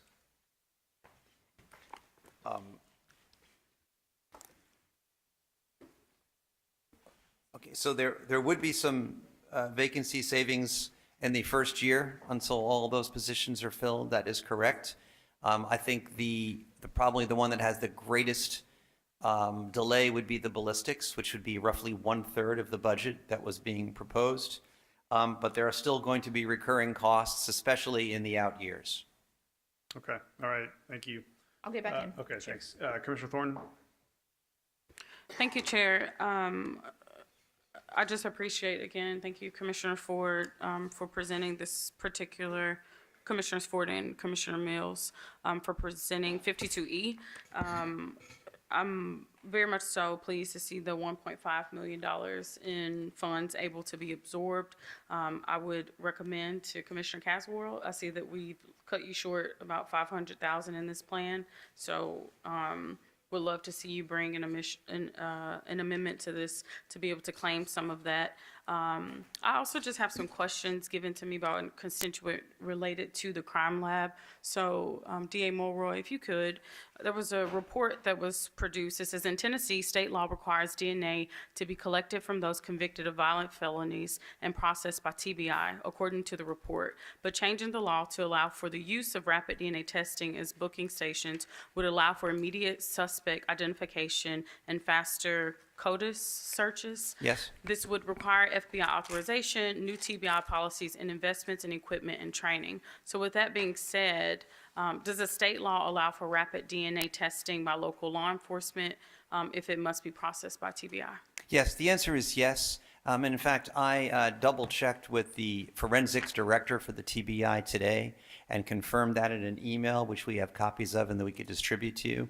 I think what you're referring to when you refer to CODIS is in order to tap into the federal CODIS database, there are going to be some regulatory hoops that'll have to be jumped through. But our proposal really is talking about tapping into the statewide database, and TBI has already indicated that they will be taking the steps necessary to allow local government to tap into the statewide database, and they just recently indicated that that would be about 80 to 90% of the types of people that we're looking for. So the ability to use the state database will be sufficient for our purposes, and there is no state law bar to local government entities using rapid DNA either for investigations or for intake at the jail. And that is exactly what the TBI director, the director of forensics at the TBI confirmed to me in this email, which we could distribute to you. So if it were stated that a local crime lab removes independence of TBI, how would you respond to that? Say it again, please, Commissioner. Does a local crime lab remove the independence of TBI? No, the local crime lab does not in any way remove the independence of TBI. And the document from the TBI director that I had distributed this past Wednesday at the committee meeting confirms that. The TBI director says explicitly that he sees no conflict between this proposal and what the TBI is doing, including what the TBI is doing with MPD right now. He does not see it as duplicative of, nor in conflict with that effort. Thank you for that clarification. All right, thank you. All right, Commissioner Caswell. Thank you, Chair. And again, just understanding that as we look at the cuts that are needed, and again, something that's being built for us to get to the place we want, I just want the public to know that there are still items that speak to the investment that is needed, like some things that's about to come. I do just say to my colleague, when we talk about this work around District Connector, is that I'm seeing these individuals working in the community with these stakeholders, gathering in which they have brought us a lot of data, a lot of information about things that's been collected over the last year, that people wanted somebody in their community to hear their voices, to bring those things back to us so that we can begin to fight for resources getting to the root cause of these issues. So I just hope that my colleagues, again, be open to what's to come when it talks about the investments that's needed. Yes, we can talk about cuts, But we got to understand they're cutting at the federal level. A lot of these entities that just been up here to speak. When we talk about some of the school board that's cutting some buses for the after-school programs and things that we got, where we got some organizations that we are looking for to support that are going to pick these children up and bringing them there in. But I just again want us to be open to the fact that those some cuts need to be. Yes, we need to be conservative with the tax dollars. If they're not being used and invest right, we need to redirect those investments. But I don't think we just need to redirect them towards things that's locking them up and putting them away. We got to figure out a way that we're actually investing towards how we building them up and helping them thrive another day. Thank you. Thank you, Chair. All right, thank you, Commissioner Caswell. Commissioner Brooks. Thank you, Mr. Chairman. In reference to the item that we're looking at here, is it 52E?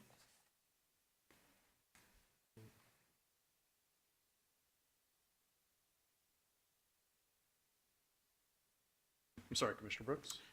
I move to bifurcate the items that are in the amended 52E.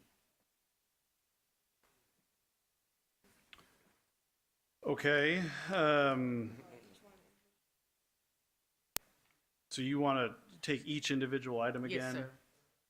All right. So just we've already voted on many of these items already individually, right? And so what this resolution is, in addition to the one before it, is a way to add a funding source to them. But it also Okay. has funding attached to them. So help me to understand how it's not duplicating the funding. If we voted, you're correct, we voted on some of these already. And then if we adopt this. Okay. Can you speak directly into the I'm microphone? sorry.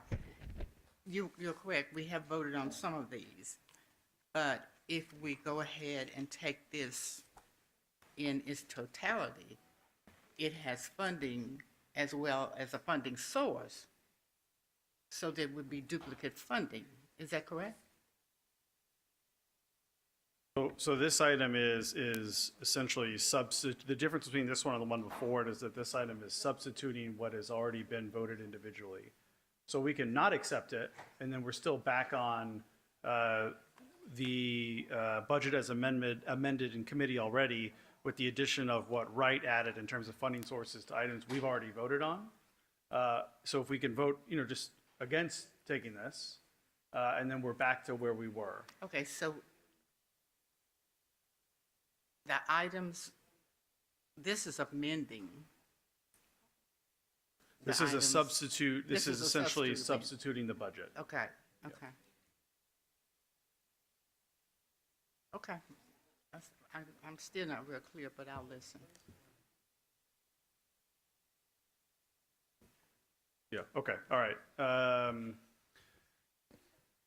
We're getting to the point where we need to take some action on this, and remember, we can still amend it after, even if this is accepted or not accepted, we can still amend as we go. It doesn't mean we're committing to everything in here. Things can be taken out, things can be added, we can vote on those individually. So if anyone had an item in here that said, you know what, I want to strike these items or add some items, that is possible to do. This is just what has been presented to me to present to you to say, this is an option we can take. We can say we don't want to take this option and we want to go back to the budget as amended. Yeah. The only thing we've taken action on so far is Wright's amendment. Chair, I got a point of clarification. Yep, on Commissioner one. I'm Wilder. happy to get in the queue, but it's going to go back to what Commissioner Brook just asked. I just want to make sure I'm clear. So on 52D, we had a specific line item by where these funding source. I'm with you. So does the dollar amount match? So, but this for me, I'm looking at specific, and maybe just help my understanding. When I look through items 1 through whatever from a funding source standpoint, we see exactly where that's coming from. And in 52E, we see a total dollar amount. Are these things supposed to match? So that's the difference between these two motions, right? The first one we considered, yes, the dollar amounts match, but the full amounts in some cases are not fully offset by a funding source, right? right? That's laid out in 52D, right? It shows what the original amount was. Yes. And then what the amendment is. Yes. Now, everything else that's not on here is still included if we've already voted on it. It just doesn't have a funding source at this time. Okay, what's in front of us now, 52E, is a motion to substitute and add a funding source, but it also does, in some cases, change the amounts, right, from what we've already voted on. So that is the difference. All right. So what is before us is 52E, whether we want to accept that, vote, object to it, and vote on it.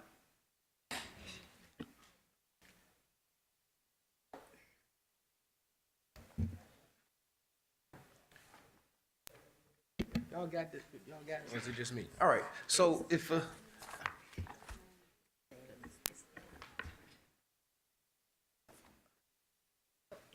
happy to clarify. thank you.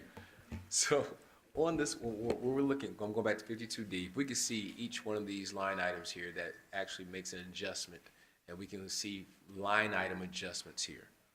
So I read that from my standpoint. If someone else has got it, thank you, Chair, for indulging me. So I see exactly what we're talking about, what this dollar amount is going to add up to.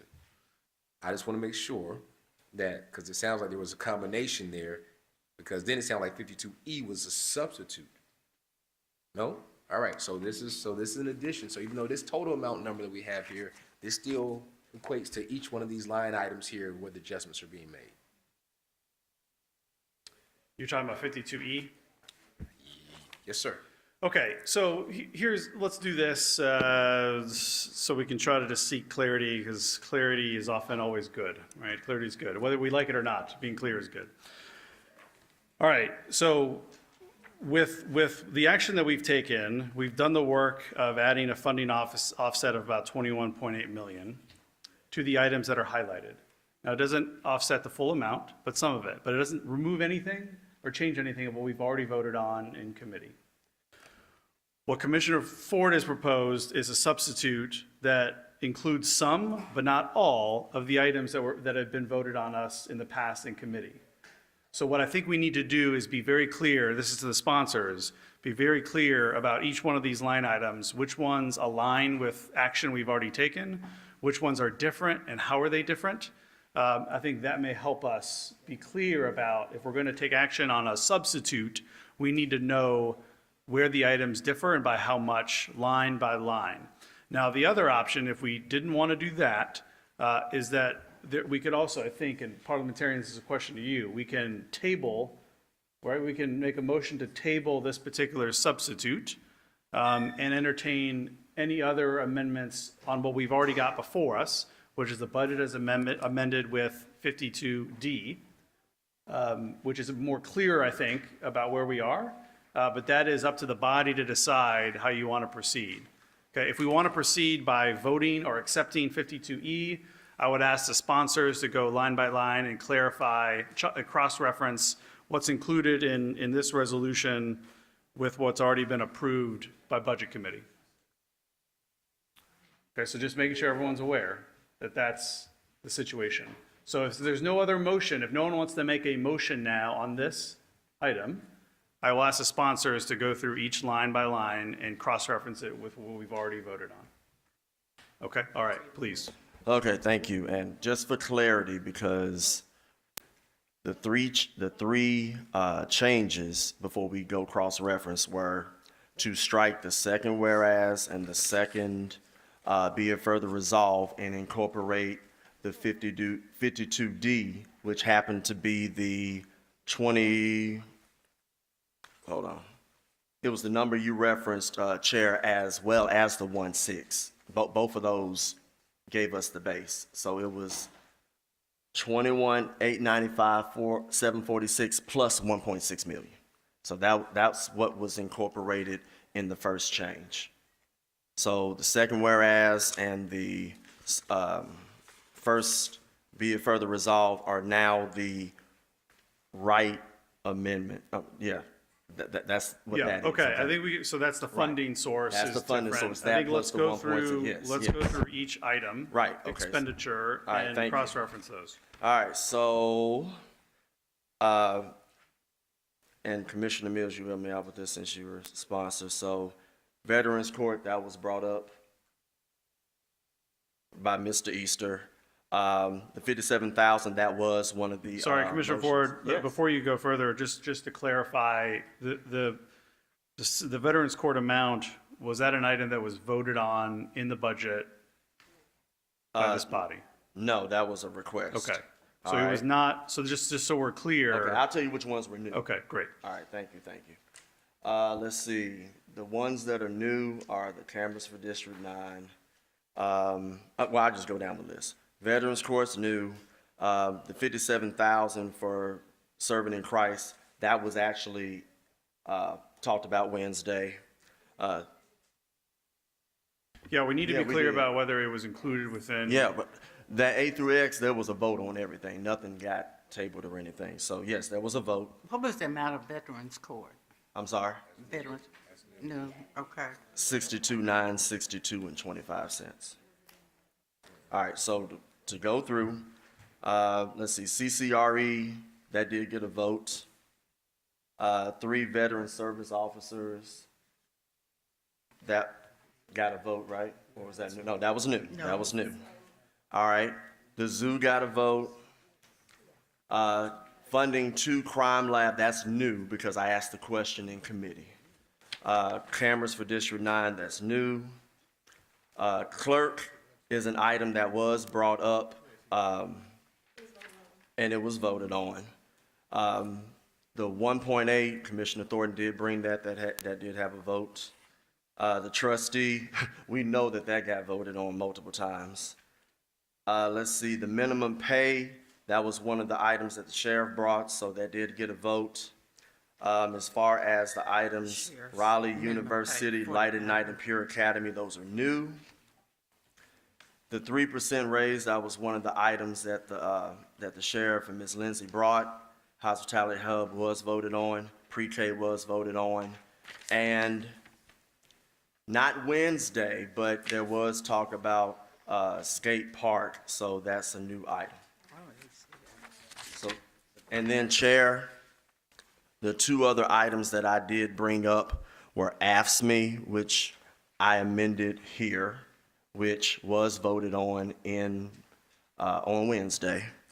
And the crime lab was discussed as well on Wednesday, and we just decided to come up with another amount here. So do I need to repeat any? All right, well, I think very, very well intentioned, but I can sense that there's still a lack of clarity, and it's important that we're clear about what we're actually doing here. I think, Commissioner Clay Bibbs, you're the budget chair. I want to go to you to see what you'd like to do with this. So I was going to take this opportunity for, make a motion to table this so that people can get clear on what it is we're voting on. So then we can go and take up other things and then come back to this. Because I think everyone's confused around here. And I don't know if we can go ahead and tackle that confusion. If not, Okay. to table it. All right, so Commissioner Clay Bibbs, just make a motion to table this substitute amendment. Is there a second? Second. Okay, seconded by Vice Chair Avant. Is it? And I'll Okay. object. All right, so there's an objection to tabling it. Madam Parliamentarian, can you just be clear for everyone what a motion to table will be? Yes, so to be specific, it's the motion to lay on the table is to enable an assembly by majority vote and without debate to lay a pending question aside temporarily when something else of immediate urgency has arisen or when something else needs to be addressed before consideration of the pending question is resumed. So it requires no debate and it requires a simple majority or to be done without objection. Yeah. Yeah. Yeah, and you come back, exactly. Okay. All right, so. I got a point of information on that. Yep, Commissioner Ford.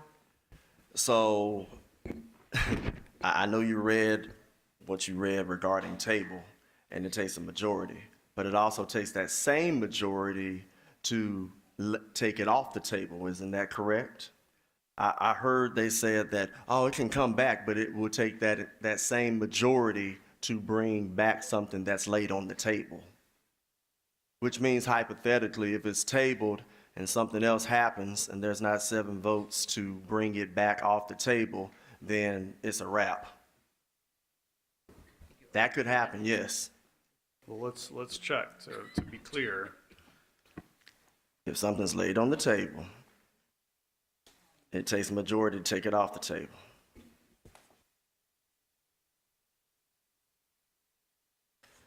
The question, basically, the parliamentary inquiry is, does it take a majority to get it back off the table, which I believe it is, which means hypothetically, if we move on, something else could transpire and it could easily be gone.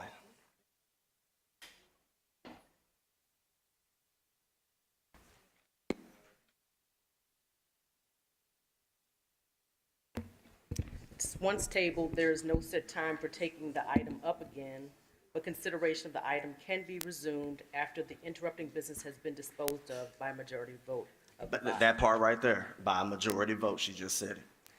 I think it's saying, It takes a majority to take it off the table. It's that simple. And that's why I object to the table.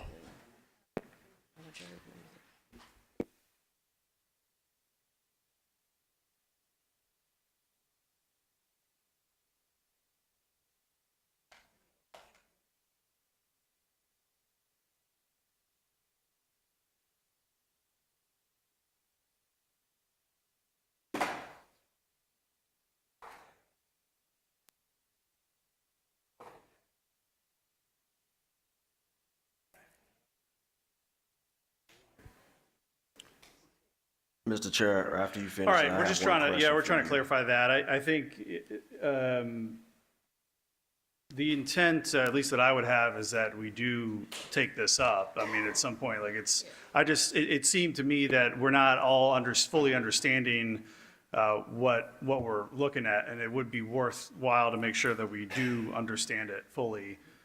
So I think I'm fine taking it back up if I'm able to do it, but that was the motion that was made. and it does say it's proper for the chairman to ask the intent. So if the intent is to take it back up without a vote, we get to go back to it and we establish that, then that will be the manner in which we proceed. We can do it that way. Yeah. But it stated that, and I want to go back ad nauseum, it takes a majority for it to come back. Chair, I don't mind re-explaining because all we did was add 2 things and modify the funding source. That's all we did. So I don't mind going back clarifying because it's straight up and down what the dollar amounts of what the things are. I read the interpretation a little bit different, that it doesn't take a majority vote to take it back up. It's once the interrupting business has been disposed of by a majority vote of the body. Once the interrupting business has been voted on, dealt with, then you can take the item. That's the way I read it, but you also are very scholarly in the area of parliamentary procedure. But as the parliamentarian, I'm reading it not to require a majority vote to take the business back up. But you take it back up once the interrupted business has been disposed of by a majority vote. And Chair, you stated we needed a foundation so that we could start from somewhere, and this is exactly what's that. right. So I'm gonna leave it alone, and we're gonna go from there. I will not be supporting the table for the reasons I said. Thank you. Okay, all right, Commissioner Mills? I'm trying to understand what needs to be done before we come back to this. Because everything needs to have a funding source, whether it's a tax increase or it's cuts. And these items have a funding source. We can put them to the side. If you want to come back and cut them later, 7 votes cuts them. But these have a funding source and we have to start somewhere. So what business needs to be handled before we get started? No. I mean, I'm all for proceeding. I think I just want to make sure everyone's clear about what's included and what's not from what we've already voted on. Because that's also important for the public to understand, because many of them came on Wednesday, they heard their items, we had committee votes. What we took care of first with rights didn't cut anything, but there still may be some confusion about what maybe, because there's some things included here that we did not vote on, right? And there's some things that we did vote on that are different amounts, and some that are described slightly differently than how they were in committee. So I just want to make sure everyone's clear about that. Okay, And we so can take a recess to look at it. instead of tabling it. But the idea of tabling it would be if there are any other things we need to consider to sort of tighten it up, we can then take this exact motion and include those other things all at the same time. It was just to sort of help us move along. It was, I think, the reason for the tabling. But if we don't want to do it, again, we will vote, and if we don't want to do it, that's okay. Okay, all right, Commissioner Bradford? Chair, I've gone down through, so we all have this handout right here that has all of the things that were added to it. So I just went down through it based on what Commissioner Ford has passed out.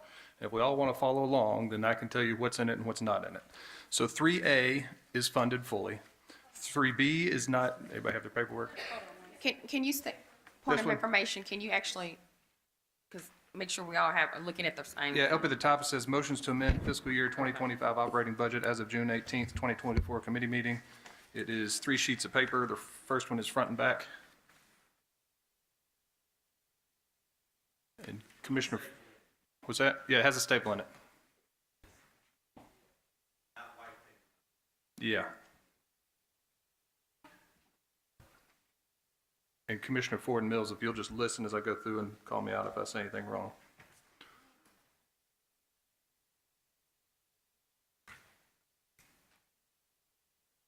Everybody ready? Everybody have a copy? All right, 3A, the $3 million is included fully. 3B is not in it. 3C1 is not in it. 3C2 is not in it. 3C3 is in it and funded fully. 3C4 is not in it. 3C4 is in it? Okay. This was the new, this Yep, was this is the the just additional added. amendment that was made. Okay. Yeah. Thank you. 3C5 is not. 3C5 is in it. I apologize. Maybe I don't know this as well as I thought I did. 3C6 is not. 3C7 is not. 3C8 is not. 3D is not. 3E is not. 3F is not. 3G is not. 3H is not. 3I is not. It has a funding source. So is it that full or is that full? So 486081 for 3I is in it.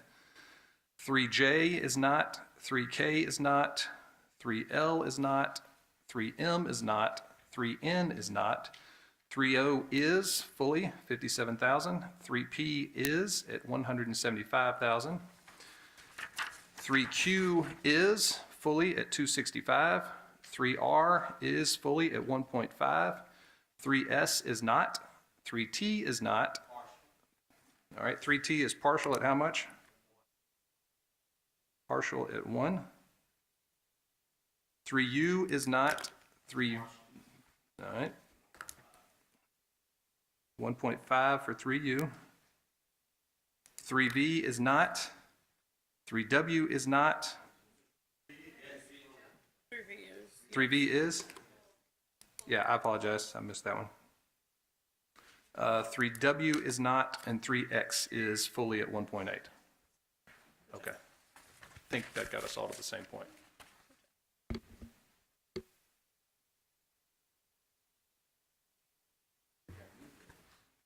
Okay. Now. And yes, there are a few new things in there that. So, is everyone clear about the new things that are in this item?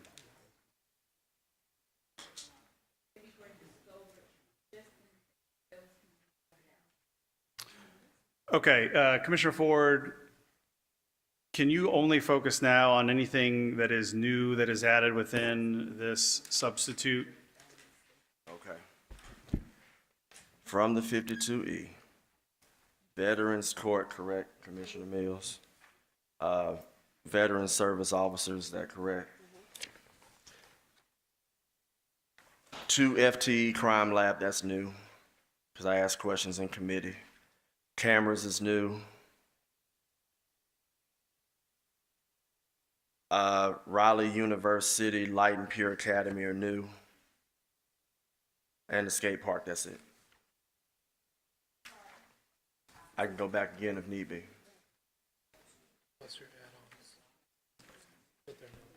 Point of order, Chairman. Yes, Vice Chair.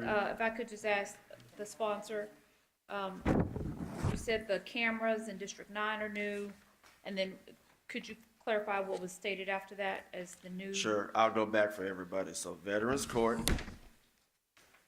Veteran Service Officers,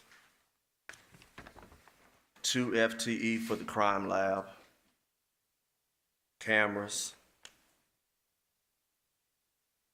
Raleigh CDC, Universe City CDC, Light at Night, Pure Academy, and lastly, the skate park.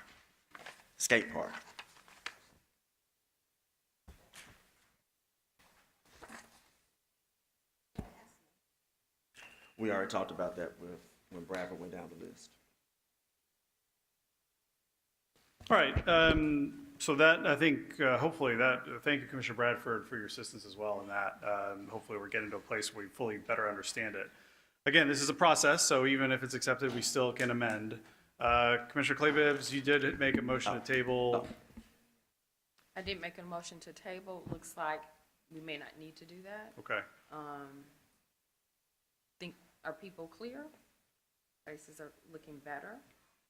Okay, so I'll withdraw. Okay, all right. Okay, it's been withdrawn. We still have some people in the queue here. We need to try to take some action on this, and then, because we still will amend it further. But just want to make sure everyone understands that, all right? Commissioner Thornton? Thank you, Chair. We'll do a minute and a half on this round. I don't even need Okay. that much time. It's just a friendly amendment. One of our speakers, he's not representing all Veterans Association. The title of the organization is Memphis Vietnam Veterans Organization. That's under the District 10 initiatives, so just correcting the name. So I would like to make a motion to, I'll take that as a friendly amendment. Okay. She's amending the motion of the name. I accept that all as friendly. veterans associations, their proper name is Memphis Vietnam Veterans Organization. Okay. All right, Vice Chair Avant?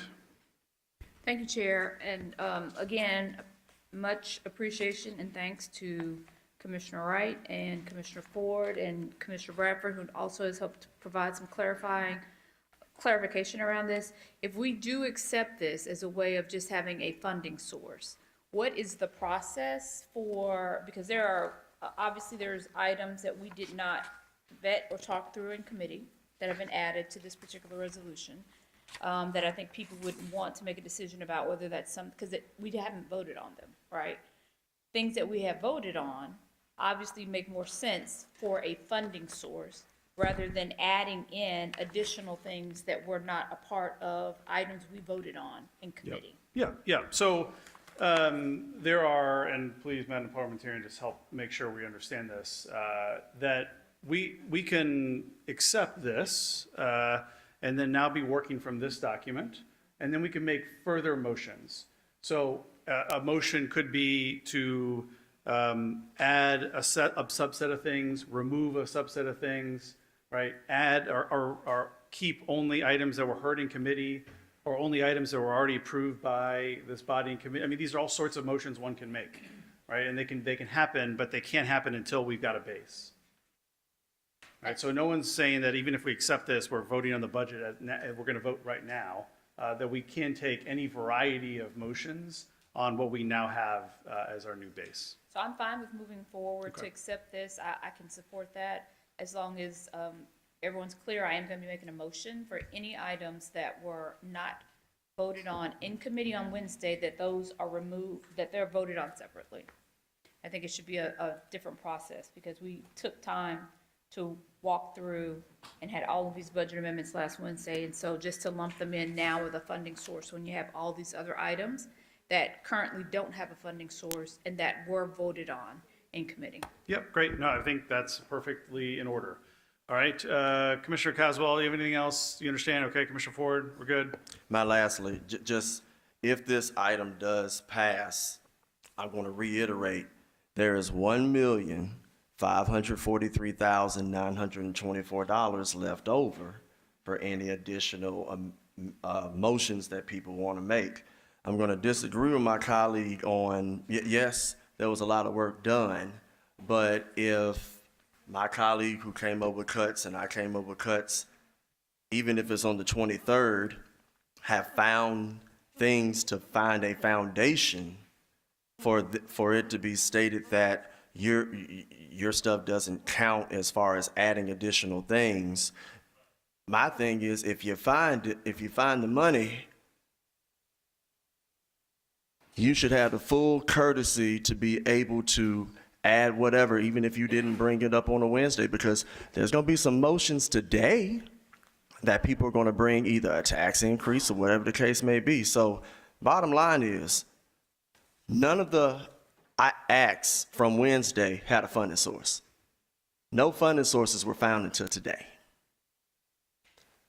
No funding sources were found today. We were at $100 million worth of amendments. This motion doesn't fix everything, but it puts a foundation, and it leaves $1.5 million for other motions. So I sort of find it disingenuous where, well, you didn't bring yours ahead of time. But I found the funding source, and this ain't the first time I found a funding source for District 9, and then there was a motion that was made on the last day to remove it.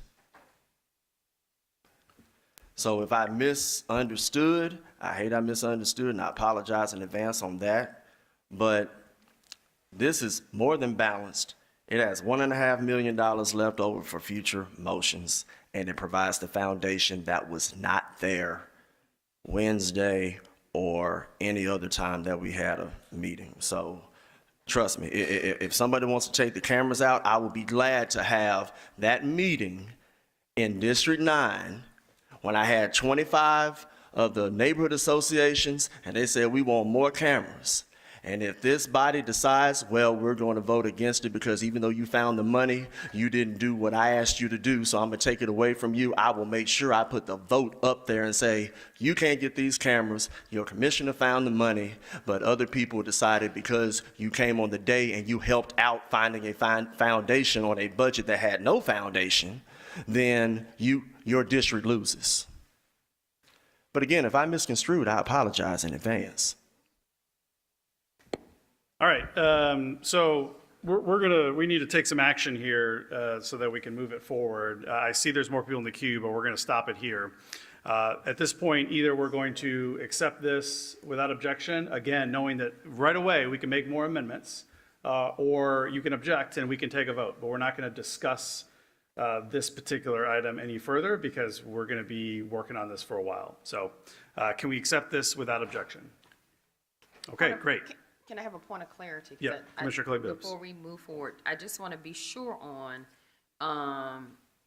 we accepted 52D as a funding source, how Wright set it up in his exhibits. Did we vote on that? We did. Okay. We accepted that without objection. All right, so that's how we're using this funding. Right. And then now we're looking at 52E, and where Commissioner Ford is saying, we're not using those whereases, meaning we're not using that as the funding source here. We're using what Commissioner Wright is using as the funding source. That's right. And then we'll be accepting 52E as is, and then going in, making amendments to it. Right. Okay, just That's right. wanted to put it out there. 'Cause So I just now, have yes, to so say- now that we've accepted that without objection, now appropriate action would be to take additional amendments on 52E that's now in front of us. So those can be either individual amendments. There's an individual item that was not included based on what Commissioner Bradford found. You can add it back in, right? There are items you can remove if you like individually, or you can do it, Vice Chair even mentioned, you can do it based on items that have been heard in committee versus not heard in committee. These are all ways in which we can continue to work on the budget. But we are moving ourselves closer to, there are more items now that have funding sources, and it's gotten a little more specific. All right, very good. Okay.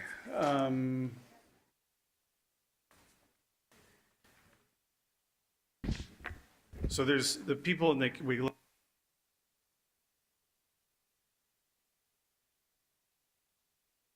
okay, all right, so I'm gonna clear out the queue. Now we can make, if there's an additional amendment you wish to make, you can do so at this time. All right, Commissioner Wright. Thank you, Mr. Chair. Just to clean up two amendments that I think now have been wiped out by nature of adopting the Ford amendment. Correct me if I'm wrong, but 3G had a funding source because it was a grant, and then 3I was funded another way as well. So can we go back and add 3G and 3I? I make that a motion. Okay. Commissioner Wright has moved to add back in the amounts in 3G and 3I in our budget amendment spreadsheet. Seconded by Commissioner Sugarman. Can we do that without objection? Okay, hearing none, those items are back in. Those have funding sources. All right, thanks. That was a great one, Commissioner Wright. Nicely done. All right, Commissioner Sugarman. Thank you, Chair. Okay, all right, sorry, before we, just for clarity, I want to make sure that everyone understands what those were. Okay. Okay, so 3G was $127,314.85 to allocate funding the Drug Task Force Grant Fund through the DA's office. Okay, 3I is $486,081 for the trustee that's been offset by the trustee's revenue fund. Okay, all right, Commissioner Sugarman. Thank you, Chair. And so I move to amend by adding 3S, juvenile courts, fund to support transfer operations from the Shelby County Sheriff's Office to juvenile court in the amount of $713,564.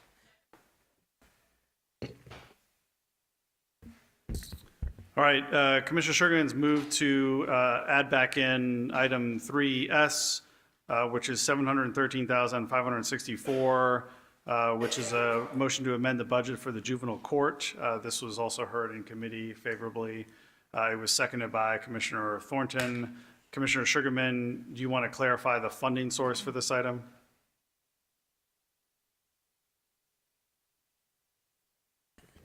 Yes, the funding source was part of the $1.5 million that was left over. Okay, so the funding source is the same as the revenues that were found in the original amendment we made? Correct. Okay. All right, can we take that amendment without objection? Before we do that, and Chair, and tell me this is the right way about going about that. I understand there's 1.5 remaining. That amendment alone is half of that. So are we going to have to a point where we have a stopping point that says that's 1.5, or we're going to have it all totaled up again as we continue to make amendments? Well, I mean, Commissioner Riley, this is a part of the process. I'm with you. It's going to be back where we were. Yeah, no. I mean, that's all right. unless we have one large grand compromise. There are 13 of us, and we all have different priorities. And so the way it will work is that we're all free to make amendments, and then we're free to undo those. Okay. And it's a matter of where we settle and at the end of the day. And again, like I said earlier, I doubt that every single one of us will be fully satisfied with the budget. But at least we should be satisfied that we all had a chance to sort of make a pitch and try to get something included, even if it wasn't at the full amount. I understand. I mean, that's one thing about a budget. Some people have to sacrifice when it comes to these things. I mean, that goes from all sectors. I guess what I'm making clear that either someone here is making a tally of our amendments, and they're going to tell us what we're over or what that's going to be from another revenue source. We're going to find the additional amendments. Yes, Someone's we are. doing. All right, We are. good enough. Yep. Yes. All right. Thank you. Commissioner Morrison? So I just want to mark a moment in time before we add more, and then we're out of balance all over again from where we are. So that if we wanted to pass a budget at some point, can we do that, or do we have to just sit here and go on and on? No, I think the idea would be we now have to find funding sources for these items. And those funding sources can be tax rate revenue, right? That is. But I thought right now we're neutral. We are. Correct. That's right. So we could pass a budget, could we not? If we wanted to do no more, sure, we could. And then the other point I'd just like to put on the record is there's nothing wrong with having a rainy day fund. And so if we were to have a little bit left over, that would be a good place to be. Yeah. Okay. All right, Commissioner Wright? Thank you, Mr. Chair. So either, I just raised this point that we still, if we're going to shave down the 3.3, that we need to have 1.1 remaining balance to go with what the trustee told us. So I don't know if we could amend this one down or find some savings somewhere else. All right, yep, thanks, Commissioner Wright. Commissioner Thornton? Thank you, Chair. I'm no mathematician, but I think we had 1,543,000 that we were able to absorb. And between 3G, 3I, and 3S, we're up to $1,326,959, which leaves $216,041. Just Yeah, okay, all right, thanks. Point of clarification on that, is one of them, I think, is that accepting the grant? I just want to make sure. The original one, Commissioner Wright, you asked for something. Yeah, so to those add. items have offsets, the ones that Commissioner Wright made an motion to, those are already funded.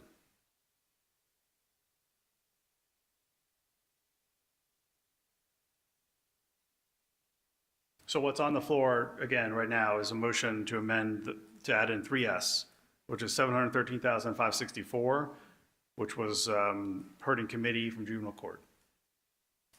All right. Commissioner Caswell?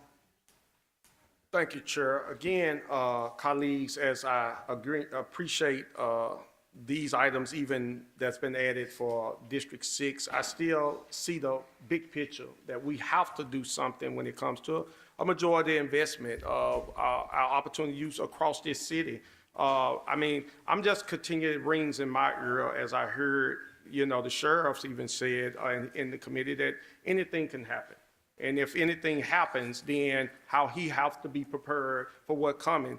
Right now, we are in a state of emergency. We are in a war. And when we talk about federal cuts that's already been coming, we cannot just stop here when we know that we got young people in our community where it has been deemed where we are the murder capital of the United States, where we have the highest poverty population per black in the United States. And if we do not do something else to return back to our communities and think that things are going to change, we're fooling ourselves.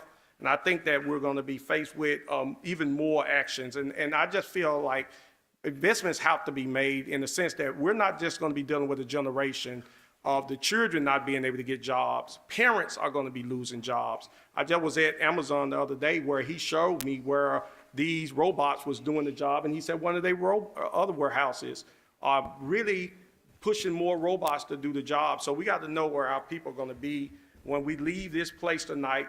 Because I can tell you, going back to District 6, I would not feel safer going home tonight than I was when I came here. I said it in committee. My wife got to go to Bartlett to walk because she don't feel safe walking in Raleigh. And we got to do something different. So I'm hoping that my colleagues still be open to a motion. I know myself, I sponsored with Commissioner Henry Brooks around the moral budget, that we be open to, if we have to go up some pennies to do this work, we got to do what we got to do for the people of this community. So thank you. All right, just again, we have a motion on the floor, which is to motion by Commissioner Sugarman to add in 3S. So I want to make sure we dispose of that. So if there's any further debate on that proposal, if not, if there are other motions you want to make, we got to wait until we take some action on this one. All right, did you have something on 3S, Commissioner Lowry?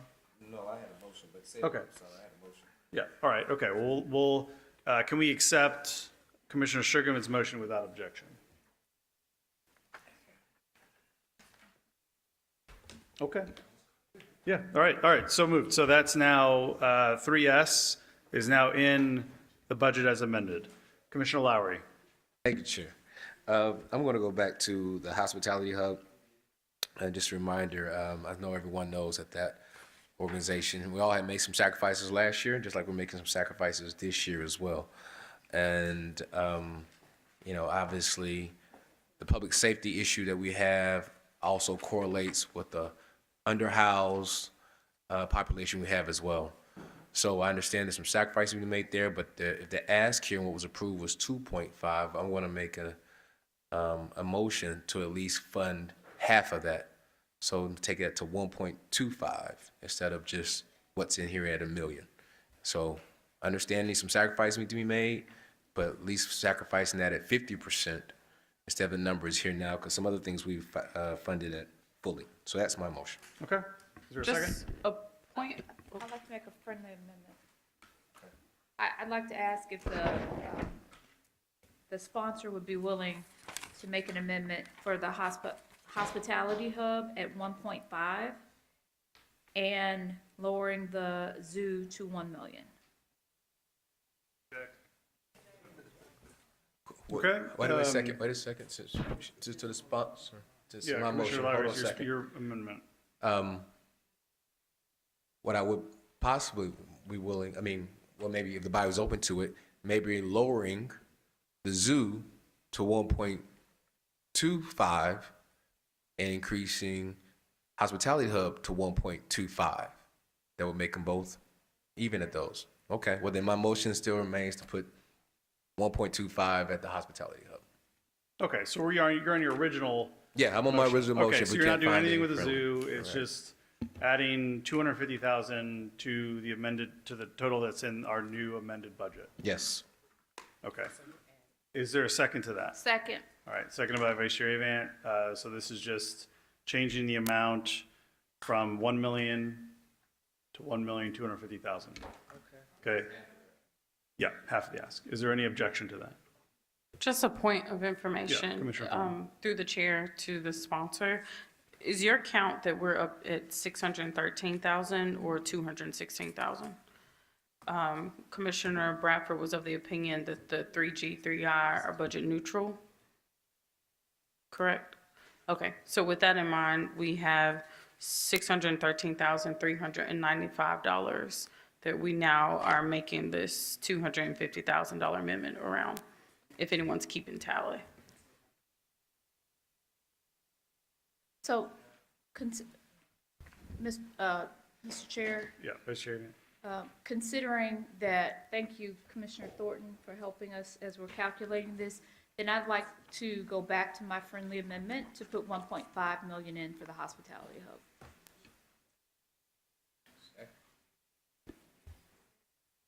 Okay. Let's reset a little bit here. Commissioner Ford, restate the amount of additional revenues that did not have expenditures when we initially approved 52E.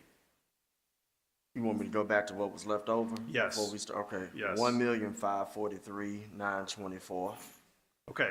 Now, the And only Chair, addition. Did we only do one addition? The Which only was the addition seven- go ahead. was the one that 3S, which is 713,564. Which would take us to, what, 833.60? Yes. That's So, what's the, so far. does that help? How does that? All right, so Commissioner Lowry, we still need to dispose of your amendment. So you are now changing yours from adding 250,000 to 500,000. That's my Right, friendly right now at 1. Yes, that was. Okay. And that was seconded by Vice Chair Avant. Yes. All right, and then is there any objection to that? That's now got an offset. 1.5, yeah. Commissioner Lowry? Good? Okay, without objection, all right, and that's also got an offset. All right? Very good. All right, Vice Chair Avant? I'd still would like to go back to, the items that were not originally as a part of the amendment and make a motion for us to vote on those separately. The new additions. I'd like Okay. to make a motion to vote on those separately. All right, Vice Chair Avant's made a motion to go in and vote on any items that were not, did not present in committee. Is that right? Correct. And vote on them separately. Correct. Seconded by Commissioner Lowry. And it was objected by Commissioner Ford. Okay. Just so that before we're going to do a quick round of debate on this, and then we're just going to start voting. But I want to make sure that we're clear about which items we're referring to. Sure. Okay, so we need, And then I'll rely on the sponsor. He may weigh in because it's his resolution. So to my understanding, Veterans Court, Veteran Services, crime, 2 FTE Crime Lab, cameras for District 9, grant for Raleigh CDC, grant for University City CDC, grant for Light at Night, Pure Academy, and the skate park, as well as the District 10, because I don't think that we got a chance to add that to the agenda before we had adjourned.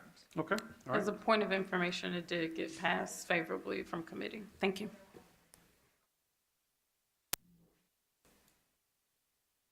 Okay, I think just, so, Commissioner Vice Chair Evans, your motion, so if this is how, you can pick any particular ones to vote on, and then if it's, But I want to clarify that I'm making them not for any one particular, but for those that were not voted on Wednesday, so that That we did I not don't want- vote on that we prior did to. not, Okay. yes. So, and Commissioner Thornton, are you saying that we did get to hear one? So, to my Yes. notification, to my understanding, we adjourned budget before we were able to add this as a budget amendment. So if I'm wrong, if I'm in error, I just need the clerks, the minutes clerk to. Let's confirm that, if we can look at the motions sheet. So just to help you out, Chair, as a point of information, what did not get heard was the carry forward for the 2.7. The 1.8 did actually get voted on in committee. Thank you. Okay, yeah, we do have it as 3X. Okay, thank you. So, all of those that I stated minus the District 10 Okay, initiatives. all right, so there was an objection to that motion. If we have any, we'll do a 1-minute round each if we want to, if we need to speak on it, and then go from there. So so basically we're voting on whether or not to vote on them. Okay, so we vote yes, then we are bifurcating it out and voting on those items per the motion. If we vote no, they stay in the amended budget. Everyone clear? So if you vote yes, we are voting to vote on them individually.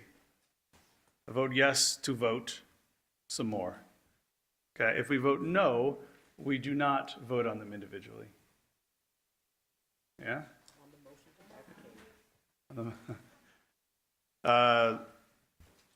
So a vote yes on this motion to bifurcate. We'll take the items in this amended budget resolution, and we'll vote on the ones that we have not given recommendations to in committee individually. If we vote no, right, on the motion to bifurcate, then we do not take any additional vote per those items. Does not preclude future amendments, but it simply says that we're not going to take it that way at this time. All right, everyone feel confident in how to vote? All right, Madam Clerk. Okay, if this is the queue that wants to, Commissioner Brooks, are you in the queue to want to speak on this?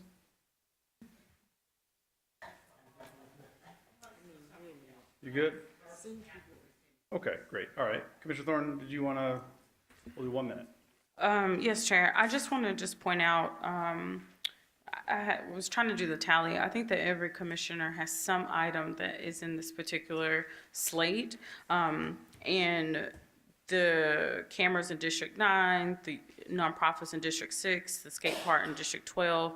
I mean, the only thing that was actually new would be what I'm associating with District 1 as a priority, which has been consistent from District 1, is to support veterans. So I just feel like bifurcating at this point is, it's just kind of unnecessary, because it really, this spread is just very thoughtful across all of the districts. So I would hope that we would all support not bifurcating this item and vote no. Thank you. Okay, all right, thank you. Commissioner Ford? I'm not even going to take the whole minute. If the bifurcation was going to happen, it should have happened when 52E was on the floor. Not after it's articulated that 52E after it's modified, brings $1.5 million that has not been found until the work was done. Moreover, after 2 amendments have been looked at in order to use some of the 1.5, and now we want to go back and look at the items that have funding sources to possibly defund those same items. I'm sorry.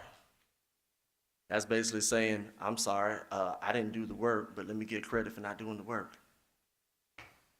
I'm voting no. But if I'm incorrect, I apologize. All right, thanks, Commissioner Ford. Just to be fair, I did tell everyone that, you can make motions at any time. So I want to take, I will say that that is what I did say, and that is true. You can do it. So if that's, because I know there were some indication of some commissioners that may have wanted to make motions while we had it in front of us. So I understand that. All right, Vice Chair Event. Thank you, Chair. I just appreciate you clarifying the process that was outlined to us. And again, humbly, on my hands and knees, I want to thank all of the commissioners who did the hard work to help us find a funding source. So very, very, very, very grateful so that we can fund initiatives in this county that are supporting all of Shelby County. So I just want to make sure that I have that on the record, my thanks, my gratitude, how much I do appreciate the hard work that has been put into this process. However, I think that we have a whole other list of, things that didn't even get to the budget floor from Wednesday because we had spent 8 hours, right, on one committee. So I appreciate you outlining the process of what we could do as a part of getting to something that we're all comfortable with. So thank you. Yep, sure. All right, Commissioner Brooks. Excuse me. Thank you, Mr. Chairman.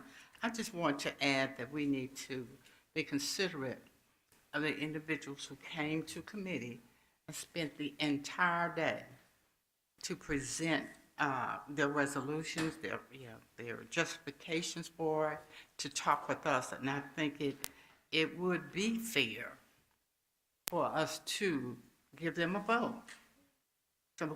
So it's great that someone did the work. Yeah, that's what we're here to do, work.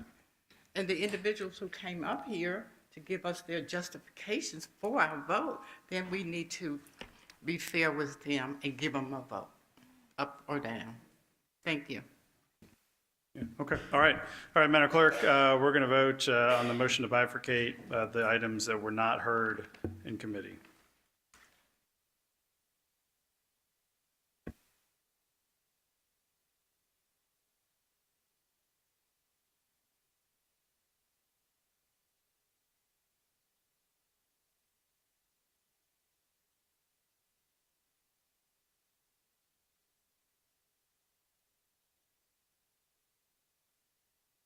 All right, I think we can close the screen and record the vote.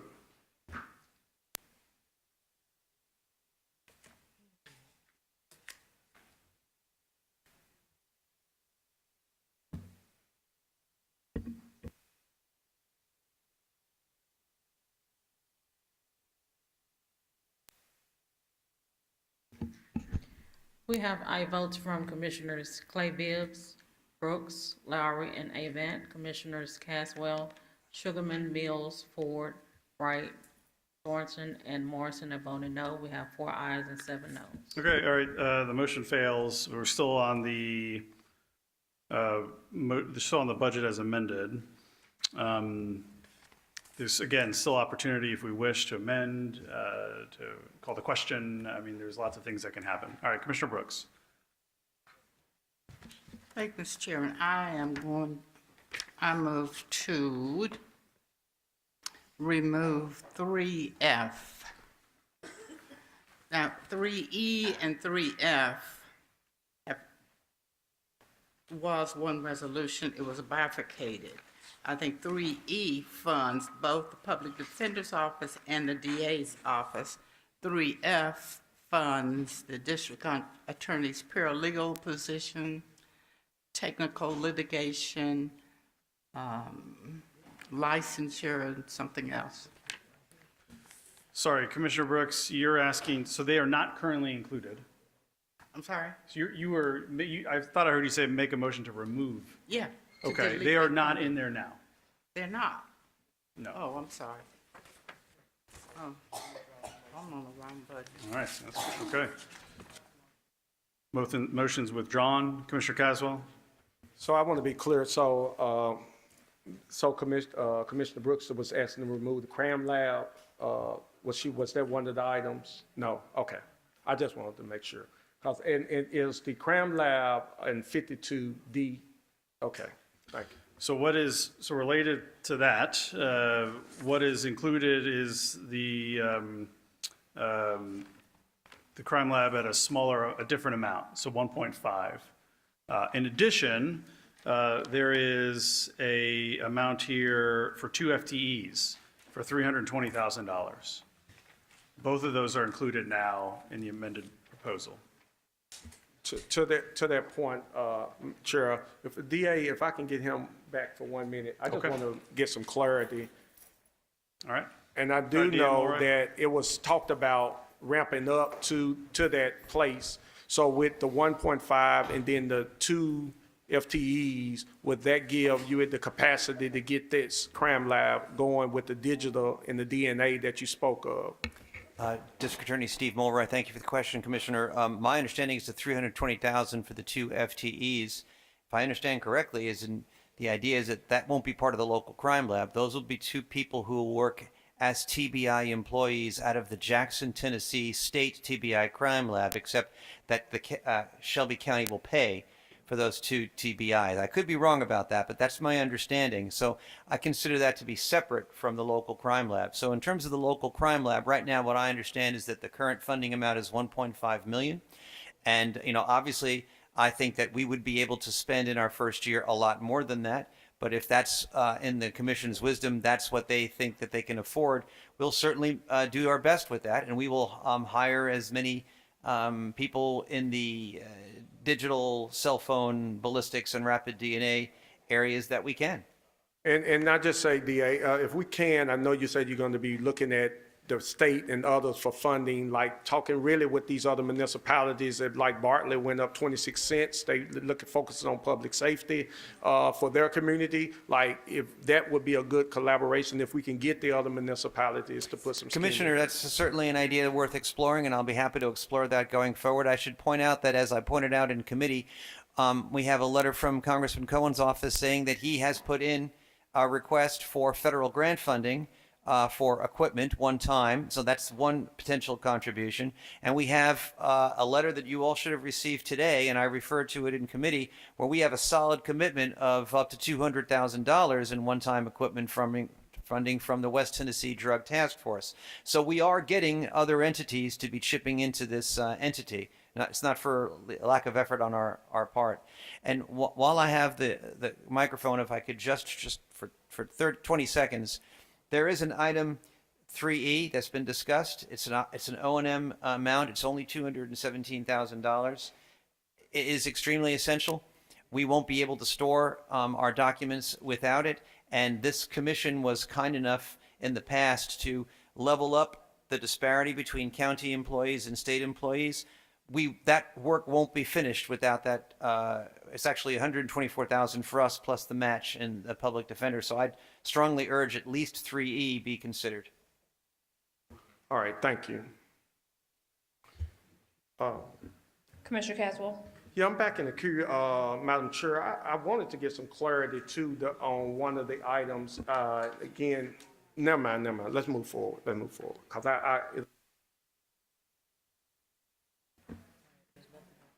Okay, there's nothing else before us. Are there any other amendments? Commissioner Ford? Can the DA come back? Thank you. DA, sir, can you come back to the well, please? You stated something before Commissioner Caswell was done with you. You said 3E. You were talking about that but you were referencing it to the crime lab. And you said that as far as preference, 3E would be more of a priority than F. Is that what you said? If not, can you clarify what you stated to him? Certainly. To my colleague, Commissioner Caswell. Certainly, Commissioner. The 3E and 3F items are unrelated to the crime lab issue. They were budget requests for our office that are completely separate from the crime lab, which is, a county initiative. And I was simply saying that we have both 3E and 3F that were approved in committee. My understanding, trying to follow it all, is that they're currently not in what's being discussed by the county commission. And I just wanted to emphasize that the DA's office thinks that 3E, which is a smaller amount, is particularly important. I think they're both important, but 3E is particularly important because without it, we won't be able to store the documents that we need, and we won't be able to equalize the benefits that county employees get versus their better paid state employees. Does that answer your question, Commissioner? It does. I did not know if my colleague was going to do this or not. There's still 330,360 left. It's always good to put it back in the fund balance, whatever the case may be, but you asked a question, and I did not know if that was your prelude to helping the DA regarding 3E, since there's 330,360 left. So if that's what you were trying to do, I don't know if anybody else is in the queue if you wanted to make that motion. Yeah. Madam Chair, yes, I'd like to make a motion for the 300 and how much is it?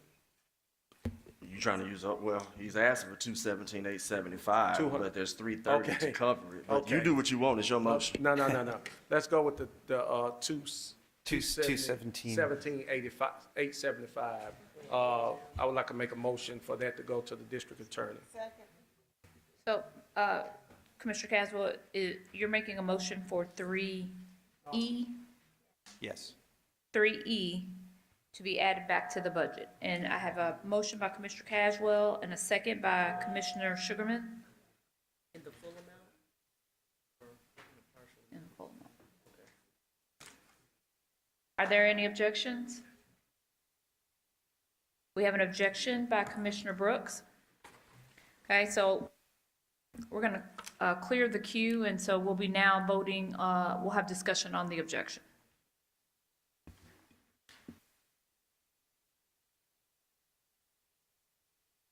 Okay, if there are no, Commissioner Brooks? Thank you, Madam Chair.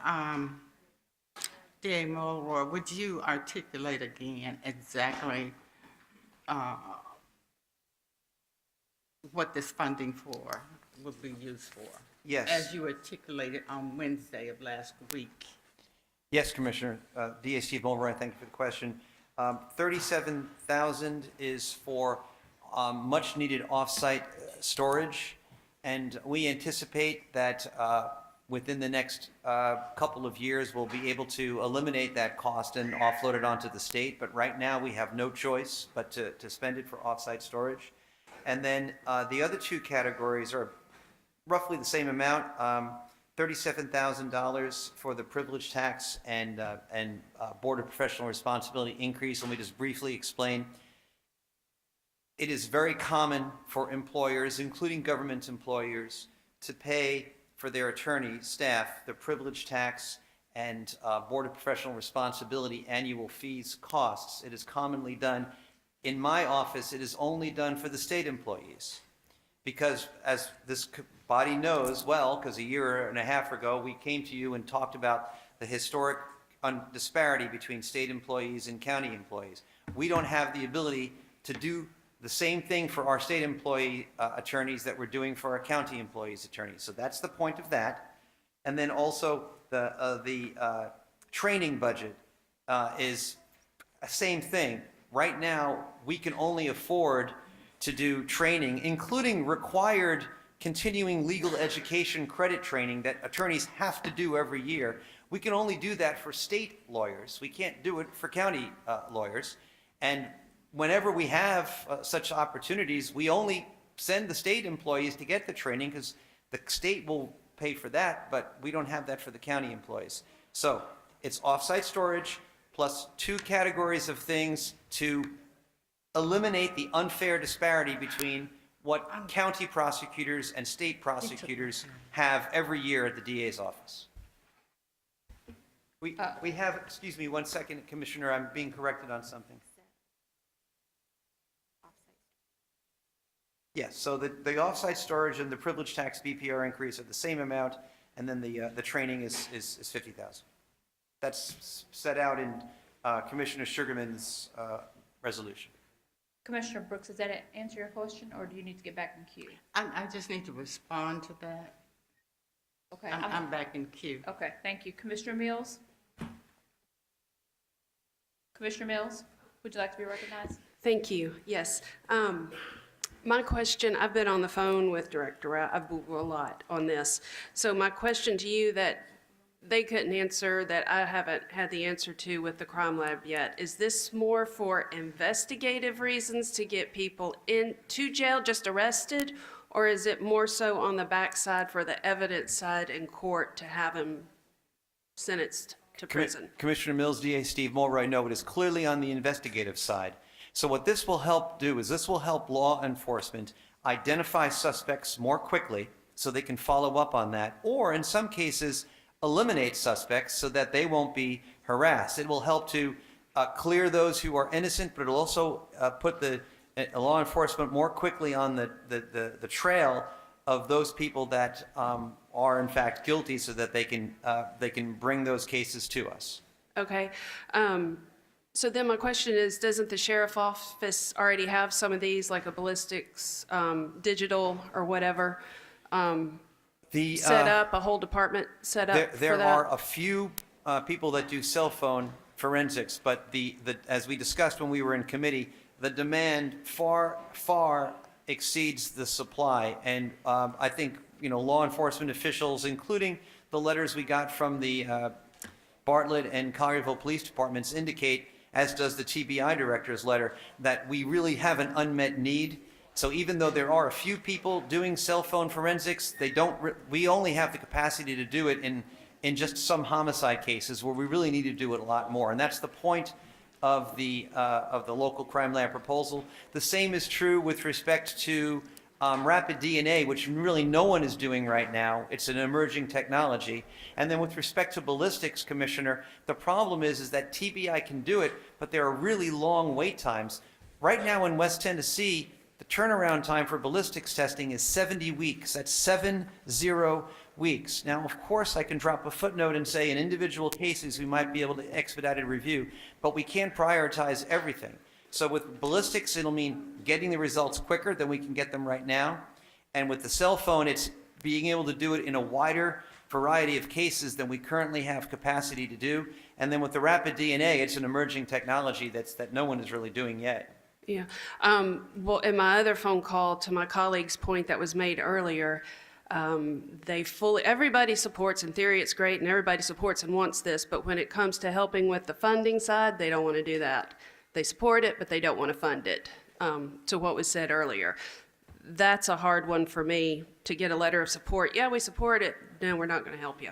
So, Understood. I mean, I think the argument that the mayor indicated was that, Shelby County government should take the lead in tackling what I think is the #1 public safety issue, which is our low solve rate. And I realize my time is up, and that really gets under my skin when the mayor had not one, but 2 opportunities to put that in his proposed budget. So if he really thought the county should have done it, he would have put it in his proposed budget. And it's probably a good thing I wasn't sitting here when he was sitting there saying that, because that really got under my skin, because he had the opportunity and he didn't do it, and he put it on this body. So I understand. That grates my skin.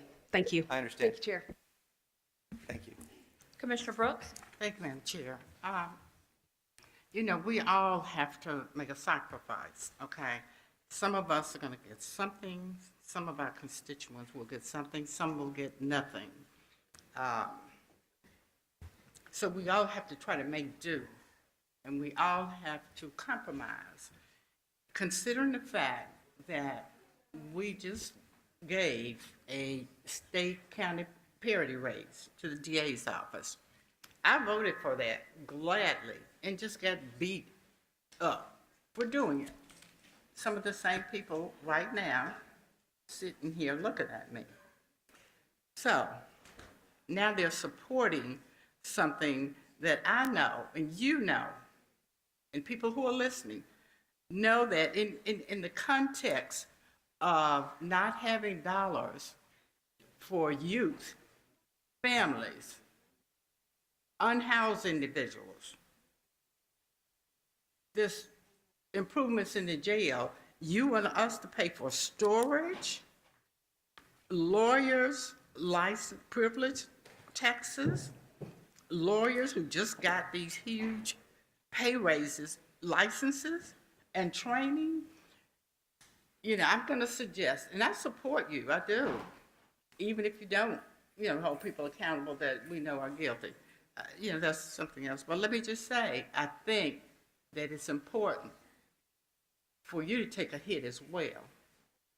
So we're going to fund the DA's office and the PD's office for sure. But in terms of these little frivolous things, I believe you can go back to your budget and find some money.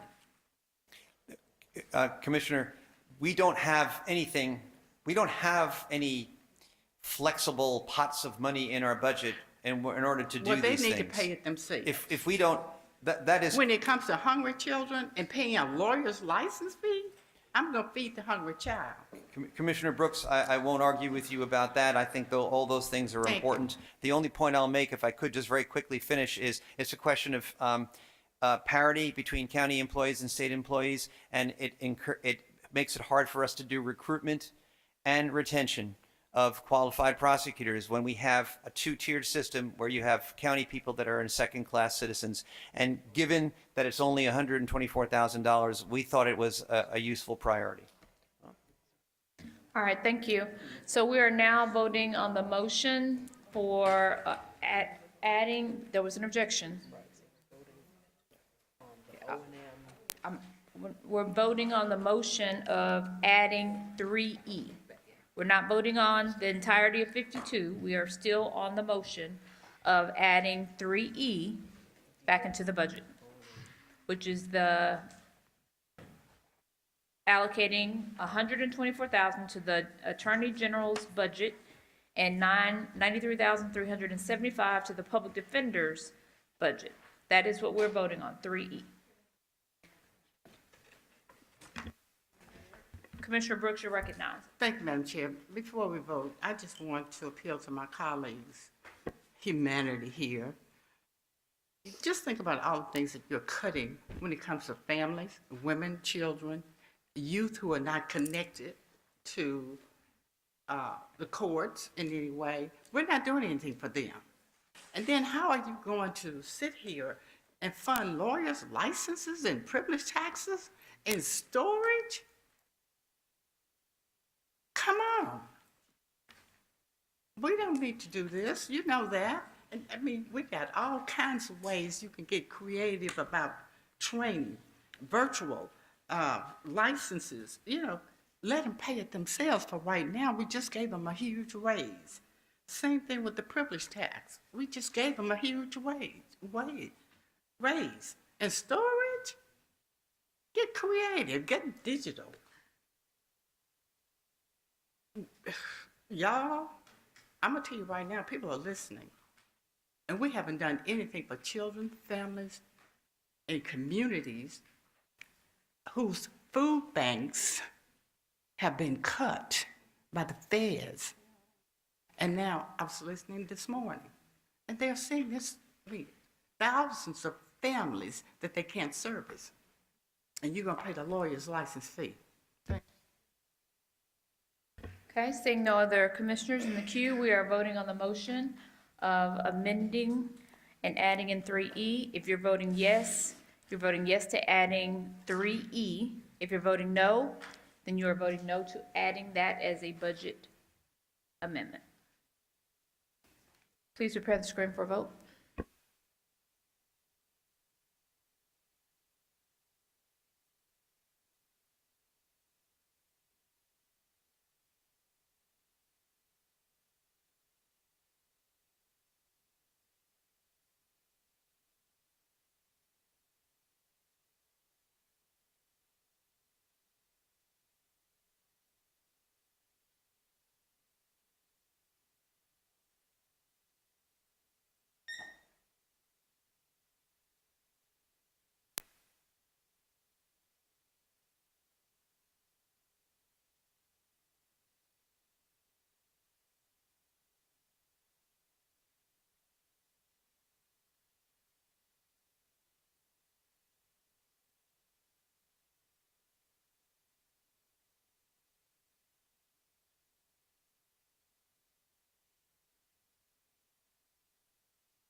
We have aye votes from Commissioner Caswell, Sugarman, Mills, Ford, Wright, Bradford, Thornton, Morrison.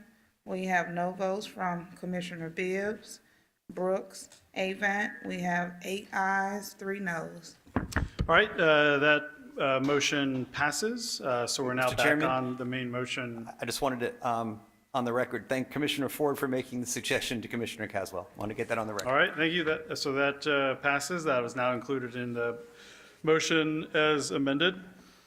We have I've got two comment cards, additional comment cards here on this item. I'd like to call them up. Daryl Kiner, Kivia Carson. Are they still here?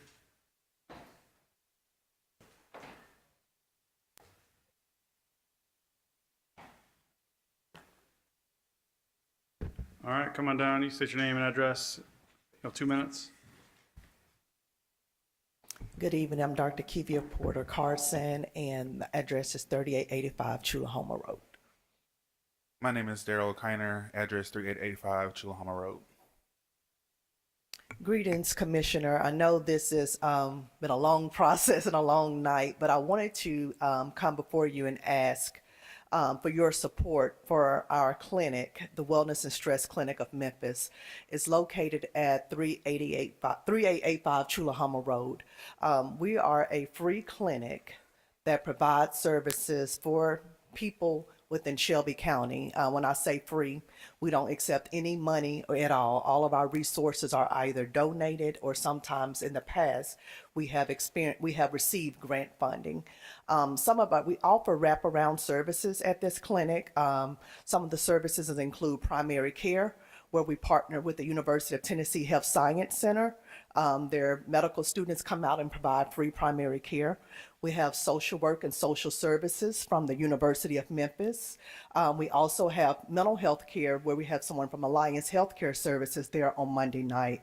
Our clinic is open on Monday nights for about 2 hours a week, every Monday from 5 p.m. to 7 p.m. And on those nights, we service about 16 people. But in our last fiscal year, we serviced almost 1,000 people, with 700 of those being primary care appointments, and the rest of them were social work, where we help people with housing, food, people who are living in food deserts, who have lack of food resources. We also provide free pharmaceuticals. All the medications are available there for free. Some of the our other initiatives include, I'm gonna let you speak. We got about 20 seconds. So we provide wraparound services, linkage to care, linkage to community resources, and then family support. And we have really good partnerships with communities. So Meharry Medical School, UT, Rhodes, and then we are providing training for community health workers in the community. So we really are asking for your support and invite you to actually come and visit us at our clinic. So the medical part happens on Monday from 5 to 8, but we still operate Tuesday through Friday, and would love for you all to come and visit us. All right, thank you so much. Thank you both for being here with us tonight. All right, Michael Burnett Joyner. All right, Mr. Joyner. Just state your name and title for us. Thank you. Michael Burnett Joyner, Circuit Court Clerk's Office. Under the Honorable Clerk Jamita Swearinger, I'm the Chief Administrative Officer. We certainly heard that items would be cut from the department. I actually ran back to my office to try to get the actual items so that we could see what would be cut, and it wasn't on there. But what we would ask is that the approximately $82,000 that would be removed from Circuit Court be reinstated during these amendments. You all certainly were aware, you all were here when we came back multiple times to talk about those items that we needed, and we would simply ask that those be restored. To give you an idea, we're talking about, we're getting down to items such as paper and toner and things of that nature to make sure that Circuit Court, which is a state court, we serve as the clerk to that department to make sure that that department is run efficiently. We have heard all of the things across the board about courts here in Shelby County. We want to make sure that we're doing everything that we can do to keep those courts. And we certainly don't want to be cut any items from our department. So we would ask that you all reinstate that approximately 82,000 in this amended budget. We thank you for your time. Okay, thank you so much. Commissioner Thornton. Thank you, Chair. Do we have an updated tally of where we are with any of the remaining funds? I believe it's $112,485. So Chair, I would, it's been brought to my attention that there were some pretty significant cuts. Before I actually put a motion on the floor, can we get a staff person to see what commissioners are in the back? I would like to see everyone at least be able to hear this out, as the EOC office is our only staffed office.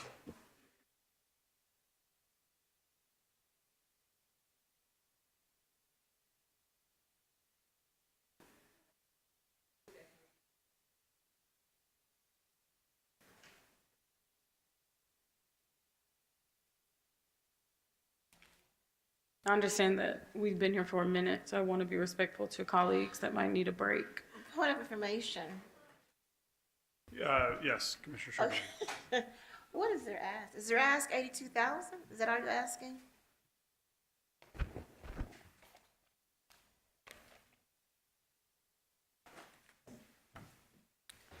I can tell you exactly, it's approximately 82,000, but I can give you the exact amount based on, as noted, It's on that list. on lines Exhibit A,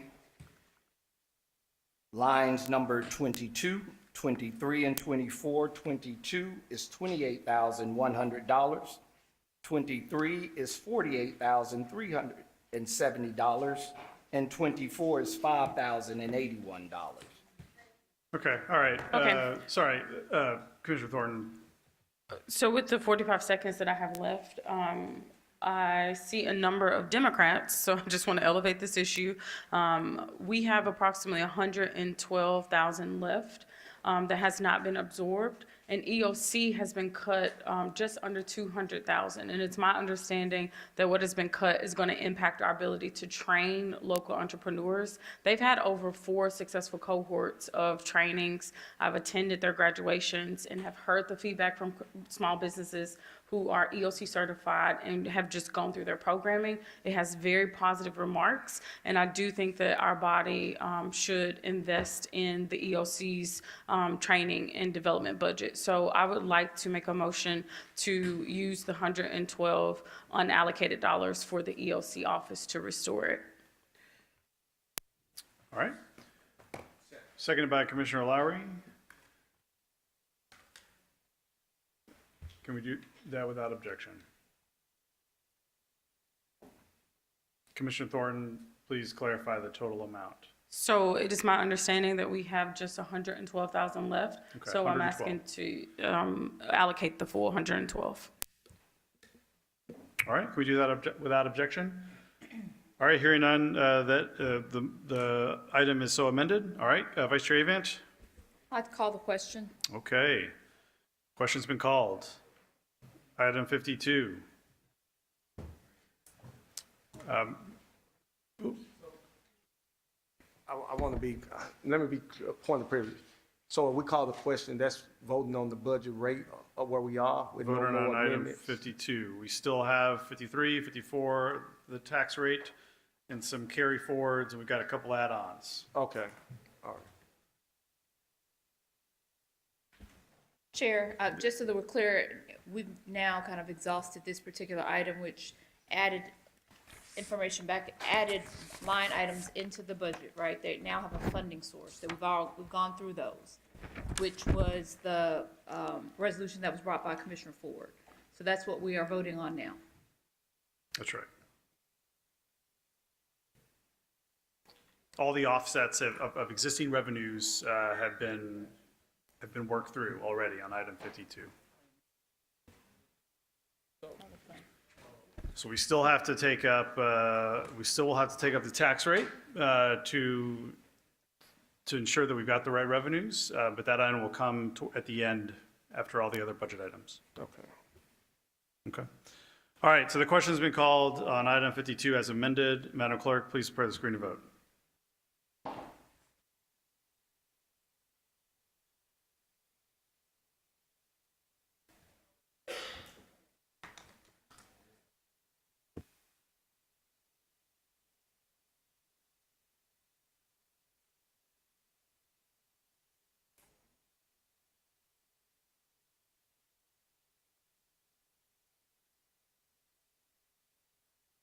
All right, we can close the screen and record the vote.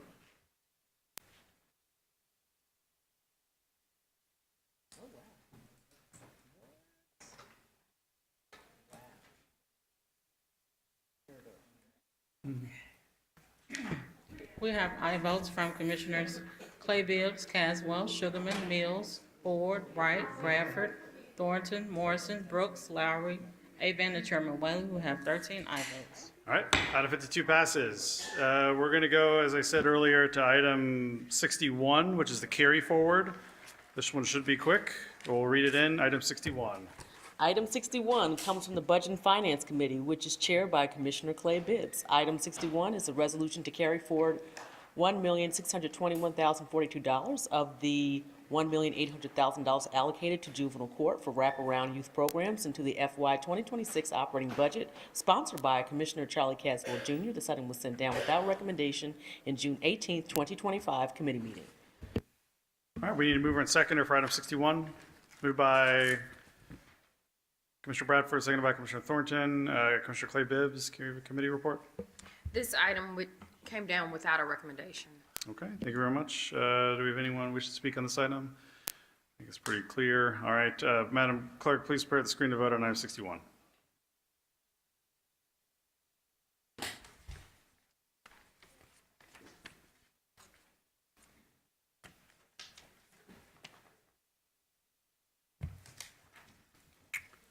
Okay, we can close the screen and record the vote.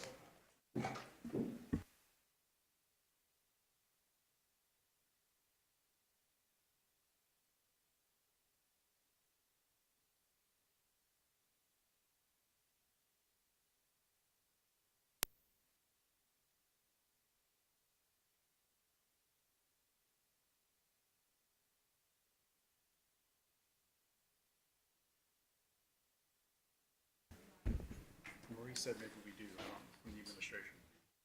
We have aye votes from Commissioners Clay Bibbs, Caswell, Sugarman, Mills, Ford, Wright, Thornton, Morrison, Brooks, Lowry, and Chairman Whaley. We have 11 aye votes. All right, item 61 passes. Item 53.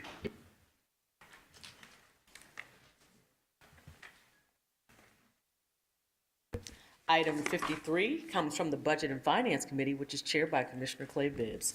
Item 53 is a resolution amending the Shelby County FY 2026 FY 26 capital improvement budget in the amount of $160,509,466, sponsored by Commissioner Miska Clay Bibbs. This item was sent down without recommendation in June 18th, 2025 committee meeting. Item 53, moved by Commissioner Sugarman, seconded by Commissioner Thornton. Commissioner Clay Bibbs, committee report? It was sent down without recommendation. However, I also have a substitute that I'd like to move in for the record. All right. Substitutes moved by Commissioner Clay Bibbs, seconded by Commissioner Thornton. Can we have the caption of the substitute that's different from the one we've read?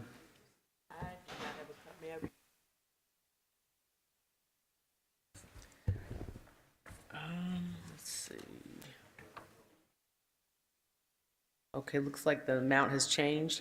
The substitute caption for item 53 is resolution approving the Shelby County Capital Improvement Budget for fiscal year 2026 FY 26 in the amount of $178,437,397, sponsored by Commissioner Miska Clay Bibbs.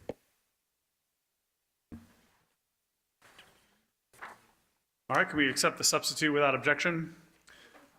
All right, substitute for item 53 is now in front of us. We're going to need an explanation from finance on the changes.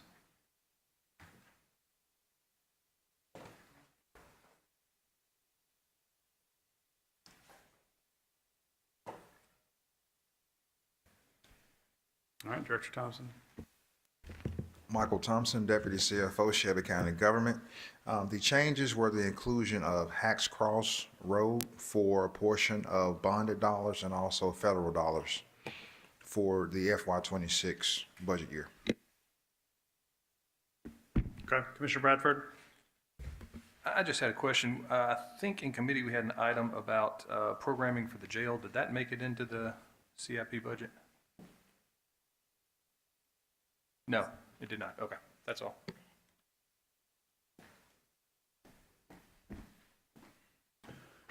Okay, all right. Commissioners, any other questions on 53?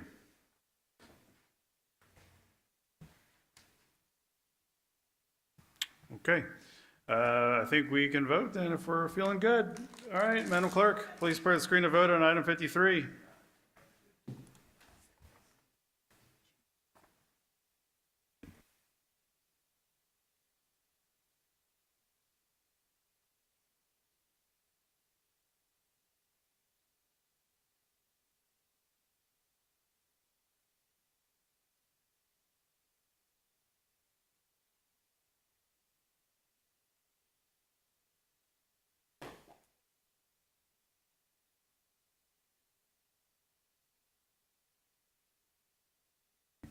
Okay. Madam Clerk, we can close the screen and record the vote.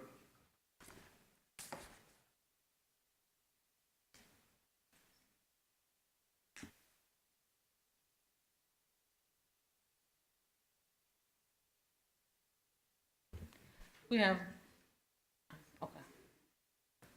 We have aye votes from Commissioners Clay Bibbs, Caswell, Sugarman, Mills, Ford, Wright, Bradford, Thornton, Morrison, Brooks, Lowry, and Chairman Whaley. We have 12 aye votes. Item 53 passes. Item 54. Item 54 comes from the Budget and Finance Committee, which is chaired by Commissioner Clay Bibbs. Item 54 is a resolution approving the Shelby County 5-year capital improvement plan for fiscal years 2026 through 2030, sponsored by Commissioner Miska Clay Bibbs. This item was sent down without recommendation in June 18th, 2025 committee meeting. All right, item 54, moved by Commissioner Sugarman, seconded by Commissioner Ford. Commissioner Clay Bibbs on the committee report. This item came down without a recommendation. Okay. All right. Finance Director Thompson, you got back there so fast.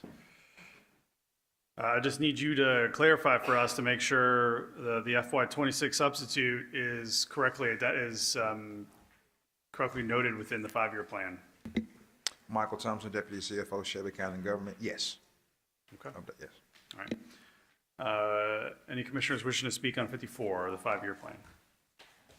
All right. Commissioner Wright. I'm sorry, can you repeat that? I missed that. Michael Thompson, Deputy CFO, Shelby County Government. Yes. Both plans are in cohesion.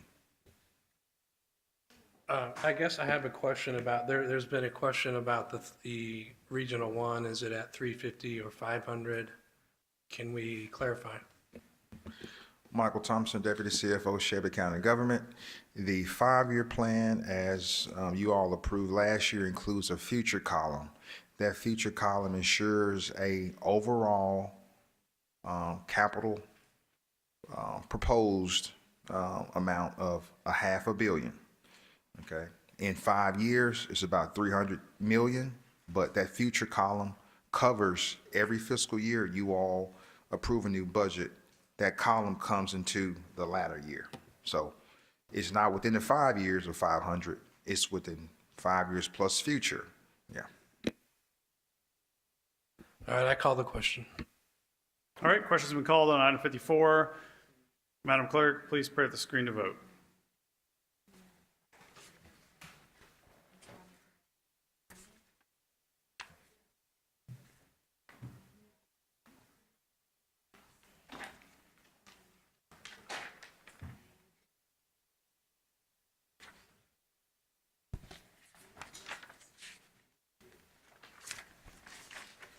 All right, we can close the screen and record the vote. All right, Thorns and I.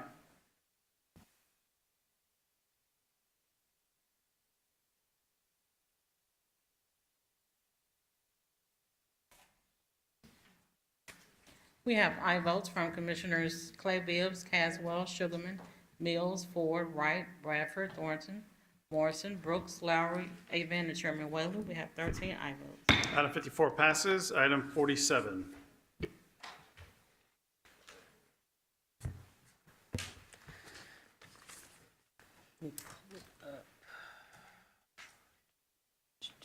Okay. Item 47 comes from the Budget and Finance Committee. Item 47 is an ordinance third reading, ordinance fixing the tax rate for Shelby County, Tennessee at blank dollars for tax year 2025, fiscal year 2026, sponsored by Commissioner Miska Clay Bibbs and Chairman Michael Whaley. This item was sent down without recommendation in June 18, 2025 committee meeting. So this item is on third reading. It is presently, has, the dollar amounts are blank. And so, once it is in its final form, I need to read it into the record, read the ordinance. It's less than 2 pages long, so I would read the ordinance in its entirety once it's been amended to fill in the blanks. Okay, can you also give us the rule around having to suspend the rules? Also, if you all decide that you want to adopt or to vote, take final action on this item today, then in order not to have an additional reading, you can suspend the rules in order to adopt it today. Okay. All right, item 47, moved by Commissioner Sugarman, seconded by Commissioner Thornton. Commissioner Clay Bibbs, committee report. This item was sent down without a recommendation. Okay. Before I go to the screen, I want to go to the comment card I have on this because they've been waiting quite patiently. Aris Newton, thank you for still hanging with us.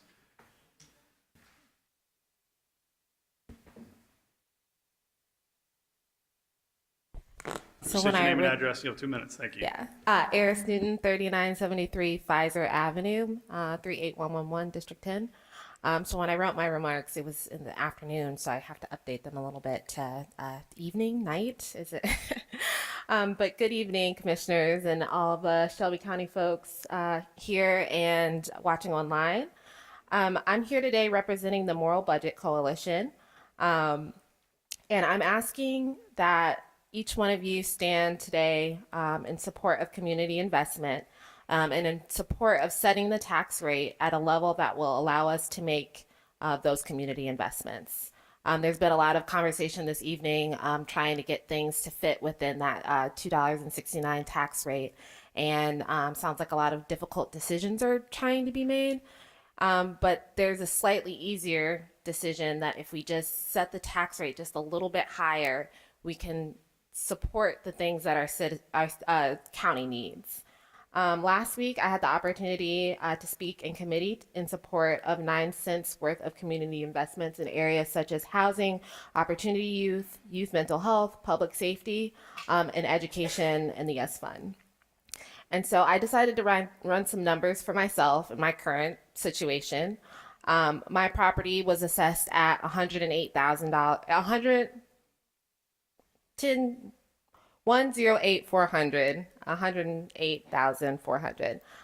2021, and I paid just a little over $1,000 in taxes. This year, my property was assessed at $166,000, and so at that 2.69 tax rate, I would pay a little over $1,100. But if we set that tax rate a little bit higher, I would have to pay just $37 more per year, which would be about a little over $3 more per month.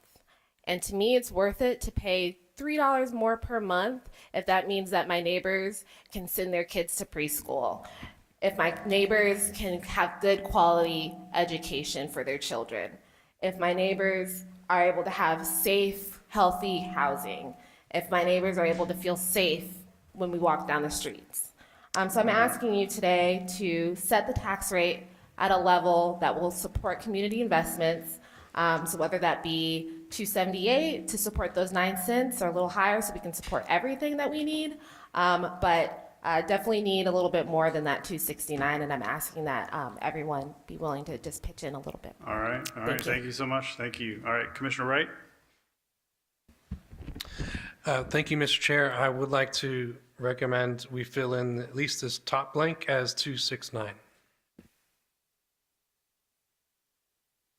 All right, Commissioner Wright has moved to fix the tax credit at 2.69, seconded by Commissioner Bradford, objected by Commissioner Caswell. So we'll now have any debate. We'll do a quick debate on that if we need. So if you need to get in the queue to speak to the motion, do so, or please remove yourself. All right, Commissioner Caswell.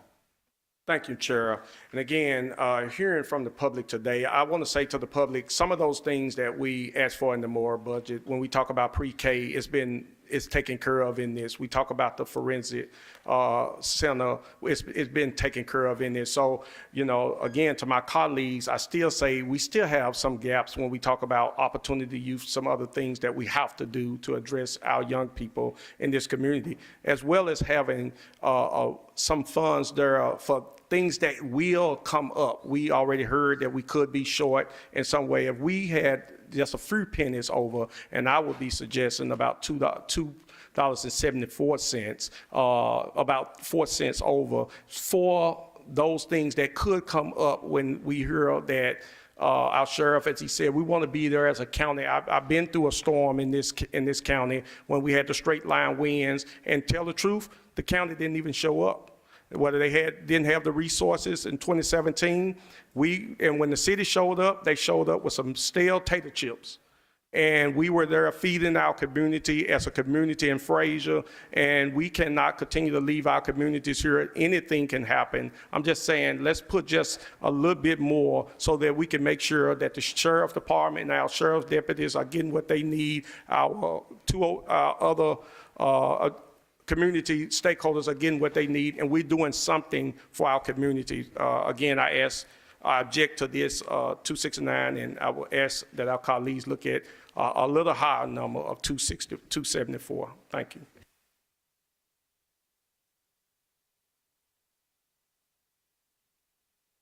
Chair Whaley. All right, thank you, Madam Vice Chair.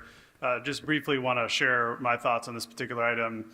I think we did the important work of ensuring that we can live within our means, and we make sure that we find offsets for the spending that we're doing, and that we show that we're being good stewards of the taxpayer dollars.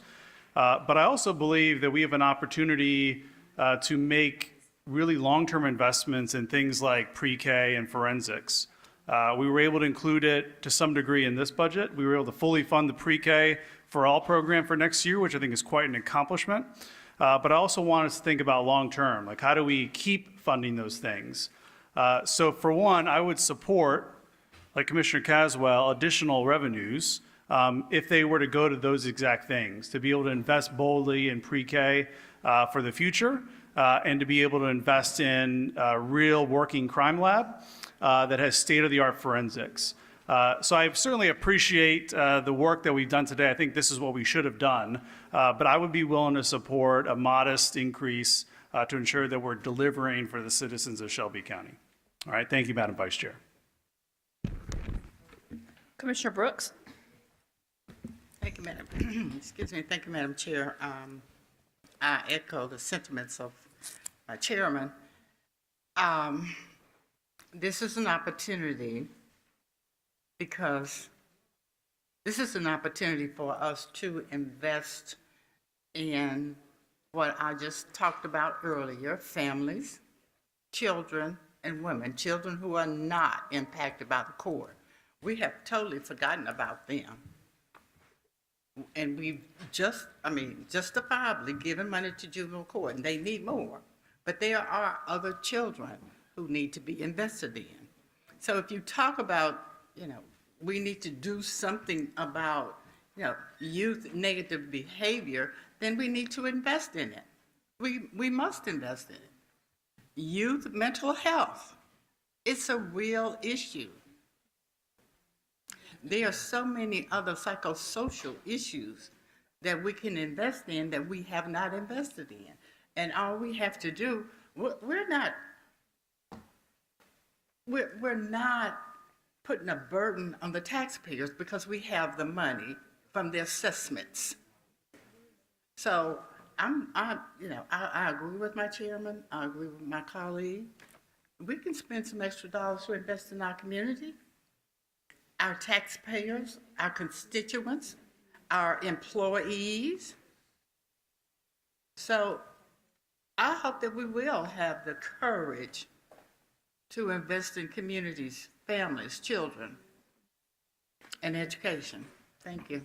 All right, thank you, Commissioner Brooks. Commissioner Sugarman? Thank you, Chair. And let's not forget about affordable housing. I mean, we just passed, an ordinance, and it's a huge ordinance, it's an opportunity for us to invest in affordable housing. We're 40,000 units short in Shelby County. And so my question for my colleagues, are you asking for 5 cents or are you asking for 9 cents as the moral budget, or are we just going to remain the same? So that's my question. What are y'all asking for? Okay, just to be clear, Commissioner Sugarman, what's on the table is 269. But So if there's another, we'll vote that up or down, and then if there's another proposal, we'll see what that, if there is one, what that is. Okay, all right. Vice Chair Avant? I too just want to advocate for why this is a really critical time for us as a county to make the types of investments that our community has been advocating for. There were so many aspects of thinking through, and Commissioner Caswell, I think back to many of the comments you've made about how are we going to really support and invest in our young people, right? And this is an opportunity to do that from cradle to career. When we're thinking about pre-K, when we're thinking about those kids, our young people who are needing investments in specific programs to help them so that they are not part of what we are saying is the detention center. We're not creating those kind of opportunities, but we are creating real opportunities for them to have a different direction. And then, of course, our opportunity youth who need to be redirected. That is a huge piece. So if we're thinking cradle to career for communities that are really thriving, now is the time to make that type of investment. And just to be clear, we have not had, the change in the tax rate has been -2 cents over the last 18 years. We have not made significant investments in our community, when you think about it from that perspective, in over 18 years. Thank you. All right, thank you, Vice Chair Avant. Commissioner Morrison? Well, I'm going to speak to the other side of the coin, and the reason that I support the 269. I think that many of our citizens are struggling. We've had a fair number leave this Shelby County altogether, and it'd be a shame to give them another reason, being the highest tax county in the state. So I support 269. I also support our families. I think we have a good budget. We came back with more funding for the sheriff, and as you said, Chairman, we've done a lot of good work. But I do not think this is the time with the inflation rate and with the struggles our county is already having. I do think we have a bright future. I feel certain we do. We're going to have more revenue next year, but I would say it would be wise. The prudent move would be to accept the budget as it is and to move forward next year with higher funding levels, hopefully. Okay, all right. Thank you, Commissioner Morrison. Commissioner Caswell? Thank you, Chair. Again, I hear my colleague, and I truly say that we got to look at the news every day, and we know on all levels that we have not received the investments from the state year after year since I've been here, from the federal government since I've been here. And then we're telling people that things are going to change for them, but nothing is being done different. This is our opportunity to do something different. With great work, again, to my colleagues, everyone that put in the efforts that brought forth this budget on today. Yet we got to go a little deeper, and this is our opportunity. We're not asking for a lot. I think that it's going to cost us more, and I say that to my colleagues respectfully. When we talked about this 10 years ago, when I was doing a lot of work around adverse childhood experience and trauma. These children now are those kids that's out here doing it because we didn't do nothing. It was taboo to us as a community. This is our opportunity that trauma that they're facing right now and the fear that they're facing right now is because they don't have resources. And you go to many of these neighborhoods and we're not investing into that. I know to my colleagues in Collierville and Milton and other communities, we're seeing them showing up at the doorstep with the gun pointed to the ring camera. We don't want to see that leave our community. We want to be there to help build them up with the capacity that we can do. This is an opportunity to invest and build. We have a body here that have, I believe, the heart to do this hard work. And I believe this is the time to do it. Again, thank you respectfully again, that I believe public safety is investing into our future and investing into our community. Thank you. All right, thank you, Commissioner Caswell. I had a couple just additional cards come in. I want to take them quickly. Danielle Inez, come on down. Name and address. You have 2 minutes.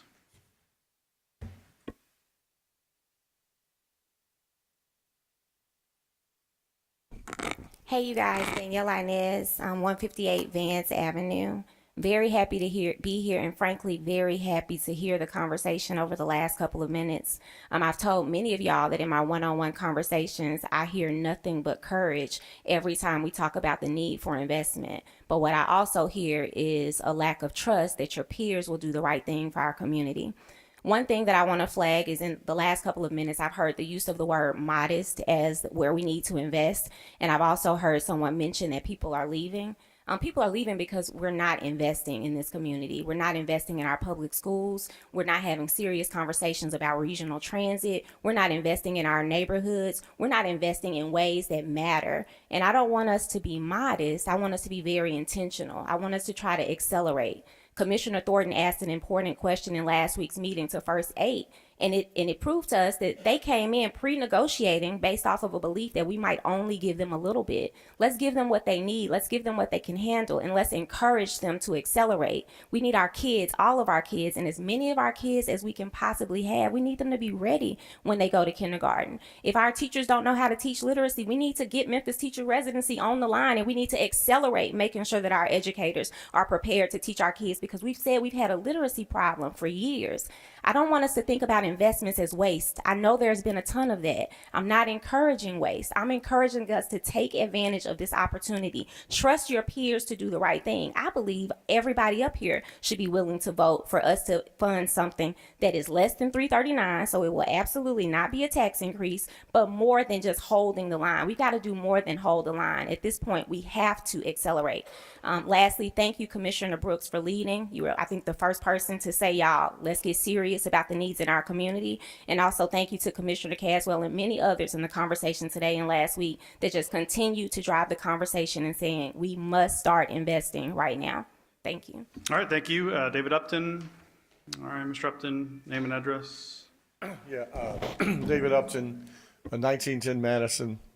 It's a work address.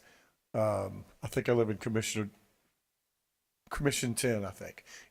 Have I said everything I was supposed to say? My address, right? Okay.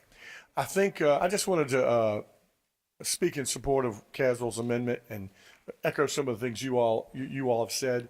I've watched y'all for years act as a very austere body, not raise taxes, been very responsible. There's some tough times. I watched over the years as we had all this ARPA money and different kind of money during COVID and things like that.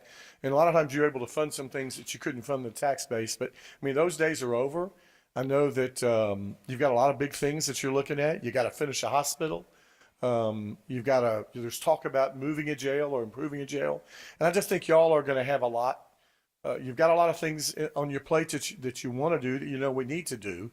Most of the suburban cities have inched their rate up a little bit just to pay for inflation and services. And there's no reason why county government, they have to do it as well. 18 years is a long time. I mean, nobody likes to do it, but I don't think anyone could criticize this body as fiscally responsible as you have been. I've watched you be for modestly inching it up just a little bit because it's dropping and inching up a little bit. And I would encourage you, and I would certainly defend any of you all who voted for it, because I know these are hard decisions, and you want to make investments. There's arts, there's culture, there's education, there's mental health. I mean, I've been down here talking about mental health and things. So I just want to encourage you and say, if you all decide to do this, I would certainly defend any of you for doing it, because I think y'all have been very fiscally prudent in the past. Some of y'all been on the commission 2 terms, some of you got another one. You're gonna need this money to do things. Thank you so much.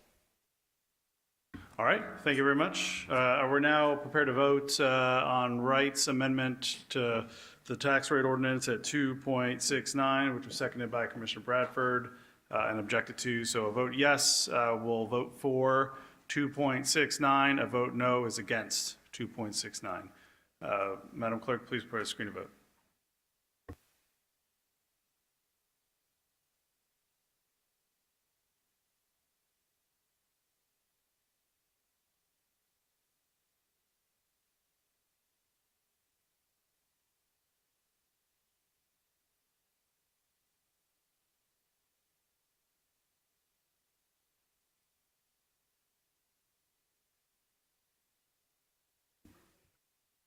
All right, we can close the screen and record the vote.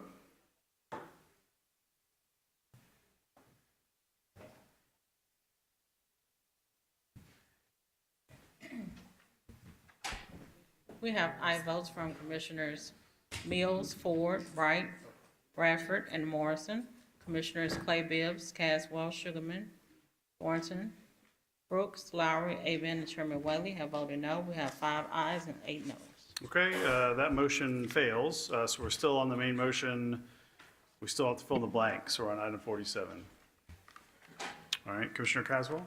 Yes, I'd like to make a motion at 2.74 cents for the tax rate. Is that right? Well, I mean, I don't know if that's right. That's the number you're putting in. Yeah. So right now, the survey rate is 2.6933. Yeah. So Okay. I was trying to get. So four would have been 2.73 from 2.69, 4 additional cents. 4 cents. Yeah. Is that what you, 2.74.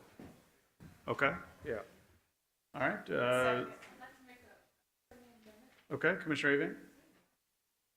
If the sponsor would allow for the 2.73, which puts us right back at the tax rate we were at, which is 4 cents, I'd like to see if he'd be amenable to 2.73. All right, Commissioner Caswell, what do you say?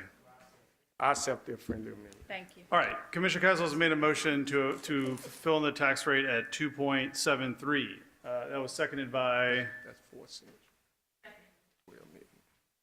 Vice Chair Avant. Sure there's an objection. Just a point of information, setting at that rate is to do what? 2.73 to do what? What are the priorities in that capture? So as Commissioner, some of our colleagues already spoke to, the fact is making sure that we have that gap reserved so that we don't have to, when we talk about funding pre-K, when we talk about youth opportunities that's there and funding that's in there, then having nothing when, if anything come up against us as a county. So this is just to have some cushion when we talk about the investments that the community asked for. We did some things with pre-K, we did some things with the forensic, but we didn't do all that we need to do to make those investments into communities like 10 and South Memphis and other communities that need these other investments. And so again, just to have emergency funds that's there as well to support us as a county moving forward. Thank you. All right. So we need a technical objection here. Okay, great. So now we're on discussion of the motion by Commissioner Caswell. All right, Commissioner Lowry. Thank you, Chair. And what number did we amend to? So now we're on the Proposal is 273. 273. All right. So, and I'm going to support in that. This is my second term on this body. And again, we've held the line and been real good stewards of the constituents' dollars every budget year. And as you heard my colleague said, it's actually decreased over time. And we see other municipalities doing something very similar to obviously prepare for the future. This is an opportunity we have to do that. Only ways it makes sense because it's in an assessment year. We've done the right thing when it comes to our employees, gave them the largest raise increase as of last year. We're doing it again this year, making sure we invest in our employees as well, make sure we invest in public safety. But we also have to make sure we invest into the future too. We got to ask ourselves, who do we really want to be at the end of the day? And continuing to do the same thing over and over again for the last 18 years has us where we are right now. And sometimes there comes a year when you got the opportunity to do something a little bit differently. So that's why I support it. I look forward to what we're going to be in the future, and the only way we're going to do that is we make some investments now. So I rise to support the amendment. Thank you. All right, thanks, Commissioner Lowry. Commissioner Ford? All right, Chair, so you know where I'm probably going to go with this. So, Ms. Ingram, I saw you itching to say something, and I'm going to go ahead and beat you to it regarding this. So, let's just say hypothetically the 8 people that voted no are in favor of 273. We still got part 2 where we have to fill in these blanks. And I had some blanks filled in for 269, but that's not on the table anymore. But through the chair to Ms. Ingram, let's say that there are 8 people that want to go up on the taxes for so-called investments.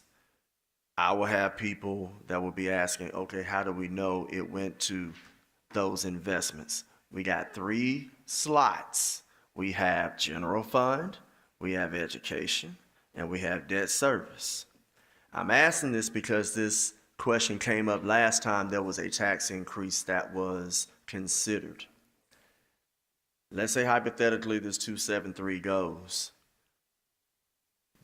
Does the body have latitude to include an extra blank to make sure that those pennies go to exactly what commissioners are saying they want to see as investments? So through the chair to the attorney, is there a way that they can put an extra blank in order to make sure those pennies go to those so-called investments and not in the general fund where it can go to anything?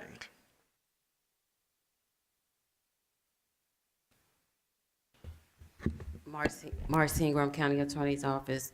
That is correct, Commissioner Ford. You all need to fill in the blanks, and if you want to have more than 3 blanks, that's legal as well. Okay, so y'all do whatever you want on that, but you heard the attorney state that there is latitude to add an additional blank to ensure that those pennies that are being considered go to those particular things that you're articulating on record. So it's not saying that you have to do it. You can just put it in the general fund if you want to, but it will be in there with everything else, and it won't be completely designated for those investments, arguably. So I just wanted to put that out there. I will be voting no, but that is something that I just wanted to put out there. We've been here before, and I just wanted to state on record what transpired. It dealt with 1 extra penny going to mental health. We filled in a blank. We put in that penny specifically to go to mental health. And for some reason, the commissioners didn't come back for a 4th reading to handle that, and that penny got taken away. So I just wanted to give that as an example. And I yield back, Chair. All right, thank you, Commissioner Ford. Commissioner Thornton? Thank you, Chair. I just have some clarifying questions. So how many votes are needed to pass this ordinance? It will require 7 votes. 7 votes. And do we know, as it relates to, because pre-K has been mentioned, how much is the Memphis City Council committed? I don't want to take advantages of your dual roles here, but I'm just curious. I see the 2 columns from the moral budget, and it has city requests, county requests. How much is the city in for pre-K? Okay, nice. So if we can bring that into the discussion. So I do not support creating a contingency or what some might call a slush fund. I actually follow a lot of the commentary of Republicans, and I think it's very interesting when they come for Democrats as just being fiscally irresponsible. I do not think that we need to just increase to the 273 without specifically allocating the funds. One of the things, and this is something I just want to say to the organizers of the moral budget, we have to work together before the final hour. Like, I think that is just utterly ridiculous that we can't explicitly say how the moral budget is going to impact each of the districts, particularly because we have departments like the health department that's come in and given funding priorities and told us how dysfunctional our districts are or how in need they are. So it's like we got to overlay the moral budget with some data here to be able to drive it in the districts. There are a number of organizations that I support. I love the Collective Blueprints work, but then some of these buckets, they just aren't defined enough. So I feel uneasy just putting monies in areas where I don't know who the community partner is. And so I don't want to be presumptuous to think just giving money towards a topic is actually going to reach my constituents, because it just doesn't always pan out that way. And I can point to other ways that we've seen that not work out that way. So I would support putting the monies towards pre-K. We've heard in committee that it's a $50 million price tag to be able to push for universal pre-K. I do believe that we should get serious about actually committing to pre-K and just anything. There's none of these buckets that we've targeted the full amount that they need and just said, we're going to focus on housing. We're going to focus on transit. We're going to focus on opportunity youth. Like we're just kind of throwing like these amounts towards it. Let's just really bunker down and say in 2 years, we're going to have a fully funded pre-K, which we know we have 2 budget cycles that we can actually do that in. So my vote today is just going to focus on pre-K because I believe that it's the real intervention here that can actually make a lot of change that we can track over the next 12 years. Thank you. All right, thank you, Commissioner Thornton. Commissioner Clay Bibbs? Thank you, Mr. Chair. So I am in support of this because it's an opportunity, as you heard here today, several people to come up and talk about issues that are plaguing our communities. I think about food deserts that are happening across the communities in Shelby County that we represent regarding the city areas. I think about, everyone's mentioned it several times today, opportunity youth-related organizations need to be supported. I think about health-related opportunities that we need to support, mental and physical health issues that need to be supported. So for me, it's an opportunity for us to truly invest in community, and especially of those of us who represent city communities, neighborhoods. We see where people are divesting more so they are investing. So this is an opportunity for us to do it on the county side. So that's why I'm in support of this. Vice Chair Event, would you mind swapping for me real quick?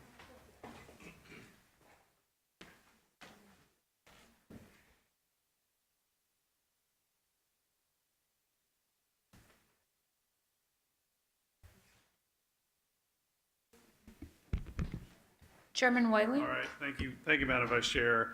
Director Thompson would like to probably go ahead and get the penny values for what's being proposed so we can either vote on this motion and not have to vote on it again.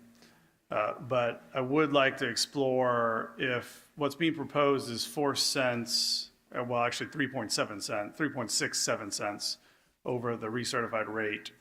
The amendment, I guess friendly amendment at this point to Commissioner Caswell's motion is that I would want to dedicate those 4 additional pennies to the pre-K fund. Okay, so that they would go to that and can be recurring revenues, and need to figure out what the right penny allocation would be to add, which we discussed earlier, the additional blank. Michael Thompson, Deputy CFO, Shelby County Government. As the trustee mentioned earlier, we need 2 digits. So is it 2.74 or 3? No, the amendment was 2.73. Okay, okay. My great. friendly amendment to Commissioner Caswell, if he accepts it, is that we add 4 of those cents to the pre-K fund. No, sir. He doesn't accept it. Okay. Well, my hope is that would be what we would ensure that this goes toward. In fact, my support of it is contingent upon us fully funding over time. It's going to take time, but the pre-K for all plan. So that's really, again, my support for this motion is that we are able to create a dedicated additional source to commit to pre-K for all in Shelby County. I think that's one of the bold investments we can make to fully fund it. And what I would not want to see is that we increase the rate and just spend it on a laundry list of things and don't do anything really well, but do a lot of things just a little bit, but not enough to truly be transformational. I think this is a transformational opportunity to make, to make that commitment. Okay. All right. Thank you, Madam Vice Chair.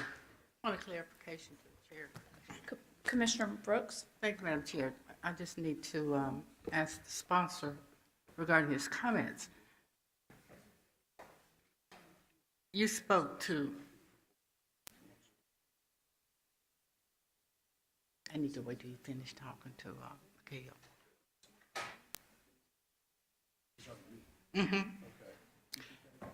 Now, I just need to be clear on your statement. You spoke to a dedicated stream of funding. You weren't speaking to the additional tax dollars going on to pre-K, correct? Any additional funding going to pre-K? You just clarify. So Commissioner Brooks, right now, the pre-K fund is funded through sales tax revenues. And those, of course, fluctuate based on sales tax receipts. And so in the past, we've had to make transfers in from the general fund into both the education fund and the pre-K fund. What this would do would be to change the funding source to a dedicated stream, right, that in theory grows each year to be able to fund the incremental growth of the pre-K for all plan. You would capture that the penny value grows slightly each year. And so just with that, it would allow you to capture the growth in the amount of seats we want to serve, and it would free up the sales tax revenue that had currently been dedicated to the pre-K fund. But you're not talking about a specific amount, correct? You're talking about simply identifying a source. Well, what I'm trying to say is that I support this additional revenue in large part to be able to commit to this plan. To commit to finding a dedicated source for pre-K. Okay. Right. Yep. All right. Thanks. With no dollars attached. Okay. Commissioner Caswell? Thank you, Madam Chair. Chairman Whaley, again, I appreciate that, and Commissioner Thornton, that friendly amendment suggestion there. I just think that when we look at it, pre-K is important, and I'm open to looking at 1.5 cents maybe committing to pre-K, with the ideal of 5.5 cents committed to violence intervention work and a penny to affordable housing.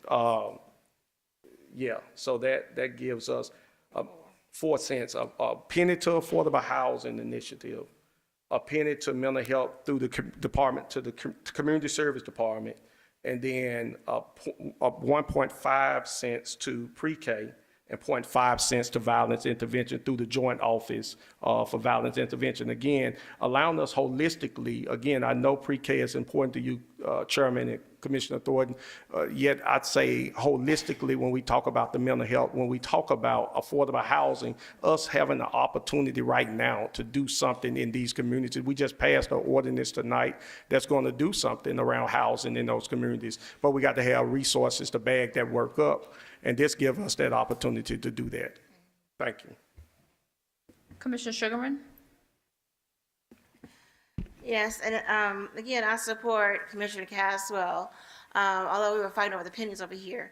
But it's interesting because, I have so many students, and I know so many students, who are going to school every day, but, they're housing insecure. And so instead of focusing on the lesson, they're focused on where they're going to sleep. Housing, is a huge issue in Shelby County. Yes, we passed an ordinance, and so now we need to put some funds behind it, and this is an opportunity to do that. I also support pre-K. I believe in universal pre-K, going forward. That's extremely important, especially when you have literacy retention laws in Tennessee that retain so many of our babies, and that gives them such low self-esteem. I see it all the way up to the 12th grade even, where many of my students cannot read and write at grade level. You know, and some can't even spell their names. And so, again, this is 12th graders. So I do believe and support Commissioner Caswell, and also mental health is a huge issue in Shelby County. I think that we can make sure to ease people's minds that these pennies will be used wisely. And then the other pennies, of course, will stay the same. The general fund will stay the same. Education will stay the same, and debt service. So again, I do support Commissioner Caswell. Thank you. Commissioner Brooks? Thank you, Madam Chair.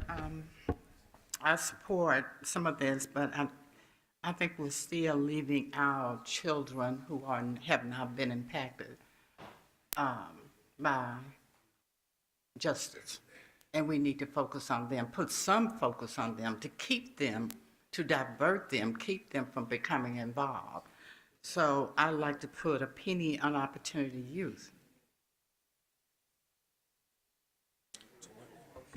So I think just so that we're clear, Commissioner Caswell, are you making this in a formal motion?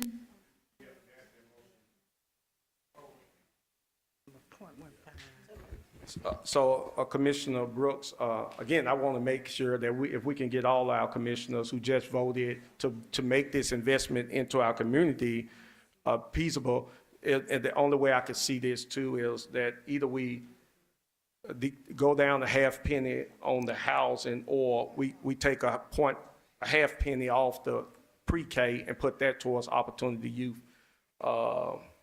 Is something that I'm amenable to. Let me tell you how serious I am about this. I'm willing to take a half penny. Yeah. Because we need to show our children that we are willing to invest in them. Yeah. So I will do that. Thank you. I don't want to take away from children. Yeah. Thank you. Okay, so Commissioner Caswell, can you clarify your motion? So for the record? the motion that I'm calling for is for a penny to be dedicated to a line item for. Start with the number. Oh, I'm sorry, 4 cents. It's No, so 2.73. 2.73. And out of the 4 cents, you're allocating it in the. A penny to affordable housing, a penny to mental health through the community service. Okay. 1.1 penny, 1.5 penny to pre-K, and no. 0.5. Yes, 0.5. 0.5 to pre-K? 0.5 to opportunity youth. Oh, 0.5, okay.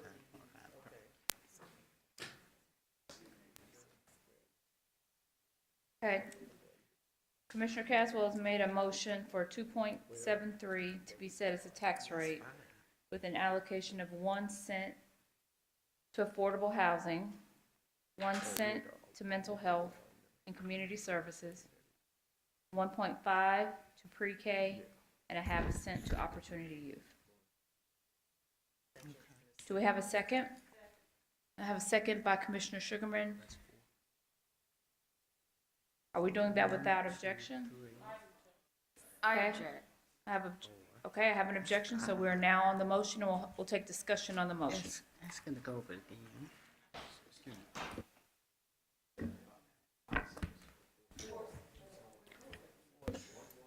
Excuse me? Finance has a question. Finance has a question, and I'm going to turn it back over to the chairman. All right, okay, yep, Director Tipton? Thank you. Audrey Tipton, Director of Administration and Finance. Now, we are breaking up a penny, 4 pennies right now in several different ways, and I'm trying to understand how you're going to budget for that. So you're saying not general fund. Are you asking us to create separate funds for all of these different categories and allocate the penny accordingly? A PAYGO. Well, I think, so, let's just wind this back a bit, because Commissioner Caswell made the initial motion to amend item 47 with 2.73. You then further clarified your motion to add in these additional blank. Yeah, right, well, we started with just an additional blank. We've now added 1, 2, 3, 4 additional blanks.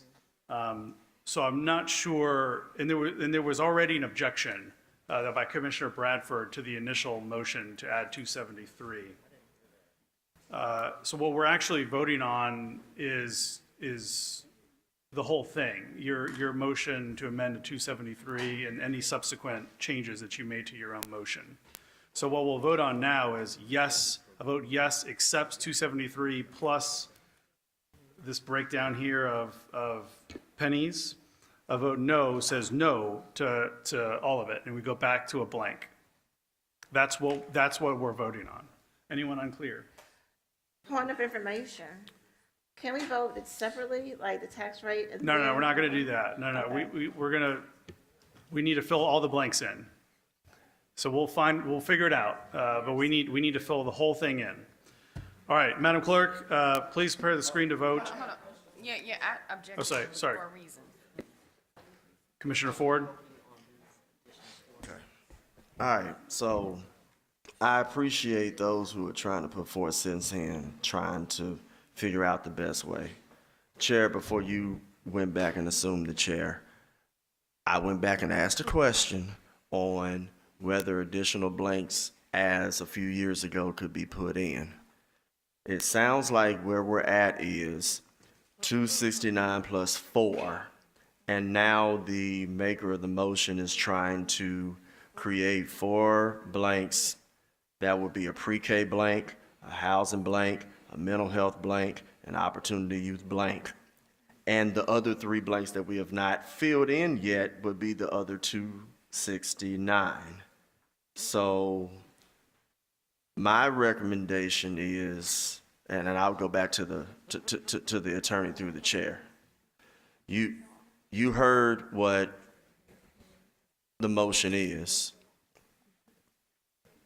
The motion that's on the floor, is there enough in that motion to where now there are 7 blanks, 3 we have not filled, and 4 that the maker of the motion is trying to fill? Are we at that particular point for the purposes of possibly voting on this item to where the only other thing we would have to do is fill in general fund, education, and debt service and be done?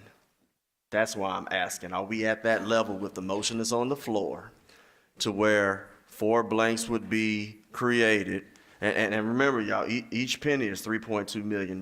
So housing would be 3.2, mental health would be 3.2, opportunity would be 1.6, and pre-K would be 3.2 plus 1.6, that's $4.8 million. So my question to the attorney, are we at the point to where this could be considered for the purposes of the only other thing we would have to do is fill in those 3 blanks? Okay. Because, Chair, if that's the case, I know there'll be discussion where some people who want to go up on the taxes may not agree on this, but if they can agree on the categories, at least we can possibly move forward. Because I think everybody wants to at least get some blanks in. I think there's enough people to go up 4 cents. I'm still going to be a no, but I'm trying to at least get us there. Okay. So if Ms. Ingram can answer that question, if we're at that particular point and there could be some type of consensus where there's 7 or more votes, I think we can fill in, and Ms. Tipton, you can let me know if the following 3 numbers are okay if we get to that point. Is 120 good enough for the top blank, 1.187 for the second one, and 0.303? Will that make it while we're getting the answer to that?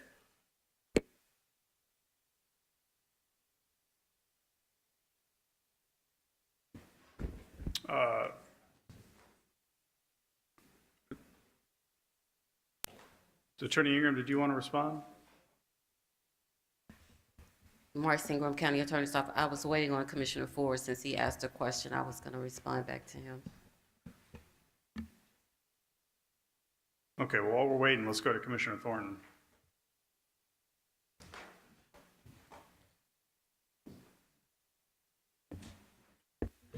Thank you, Chair. I just want to just point out, I don't understand why we're capping ourselves at the 2.73. So that feels a little arbitrary to me. If someone could explain, like, why the Moral Budget Coalition has clearly said 9 cents. So I'm just trying to figure out, why are we disregarding what they have pushed to say 4 cents? And then to break it down in these insignificant ways. I would much rather us pick any of these items to just focus on them, rather than just breaking it down into something that is not impactful. So I also just want to just tell the delegation that's even looking at 4 cents, count votes. So it's just like, we got to make a concession here. And I hear people talking about pre-K. A lot of this back and forth is mute, because I don't see the pathway to 7 for the path with this 1.5, 0.5, whatever that is. And so let's go for impact if we're going to do it, because that's the whole point, is to actually do the impactful thing. I've heard the moral budget, they have a 9 cent figure. I've heard pre-K getting it to a certain point. I would just push our body to not waste too much time and to actually just go for big, however we want to go big. I'm all for big, but I'm not for this incremental stuff, because to District 10, the reason why I have to like put my foot down right here is because when you fall short of the goal, somebody is not going to be able to get fed. And districts like District 10 are the first sacrificial districts. So our people will fall in the cracks like we always do. Nobody will come for us. We'll serve some people, and then, nobody will care if our district isn't served. So I would rather us go all in, knowing that District 10 is in, rather than just doing a smaller version of any of these buckets. Thank you. All right, thanks, Commissioner Thornton. Vice Chair Event? All right, Commissioner Clay Bibbs? Thank you, Mr. Chair. So I just wanted to just ask Commissioner Caswell for the mental health line, if we just say mental health, if that's where you're going versus attaching it to a department, because mental health can be across Shelby County, may not necessarily be touching that one department. Again, I'm open to that friendly amendment to make a motion. Go ahead and make the motion. The motion is making that line item just mental health. Originally, you included a department in that conversation. I just think it should be general mental health, so then that way it will be open to all. I accept that motion. Second it. Second. I accept that friendly amendment. Okay, all right. So can we restate the 4 categories you got here? One penny is affordable housing, 1 is the mental health, 1.5 pre-K, 0.5 opportunity youth. Is that correct? Okay. All right, Commissioner Caswell, you're also in the queue here. We need to take this to a Yeah, thank you, Chair. I just want to say again, I know this seems complicated to those here. One of the things is I hear my colleague from District 10 talk about what was put in there for the moral budget. Again, pre-K got taken care of tonight. We talk about other issues, they are in the budget. So this is just the addition to round up to get to where we need to go. And we're trying to do it in a way that we know these dollars are going to get to where they need to go. So again, I understand big, we can make another big, I'm open to somebody making another motion for a higher tax rate if they want to, but where I am right now is at 273, and that's where we already laid it out. So I'm just ready for us to take it to the vote. Okay, all right, Vice Chair Event? So I guess when you're dividing up the penny in this way, is this, and I'm going back to Director Tipton to have a better understanding, because all of this would still need to come either to the general fund, to debt services, and to education. Is that correct?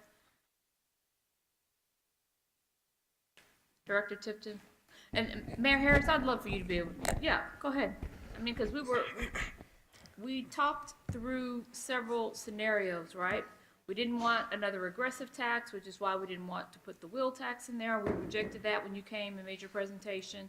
This was a way for us to specifically be able to fund some things that are important to us in this community. I think when we make it complicated by saying a penny here, a penny there, when the needs of this county change year by year.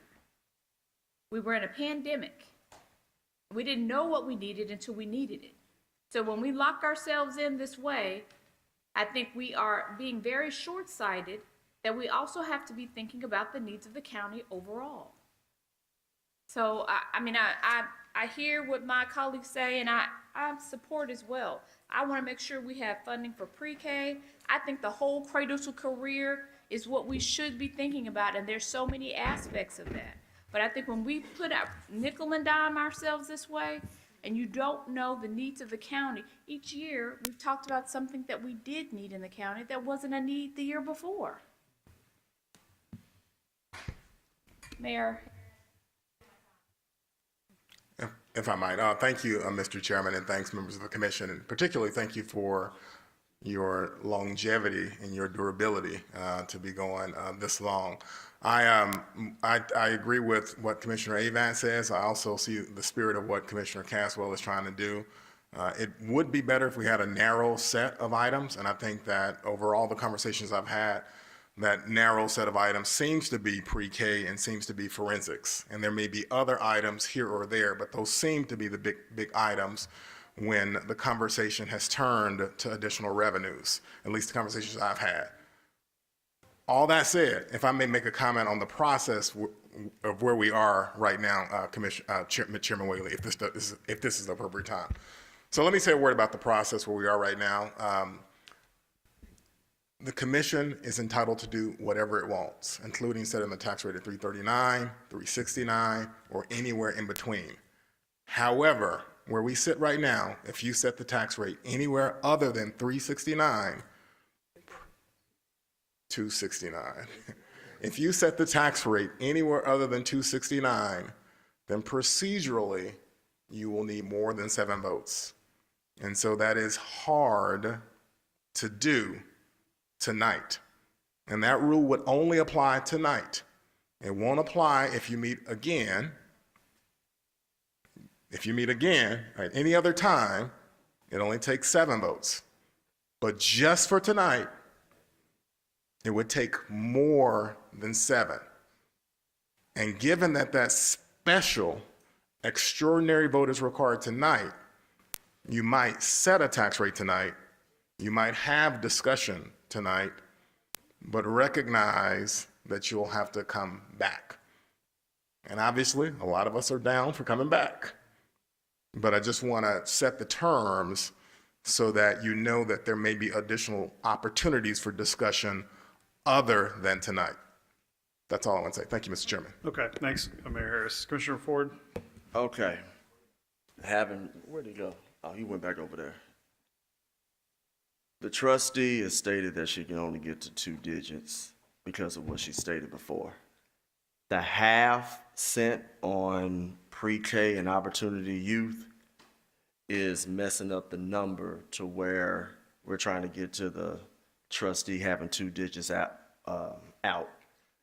The half cent is creating a 3rd and 4th digit, so for those that are trying to figure it out, that half is messing it up. But if you all can consider maneuvering the 4 cents that's on the floor to where there's not a half somewhere, then it's going to be easier to fill in these blanks so that we can dispose of this item accordingly. So I'm just putting that out there. I know 1.5 and 0.5 are what was considered, but that 0.5 is messing up what the trustee and what we're trying to do here. So if we can figure out what to do on that. I mean, I'm not telling y'all what to do because I'm voting no on any tax increase, but if y'all put 1111, we can fill in the other 3 blanks and dispose of this item accordingly.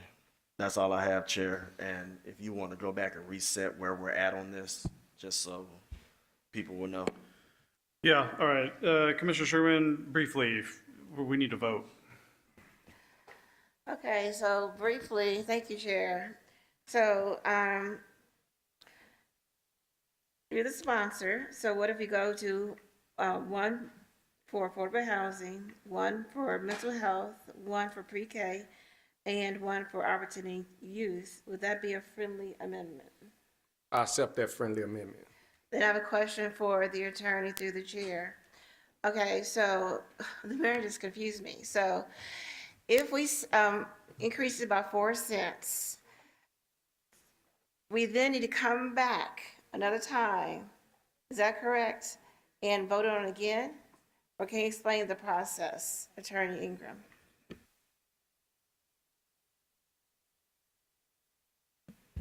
Marcy Ingram, County Attorney's Office.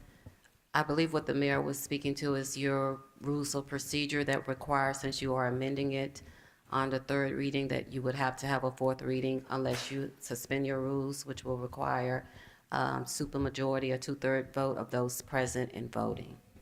But as far as the charter is concerned, as long as you do not increase it by 10 cents or more, so it's under 9.99% of what it was last year, you only need 7 votes.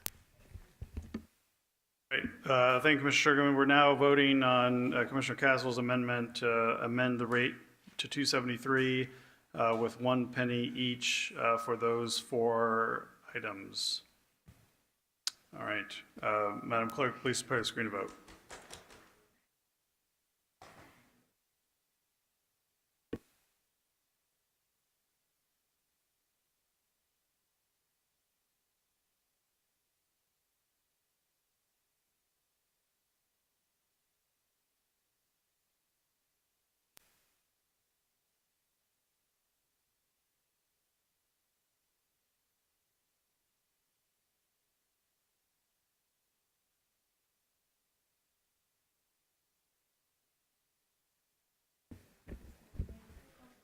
All right, we can close the screen and record the vote.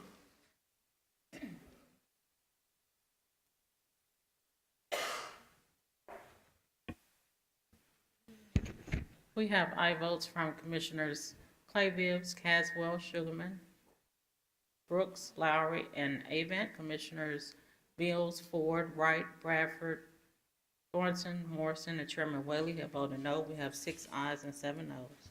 Okay, that motion fails. All right, we still on item 47 with a blank. We need to have that blank filled in. Commissioner Caswell. I want to make a motion for 2.73 go into general fund. 2.73, yeah. Yep. Yeah. Because we just didn't get the. You want to see the tax rate? You want to set the tax rate at? All right, before we do this, Director Tipton, Finance. At a tax rate of 273, we need the penny allocations for the general fund, debt service fund, and education fund. 2 digits.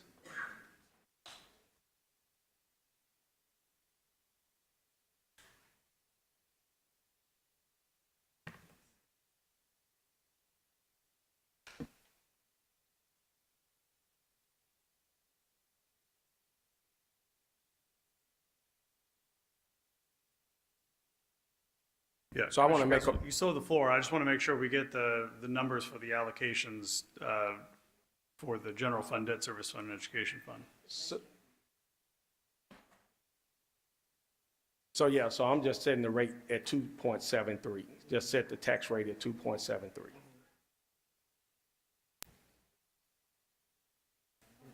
And the second was Sugarman? All right. You didn't have a second? There was, yeah, we don't have a, so there's no second for that because there was no other blanks filled in. You need the second. There was no second to your motion. Okay, seconded by Commissioner Clay Bibbs. There'll be an objection. All right, Commissioner Sugarman. We're gonna do just a minute and a half for this round, okay, of conversation. So Commissioner Sugarman, you have the floor.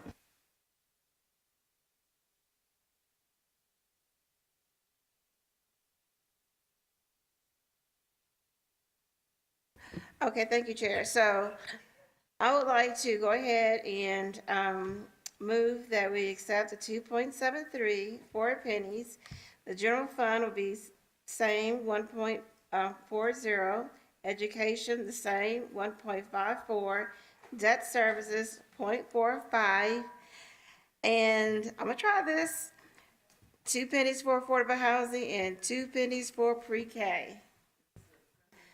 Is this a friendly amendment? No? Okay, let's go back then. I'm gonna try one more time. All right, Commissioner Sugarman, Commissioner Caswell's made the motion, so we need to finalize that motion because there was an objection to it, right? So I didn't get my time back? I wasn't there. Well, you can finish your time.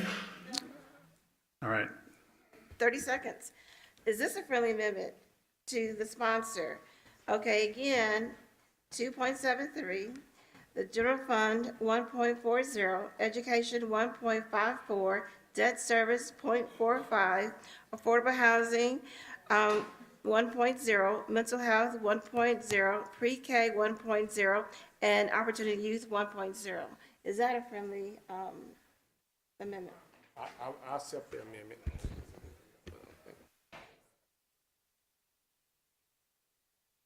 Mr. Chairman, if I may. Please, Trustee Regina Newman. Newman, County Trustee. It is the trustee's office that does the allocations of the tax penny.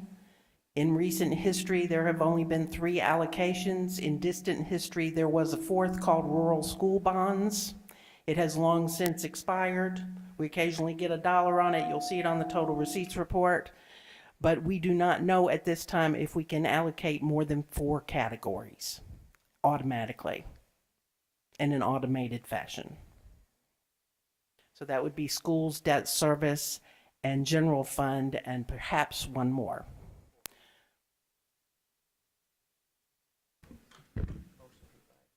Okay, Commissioner Caswell, what would you like to do now? This is your motion.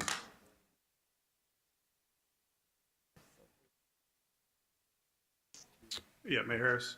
If we're waiting on the allocation, I think that's where we are, Mr. Chairman, because we're ready to talk about that. I think what Commissioner Caswell has asked for is $1.24 for the general fund, $1.19 for education fund, and 30 cents for debt service, $2.73 even.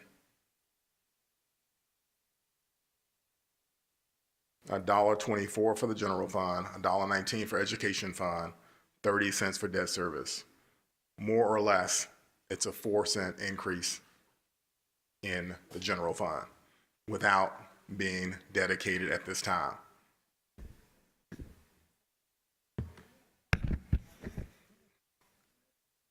What we believe Commissioner Caswell has recommended is $1.24 for the general fund, which is approximately a 4-cent increase in the general fund without allocating it to any particular expenditure, $1.19 to the education fund, and 30 cents to debt service, $2.73 total. Point of information.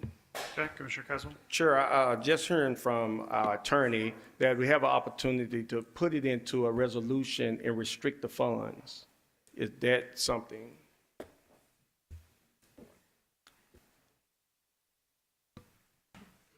Well, what would you like to do with your motion? So you've got the motion, and then and Commissioner Sugarman added a friendly amendment.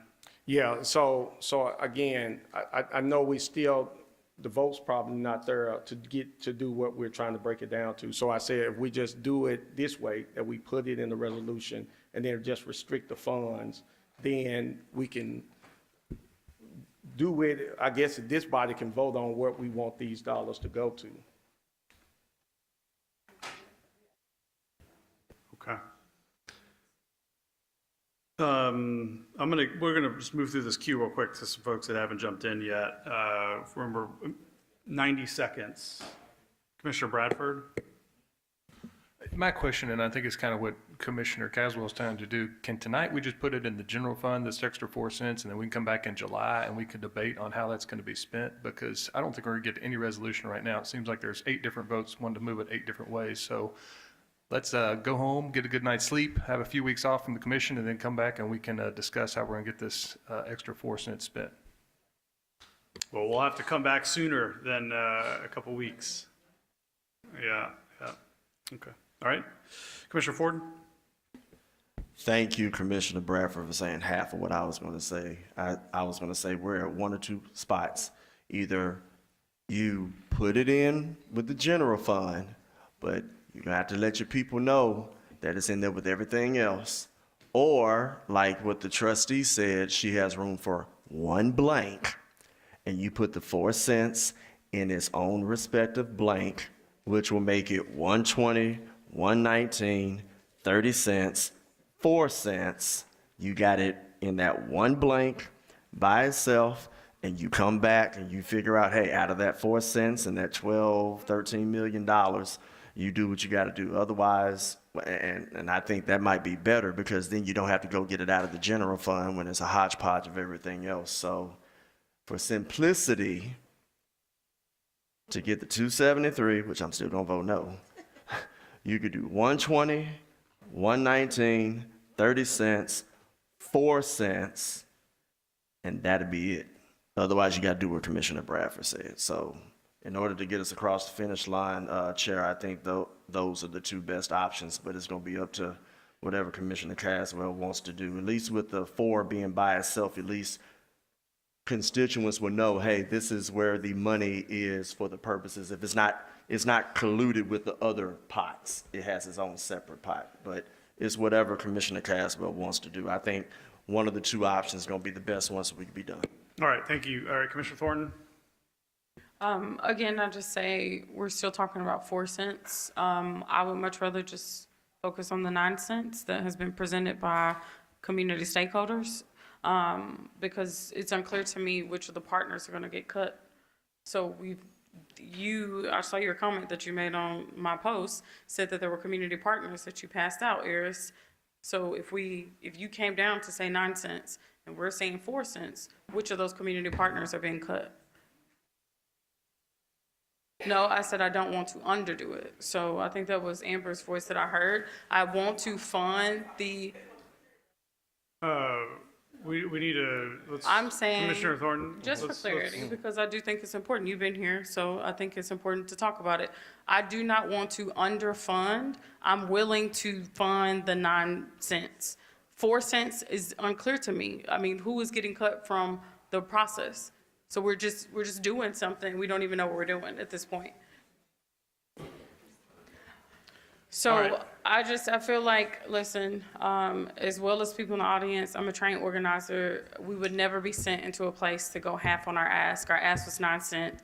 I support the 9 cents. And so 4 cents is unclear to me what it actually is going to fund with impact. Thank you. All right, thank you, Commissioner Thornton. Mayor Harris? Again, I think Commissioner Caswell has had a great idea to not do what Mr. Ford has recommended, and instead to suggest a tax rate and not allocate it anywhere other than the general fund. I thought that was a great idea. Commissioner Bradford supported that proposal, and that's all I would say, other than the one caveat of if we could come back and finalize that proposal, assuming it's supported, come back and finalize that proposal sooner rather than later. I'd recommend Tuesday. If Tuesday doesn't work, then I'd recommend next Monday to finalize. That's all. Thank you, Mr. Chairman. Okay, all right. Thank you very much. All right, Commissioner Caswell, do you want to revise your motion? Yeah, the 2.73 going to the general fund would come back next. Second. All right, let's just get those numbers again, where you had 4 additional cents going into the general fund. Give us the numbers for general fund, education fund, and debt service. Audrey Tipton, Director of Administration and Finance, General Fund 1.24, Education Fund 1.19, and Debt Service Fund 0.30. Okay, and so this is the additional 4 cents into the general fund. That's correct. Okay. All right, so the motion now on the floor that we're going to vote on is for 273 with 124 in the general, 119 in the education, and 30 cents in the debt service fund. All right, Commissioner Mills, before we vote. So this is just raising taxes for the sake of raising taxes? Is that what I'm hearing? That is what I'm hearing. This is sad. This is what politicians do. Public servants don't do this, y'all. So we can't decide. There was no plan coming into this. There is no plan to spend this money. This is a disservice to the people. This is a disservice to the people who live and pay taxes in Shelby County. Frivolously throw in a 4-cent tax increase for what? Oh, we don't know. We're going to come back and figure it out later. This is how you kill small businesses. This is how people leave Shelby County when you have a government that just raises taxes and we're going to figure out how to spend it later. That's terrible. Obviously, I'll be voting no on this. All right, thank you, Commissioner Mills. Commissioner Caswell. I appreciate my colleague feelings about this. We know that this community needs this investment. It's been years of not investing into these communities. We have to make the hard decision as a body. It's plenty of things that did not get addressed tonight, the amendments and motions that was to be made. These are the things we're going to have to do. It's work that's going to have to be done from these dollars that we have. I don't think that these are just frivolous dollars. We're going to have to make these investments, these hard investments that if we do not address crime at our front door, it's coming to your front door. And that's what we got to invest in. And if Shelby County want to be safe and they want a future that's better, we got to invest in it. We got AI coming into our community. The education system is behind. We have to make the investments that move our children forward and our community forward. So this is what these dollars are about. A lot of things didn't get heard tonight, but I believe that these dollars give us a capacity to build and invest going forward, because if we do the same thing, expect a different result, we're going to continue to get what we're getting. All right, thank you. Commissioner Thornton? Thank you, Chair. I just want to say, I know that even if we set the 4-cent increase, the good work will be done, Commissioner Caswell. I do know that. But the question is will it be enough? And the people who always fall into the gap are the problem. It continues to be something that we overlook. We have to fund full plans. And this is literally just going to do what we've done at a larger scale. It's going to give us something to celebrate, but we are not going to address the gap. And we're going to continue to have issues in each of the respective issues that we underfund. If the moral budget is saying that it is giving us a focus, we should focus on the focus. Going half of the way is only going to create half of the outcome. So I'm really just trying to figure out, until someone tells me how you're going to address the gap, because you're willfully going into it saying you're not going to fund the full amount. So half of it, who's left out, who's in, who's out? And I'm just saying, if this body will never address that answer, then yes, when crime finds its way in the suburbs, it came from the people that you left out and continue to leave out. These are the same communities of people, folks. It's not coming from District 2. It's not coming from some of my other colleagues' districts. It's coming from the same parts of the county. So I would hope that we would just just go all the way rather than just doing it halfway. I really just can't get with it today, because the plan is not being pushed and we have just reworked it on the fly. All right, Commissioner Mills? Yes, I would just like to think back. We had $180-something million in ARPA funds just handed to us to spend. We didn't move the needle. It was squandered. What do we have to show for it? We really don't have anything to show for it. So doing a money grab for the sake of a money grab, thinking you're going to move the needle, is not going to do it. That's not it. It's good governance. And just raising taxes, and we're going to change things by raising taxes, that's not good government. The citizens of Shelby County deserve better than that. You didn't even come in with a plan. We're going to raise the tax for this, we're going to do this. There's no coming together for it. I mean, it makes no sense, and it is such a disservice. But I just wanted to bring up that if money were the answer, we would have moved the needle with the ARPA funds, and that didn't happen. Everybody's friends and groups and everything else got money, but we didn't move the needle in Shelby County. So it's just very frustrating to sit here and watch this happen. Very frustrating and very discouraging. And I'm so sorry for the tax-paying citizens of Shelby County, but this is the government you elected. All right, Commissioner Wright? Thank you, Mr. Chair. So I will say I'm very puzzled by this. I thought we had passed a balanced budget and did the work to get there. And I've got some folks on the front row here who are not happy with me because I went through their budget and I made their jobs harder. And so now I just have to say I'm sorry, because that sacrifice that you're going to make is in vain, because why did we go through the trouble? So I regret having gone to the trouble to try to make that budget work at that tax rate, so none of you would have to raise anyone's taxes. And to raise it for a reason that you don't know? I'm sorry, like, I really can't understand it. And I do think it will have a damaging impact on the county. That's all I have. Thank you, Mr. Chair. Okay, all right, thank you. Commissioner Caswell? Yeah, and thank you, Chair. And I say this is that when we got elected to this body, of that $180-some million ARPA money was already spent. It was squandered before we got to this body. Face masks is what my community got out of $180-some million. I can tell you I can't see a project that was invested in my neighborhood out of that $180 million. So now we're talking about 4 cents to do something that should have been done with that $180-some million. Because when we got here, last thing we was kicking at was 20-some million. We can barely do a mental health facility to try to do something. That should have been addressed. I was so frustrated to see $8,000 on the line item for mental health out of ARPA money when people were sitting in homes with all the trauma that they've been going through, and we knew what they were in. We left them there. And so now we're talking about I can tell you where, but this ain't just one person. I'm sure everybody here has something that needs to be done. We want to keep moving forward for the sake of those who already got it together in their community, their home. They had it together before.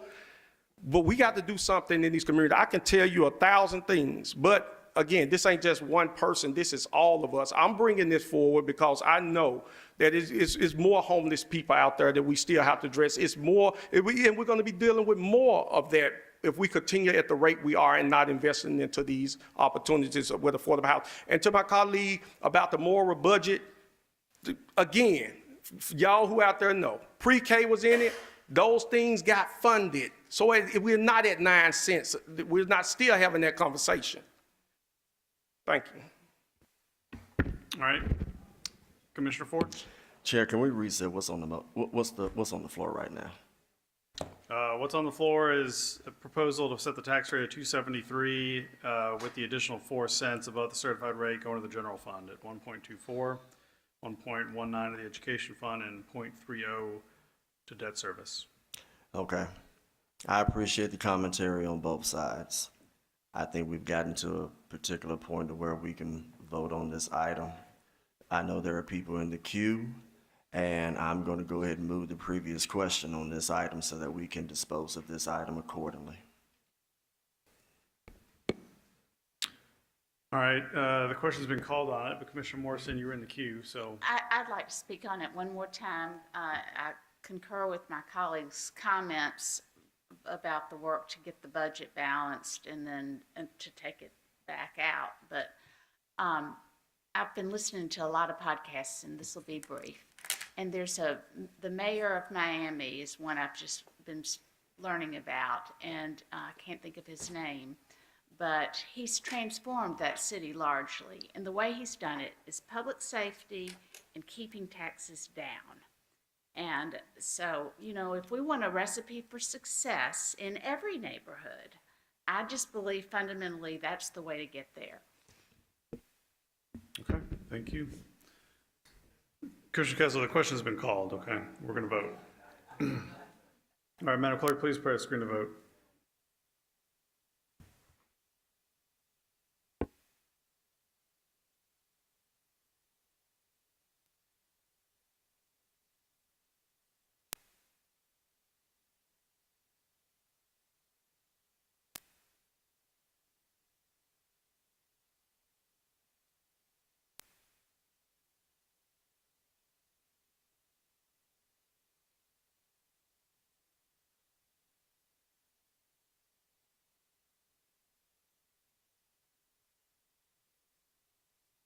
All right, Madam Clerk, close the screen and report the tally.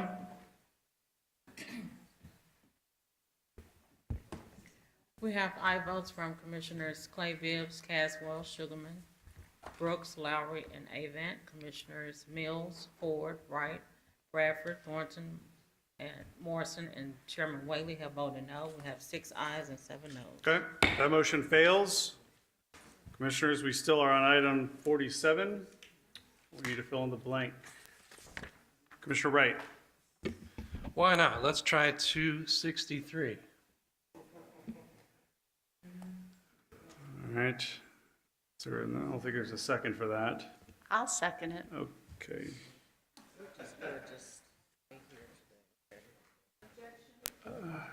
All right.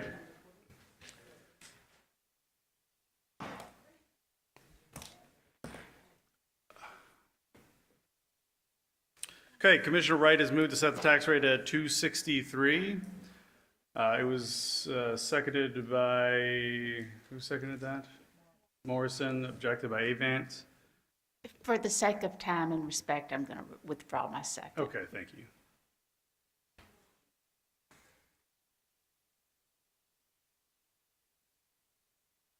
Okay.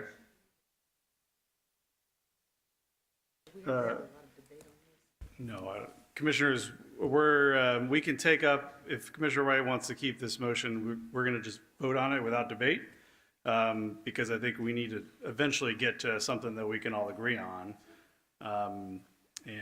Hopefully we can get that done. So, Madam Clerk, please prepare the screen to vote the tax rate of 263 by Commissioner Wright.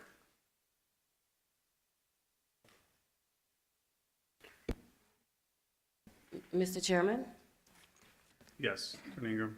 Marcy Ingram, County Attorney's Office. The operating budget that you all voted on requires a tax rate of at least $2.69.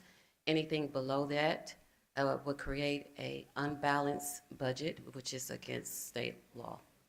So I just want to let you know that in your vote for anything below 269. All right, well, So, may I be recognized? I see the attorney's point. However, we divorced the budget from the tax rate entirely. Right? We're just making up numbers that have nothing to do with the budget.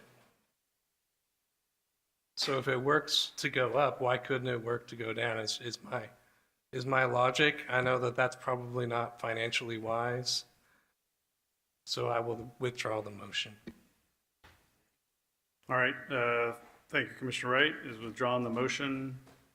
We can, Madam Clerk, can we clear out the queue?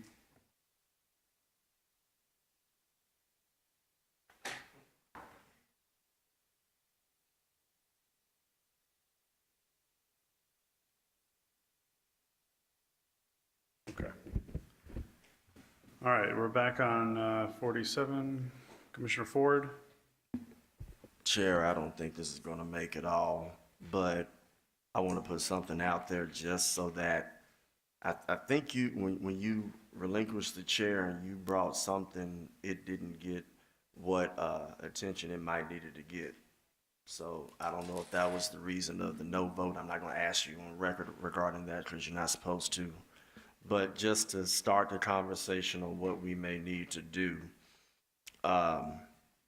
I move that we have $1.20, $1.19, 30 cents, and 269 to restart the conversation all over again. So 269, and then the three blanks, $1.20, $1.19, and 30 cents, so that we can figure out what we can do in order to dispose of this item. So, I'll second that yeah, to get just to get it on the floor so that we can have the discussion. Okay. All right, Commissioner Ford has moved, we come full circle. Commissioner Ford has moved to amend item 47 to 269, seconded by Commissioner Morrison. We'll have an objection, so go ahead and do that. Now we will do 1 minute of discussion on this. So, Vice Chair Avant? Thank you, Chair. I'm going to object to this motion, and my reasoning behind, I too feel like this was almost an exercise in futility. I'm going to make a motion, once we've disposed of this item, to actually set the tax rate at 2.70, which could, I hope, try to reinstate some of the things that were cut from each of the departments. because as we sat here this entire time, we had $21 million in cuts. And if it can some way try to restore back a balance, even of the departments that were cut in order for us to do the investments that we voted on tonight, seems like a step in the right direction. All right, thank you. Commissioner Thornton? Thank you, Chair.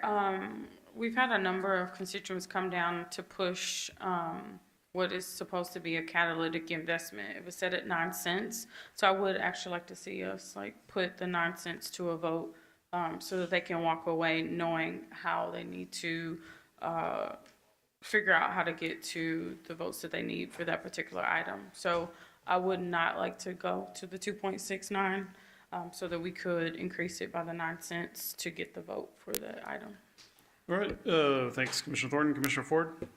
Thank you, and I say this because I reserve the right to go back and bring this up so that the conversation can happen.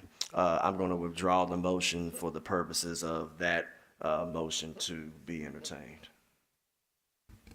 All I'll right. withdraw my second. Okay, which one are we referring to, Commissioner Ford? The 270 entertainment. Okay, all right, yeah, Vice Chairman, so- do you want to make that now? Yes, I'd like to make a motion to set the tax rate at 2.70.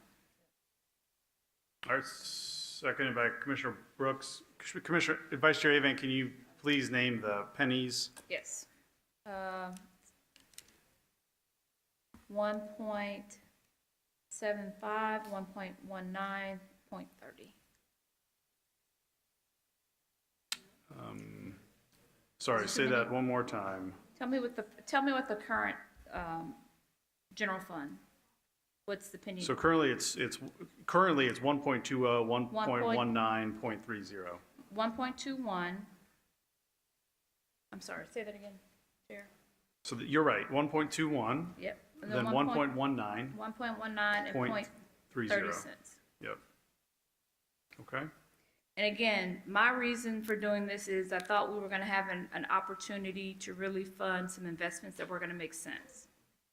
And for me, that would have been pre-K and the public safety piece.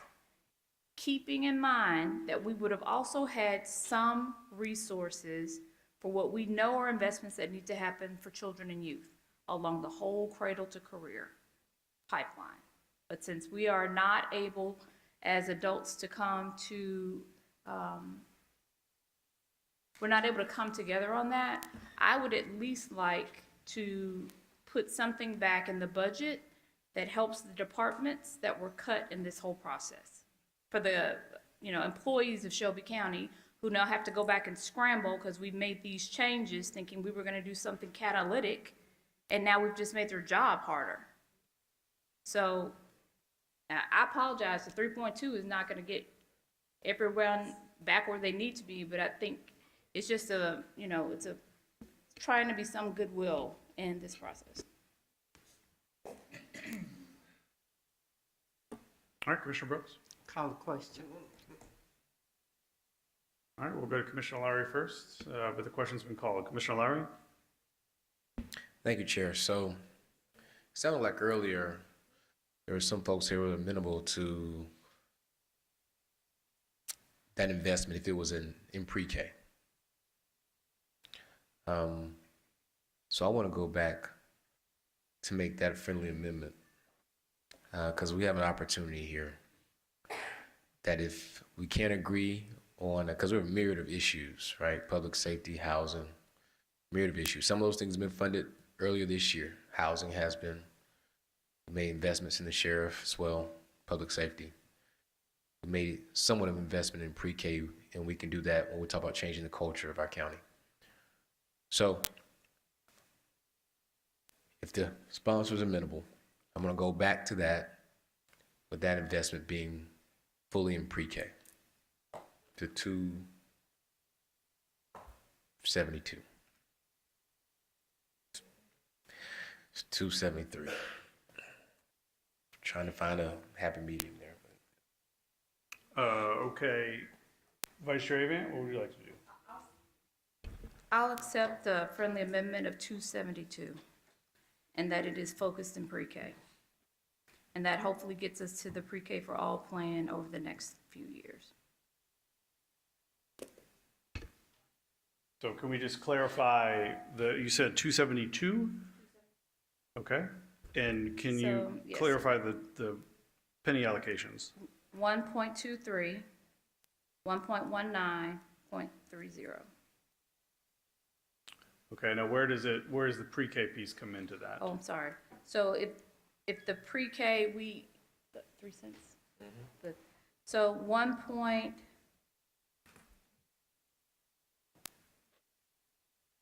1.19,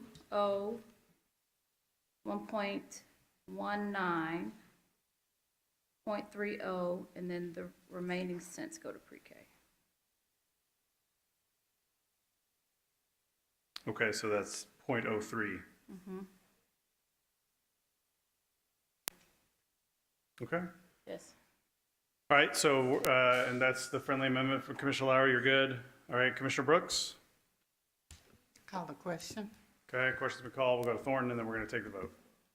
Thank you, Chair. So just to get clarity, what we're doing is a 3-cent increase, and it's going to pre-K? Yes, so 272, 1.20 general fund, 1.19 education fund, 30 cents, debt service, 3 cents pre-K. 3 cents pre-K? That's what, yeah, So what does that come out to total? 272. No, for the amount towards pre-K. 0.03. 3 cents on the rate. The total figure, once you factor in how much will it?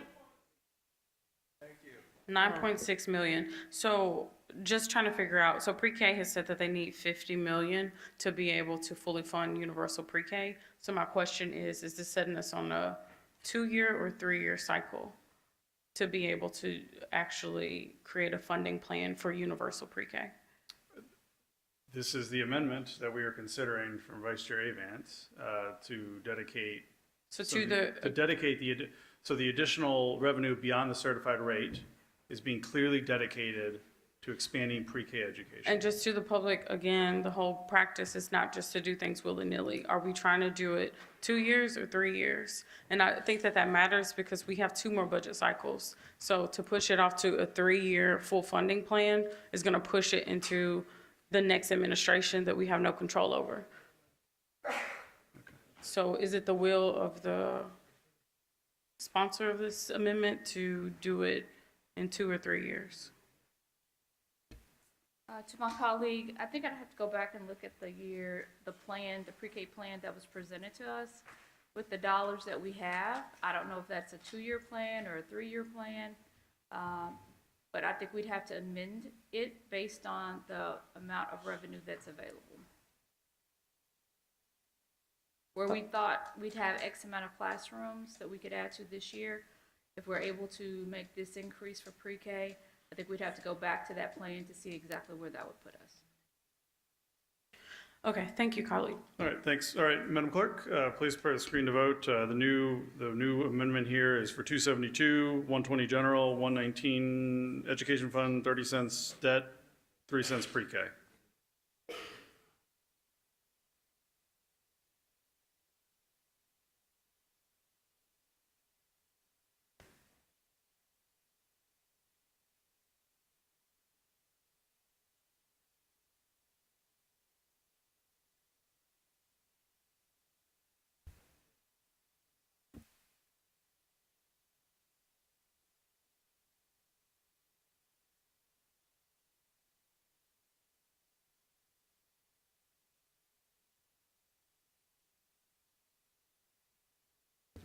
Sorry, everyone, our system seems to be tired. Give it a minute.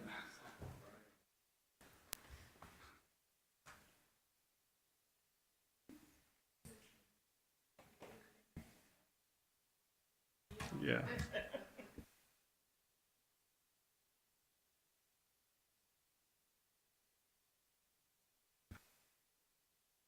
Okay, we're gonna do a roll call vote. Commissioner Clay Bibbs, This is roll call vote, 272, 120, 119, 30 cents, 3 cents. Pass. Caswell.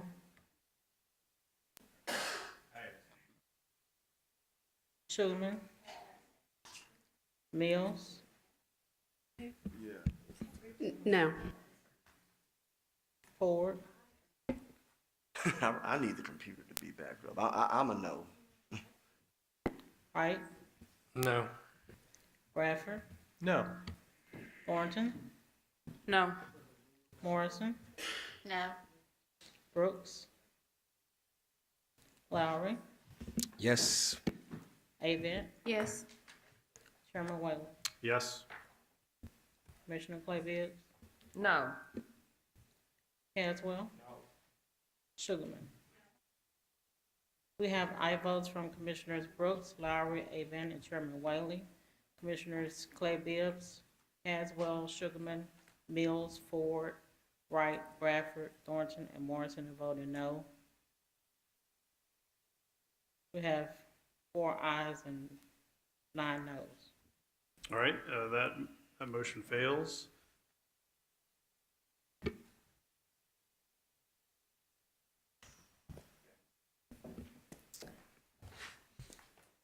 Commissioner Thornton?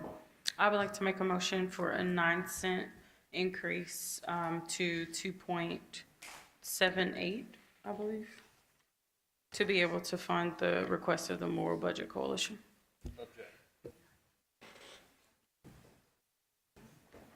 Okay, there wasn't a second yet.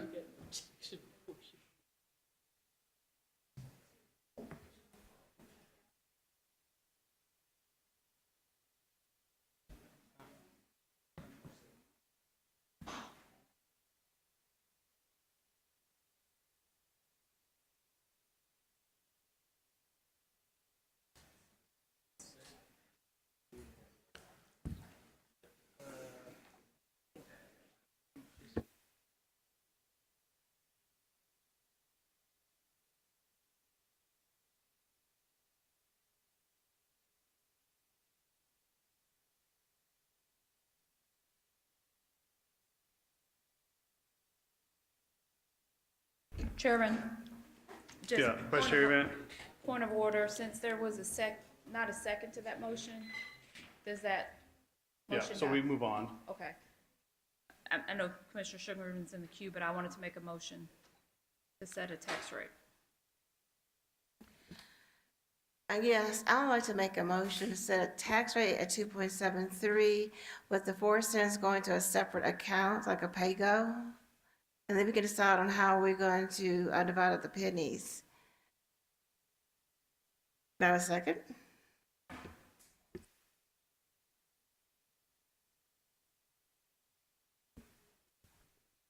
All right, Commissioner Sugarman's moved to 273 with the additional pennies to be decided later. So it was seconded by Commissioner Clay Bibbs, objected to by Vice Chair Event. We're just going to take this one to a vote as well. Madam Clerk, prepare to vote.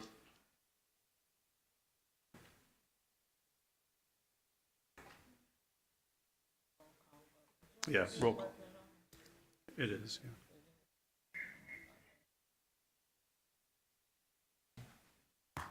Yeah, just do roll call. Commissioner Clay Bibbs. Yes. Caswell. Yes. Sugarman. Mills. No. Ford. No. Wright. No. Bradford. Nope. Thornton. 4 cents, no.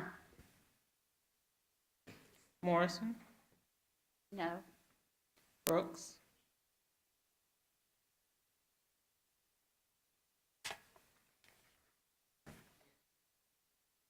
Lowry.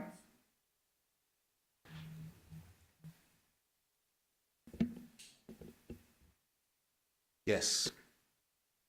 Avent. Chairman White. No.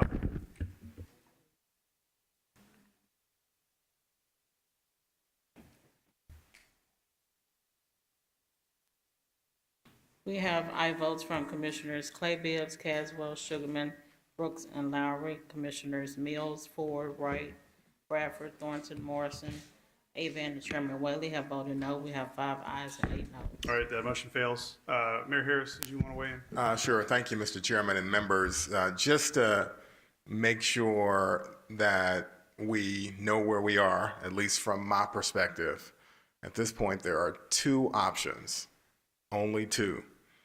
You can vote for 269, and there are probably 7 votes for 269. And that will finish the day, and you won't come back again. Because the people that vote for 269 will vote to suspend the rules, and it's likely the day will be over. The only other option, based on all the votes that have come down, is 273, with all of the revenue being devoted to pre-K. That's a good idea too. And there are probably 7 votes for that. If you vote for 273, with all of the revenue, that is 4 cents, devoted to pre-K, you'll likely have 7 votes, but you will have to come back for 1 more vote, either tomorrow or next Monday. There are plenty of reasons to vote for 273 with all the money going to pre-K. You've heard many of them already, and there are plenty of other substantive and procedural reasons to do that, and I'm happy to talk about those. 269 is also available.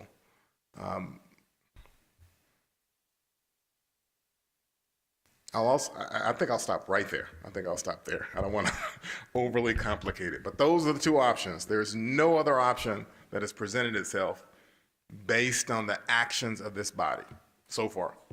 And I know I'm a little late, but there's a rule for when the system is not operating, and you often hear me read it at committee. There's a counterpart to the rule for committee at county commission. The chair of the county commission shall restate the motion, instruct the clerk to call the roll call for the yeas and nays on the item. Once the clerk announces the tally, the chair shall state whether the item passes or fails.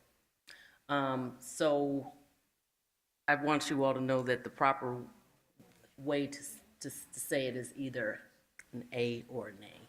That's according to your permanent rules when you do the roll call. So pass is not one of the options.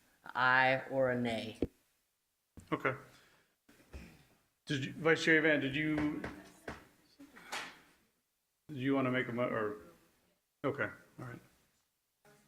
Yes, Vice Chair Van. Yes, I'd like to make a motion to set the tax rate at 269.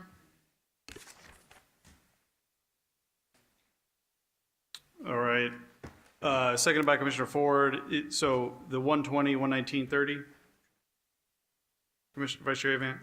Okay. Seconded by Commissioner Ford. We'll take it to a vote. Madam,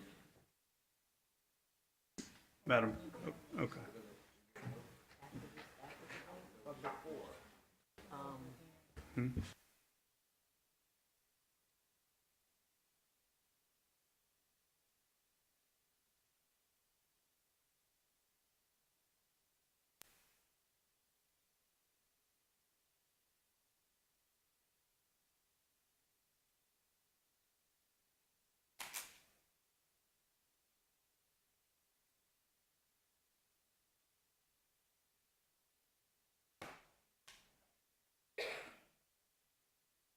So the motion on the floor by Vice Chair Avant is to set it, add in 2.69 with the 120 general fund, 119 education fund, 30 cents debt service fund.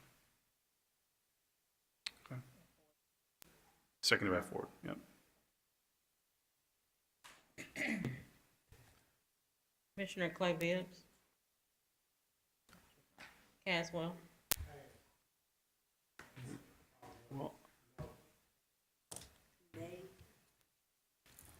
Sugarman.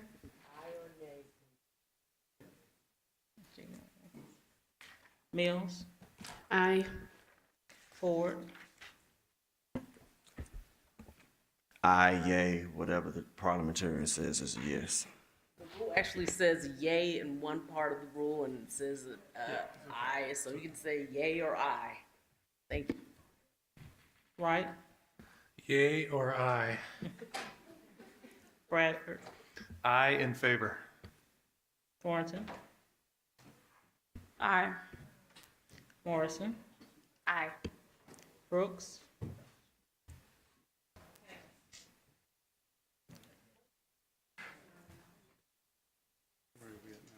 Lowry. 1, 2, 3, 4, 5, 6 ayes. I'm sorry, Commissioner Brooks, what was your vote? No, okay, thank you. Lowry. Avant. Chairman Whitman. Aye.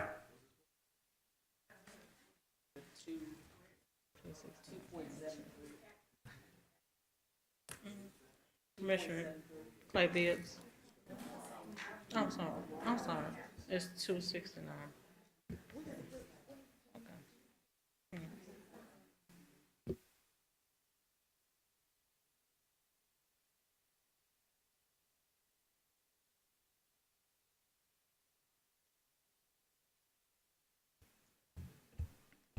We have aye votes from, I'm sorry. That's okay.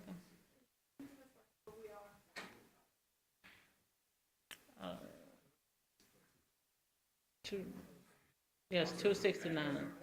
269, yes, sir. Sorry. Aye. We have aye votes from Commissioners Mills, Ford, Wright, I'm sorry.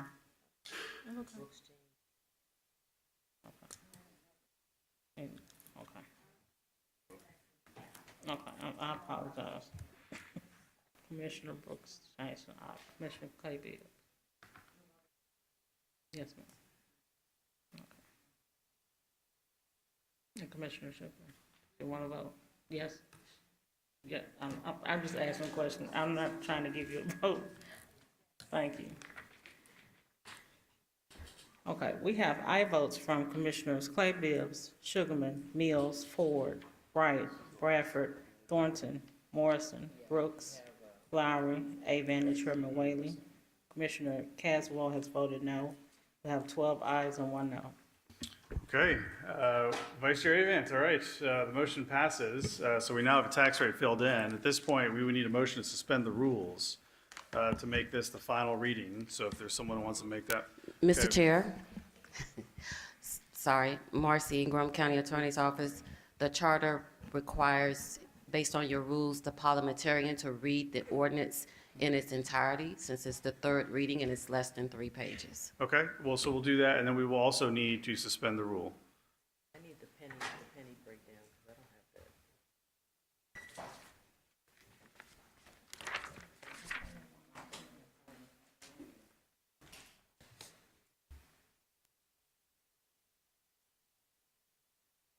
You got it?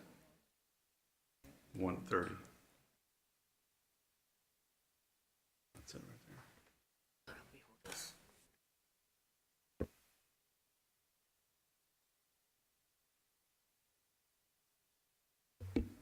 Ordinance fixing the tax rate for Shelby County, Tennessee at $2.69 for tax year 2025, fiscal year 2026, sponsored by Commissioner Miska Clay Bibbs and Chairman Michael Whaley, whereas Tennessee Code annotated Section 67-1-601 authorizes counties in Tennessee to impose taxes for county purposes and to fix the rates thereof, and whereas pursuant to Tennessee Code annotated Section 67-5-510 and the legislative authority set forth in Article 2, Section 2.01 of the Shelby County Charter, it is the duty of the Shelby County Board of Commissioners to set a tax rate for the tax year 2025 at this time.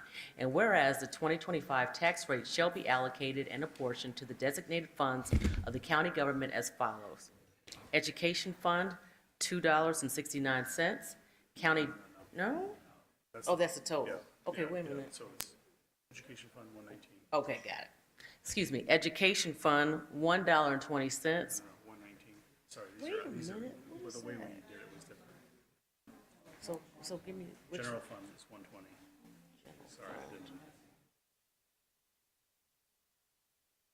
Debt service, and then this is the Education. education fund. Okay. Education fund, $1.19. County general fund, $1.20. Debt service fund, 30 cents, for a total of $2.69. Now therefore be it resolved by the Board of County Commissioners of Shelby County, Tennessee, that the tax rate for Shelby County for the tax year 2025 be and the same is hereby fixed at $2.69 for each $100 of taxable real and personal property in the county. Be it further resolved that said sum shall be allocated and apportioned to the designated funds of the county government as follows: Education Fund, $1.19. County General Fund, $1.20. Debt Service Fund, 30 cents, for a total of $2.69. Be it further resolved that this ordinance and the tax rate set forth herein shall not take effect until and unless the Board of County Commissioners adopts by appropriate resolution a county budget for fiscal year 2026, but in no event shall the tax rate become effective before July 1, 2025. Be it further resolved that the various sections of this ordinance are severable and that any portion declared unlawful shall not affect the remaining portions. Be it further resolved that this ordinance shall take effect in accordance with the Shelby County Charter, Article 2, Section 2.06C, the public welfare requiring same. All right. Yeah, okay, Attorney Ingram? My apologies, Mr. Chairman. Just wanted to note for the record that it was a Scribner's error. The resolve clauses should be ordained, and my apologies for not catching it earlier. So I will make sure that's corrected for the record. Okay, thank you. Commissioner Bradford has moved to suspend the rules to make this the final reading. Is there a second? Seconded by Commissioner Ford. Can we do that without objection? Okay, hearing none, the rules have been suspended, so the vote on this item will be the final reading. Okay. What, I'm sorry? Huh? So we just voted, but we're going to vote again. We have to vote again because we added in the numbers. Now we have to vote on set. We have to approve this resolution. So you can vote no. There's nothing to object to.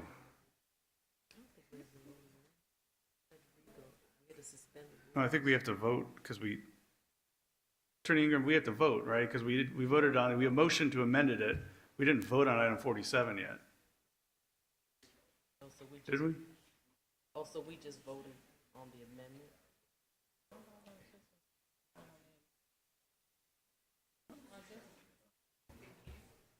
We moved to amend the blank, Okay, all right. but I don't know. I think we need to vote on it as amended, and we just suspended the rule. Okay. Because we always have to suspend the rule before the vote. All right, So we're going to vote, we have to now vote on the item. on the item. It's the same as it just was, we just voted. So we're just basically voting again. All right, Madam Clerk. We're gonna do the roll. Roll call vote, yeah.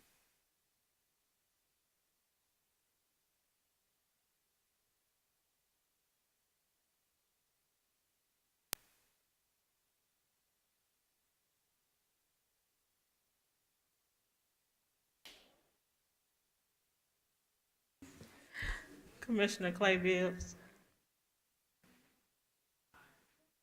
Caswell. Sugarman. On the item as amended.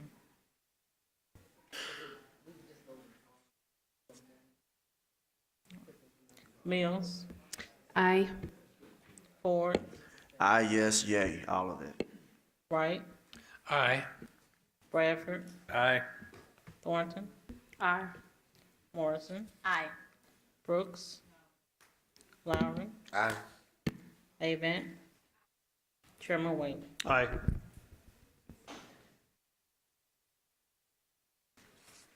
We have aye votes from Commissioners Clay Bibbs, Mills, Ford, Wright, Bradford, Thornton, Morrison, Lowry, Avant, and Chairman Whaley. Commissioners Caswell and Brooks have voted no. We have 10 ayes and 2 noes. Okay. Item 47 passes. That was all of our regular agenda. We do have a few add-ons, so sorry. I don't think these should be too challenging. So item 71A. Item 71A is an add-on item. Item 71A is a resolution approving a contract amendment between Shelby County government on behalf of the Juvenile Court of Memphis and Shelby County and J. Jolene Bailey, Ph.D., in the amount of $123,420 for the provision of psychological assessment services, bringing the total contract to an amount not to exceed $225,060, sponsored by Commissioner Charlie Caswell, Jr.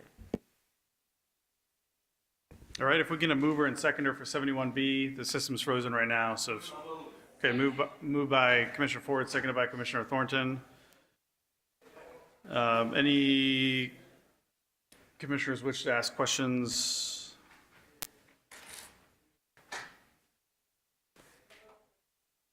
Did you take mine? We're sharing them. Oh, okay. Anyone have any questions on item 71A? All right.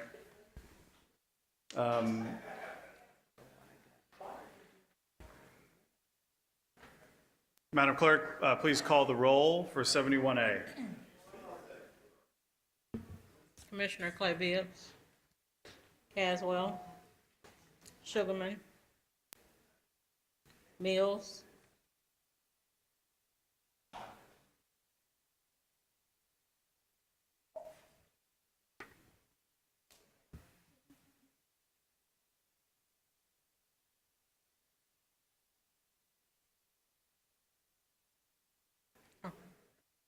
okay, Ford, I'm voting aye, yay, all of that.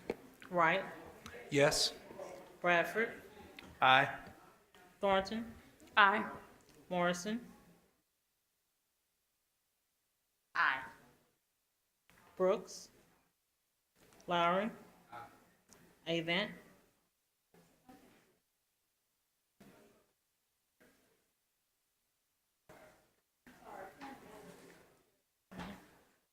So the item is already within the budget because we're approving a contract, not a budget amendment. Chairman Whalen. Aye. We have aye votes from Commissioners Ford, Wright, Bradford, Thornton, Morrison, Brooks, Lowry, Avant, and Chairman Whalen. We have 9 aye votes. All right, item 71A passes. Item 71B. Item 71B is a resolution is an add-on item. Item 71B is a resolution approving the Memphis Shelby County Schools operating and capital improvement budgets for fiscal year 2026, FY26, in the aggregate amount of $1,952,112,514, as adopted by the Memphis Shelby County Schools Boards of Education, sponsored by Commissioner Miska Clay Bibbs. Okay, we need a mover and seconder. Okay, moved by Commissioner Thornton, seconded by Commissioner Ford. All right, Commissioner Bradford.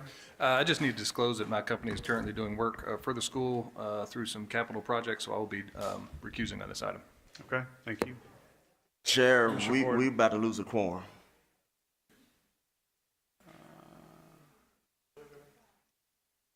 We have 7 right now. Yeah, but if y'all want this to pass, we might need some more people. Commissioners, Yeah, we we're only almost got 2 through. items left. We're almost through. We can try to. Okay, great. So, Mr. Johnson in the back, one question we just need to confirm, if you wouldn't mind coming forward. We just need to confirm on the record before we vote that what we're approving matches our operating capital budget allocations. Yes, so I confirmed that the numbers. All right, state your name, sorry. please. Yeah. Lynn Johnson, 1064 Fleece, Memphis. So I was able to confirm that the operating budget matches what is in the Shelby County's FY26 budget in terms of the education appropriation for that budget. Okay, thanks so much. Anyone else wish to speak? All right, we'll do a roll call vote on item 71B. Oh, we're ready to go on the screen, okay.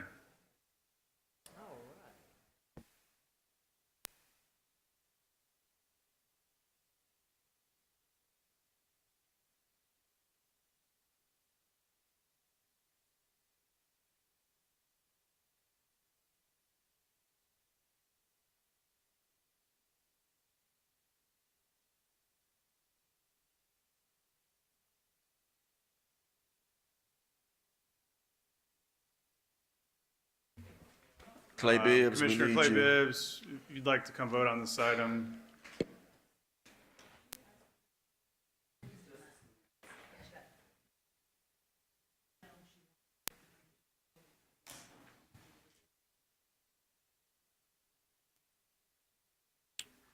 We'll need some more. Yeah. Yeah. Okay, all right. Madam Clerk, we can close the screen and record the vote.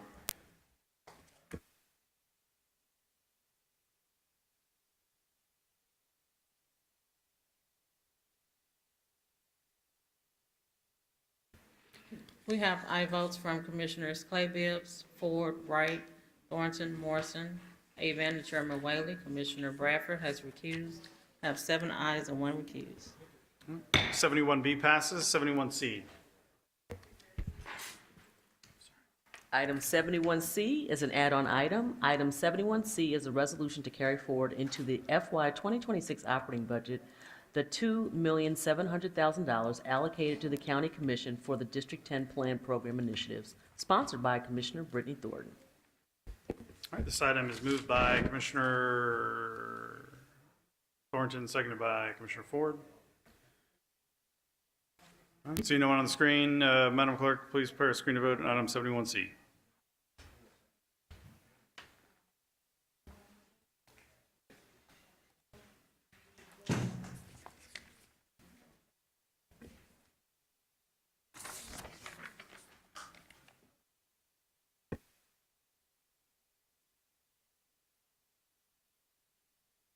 All right, Madam Clerk, we can close the screen and record the vote.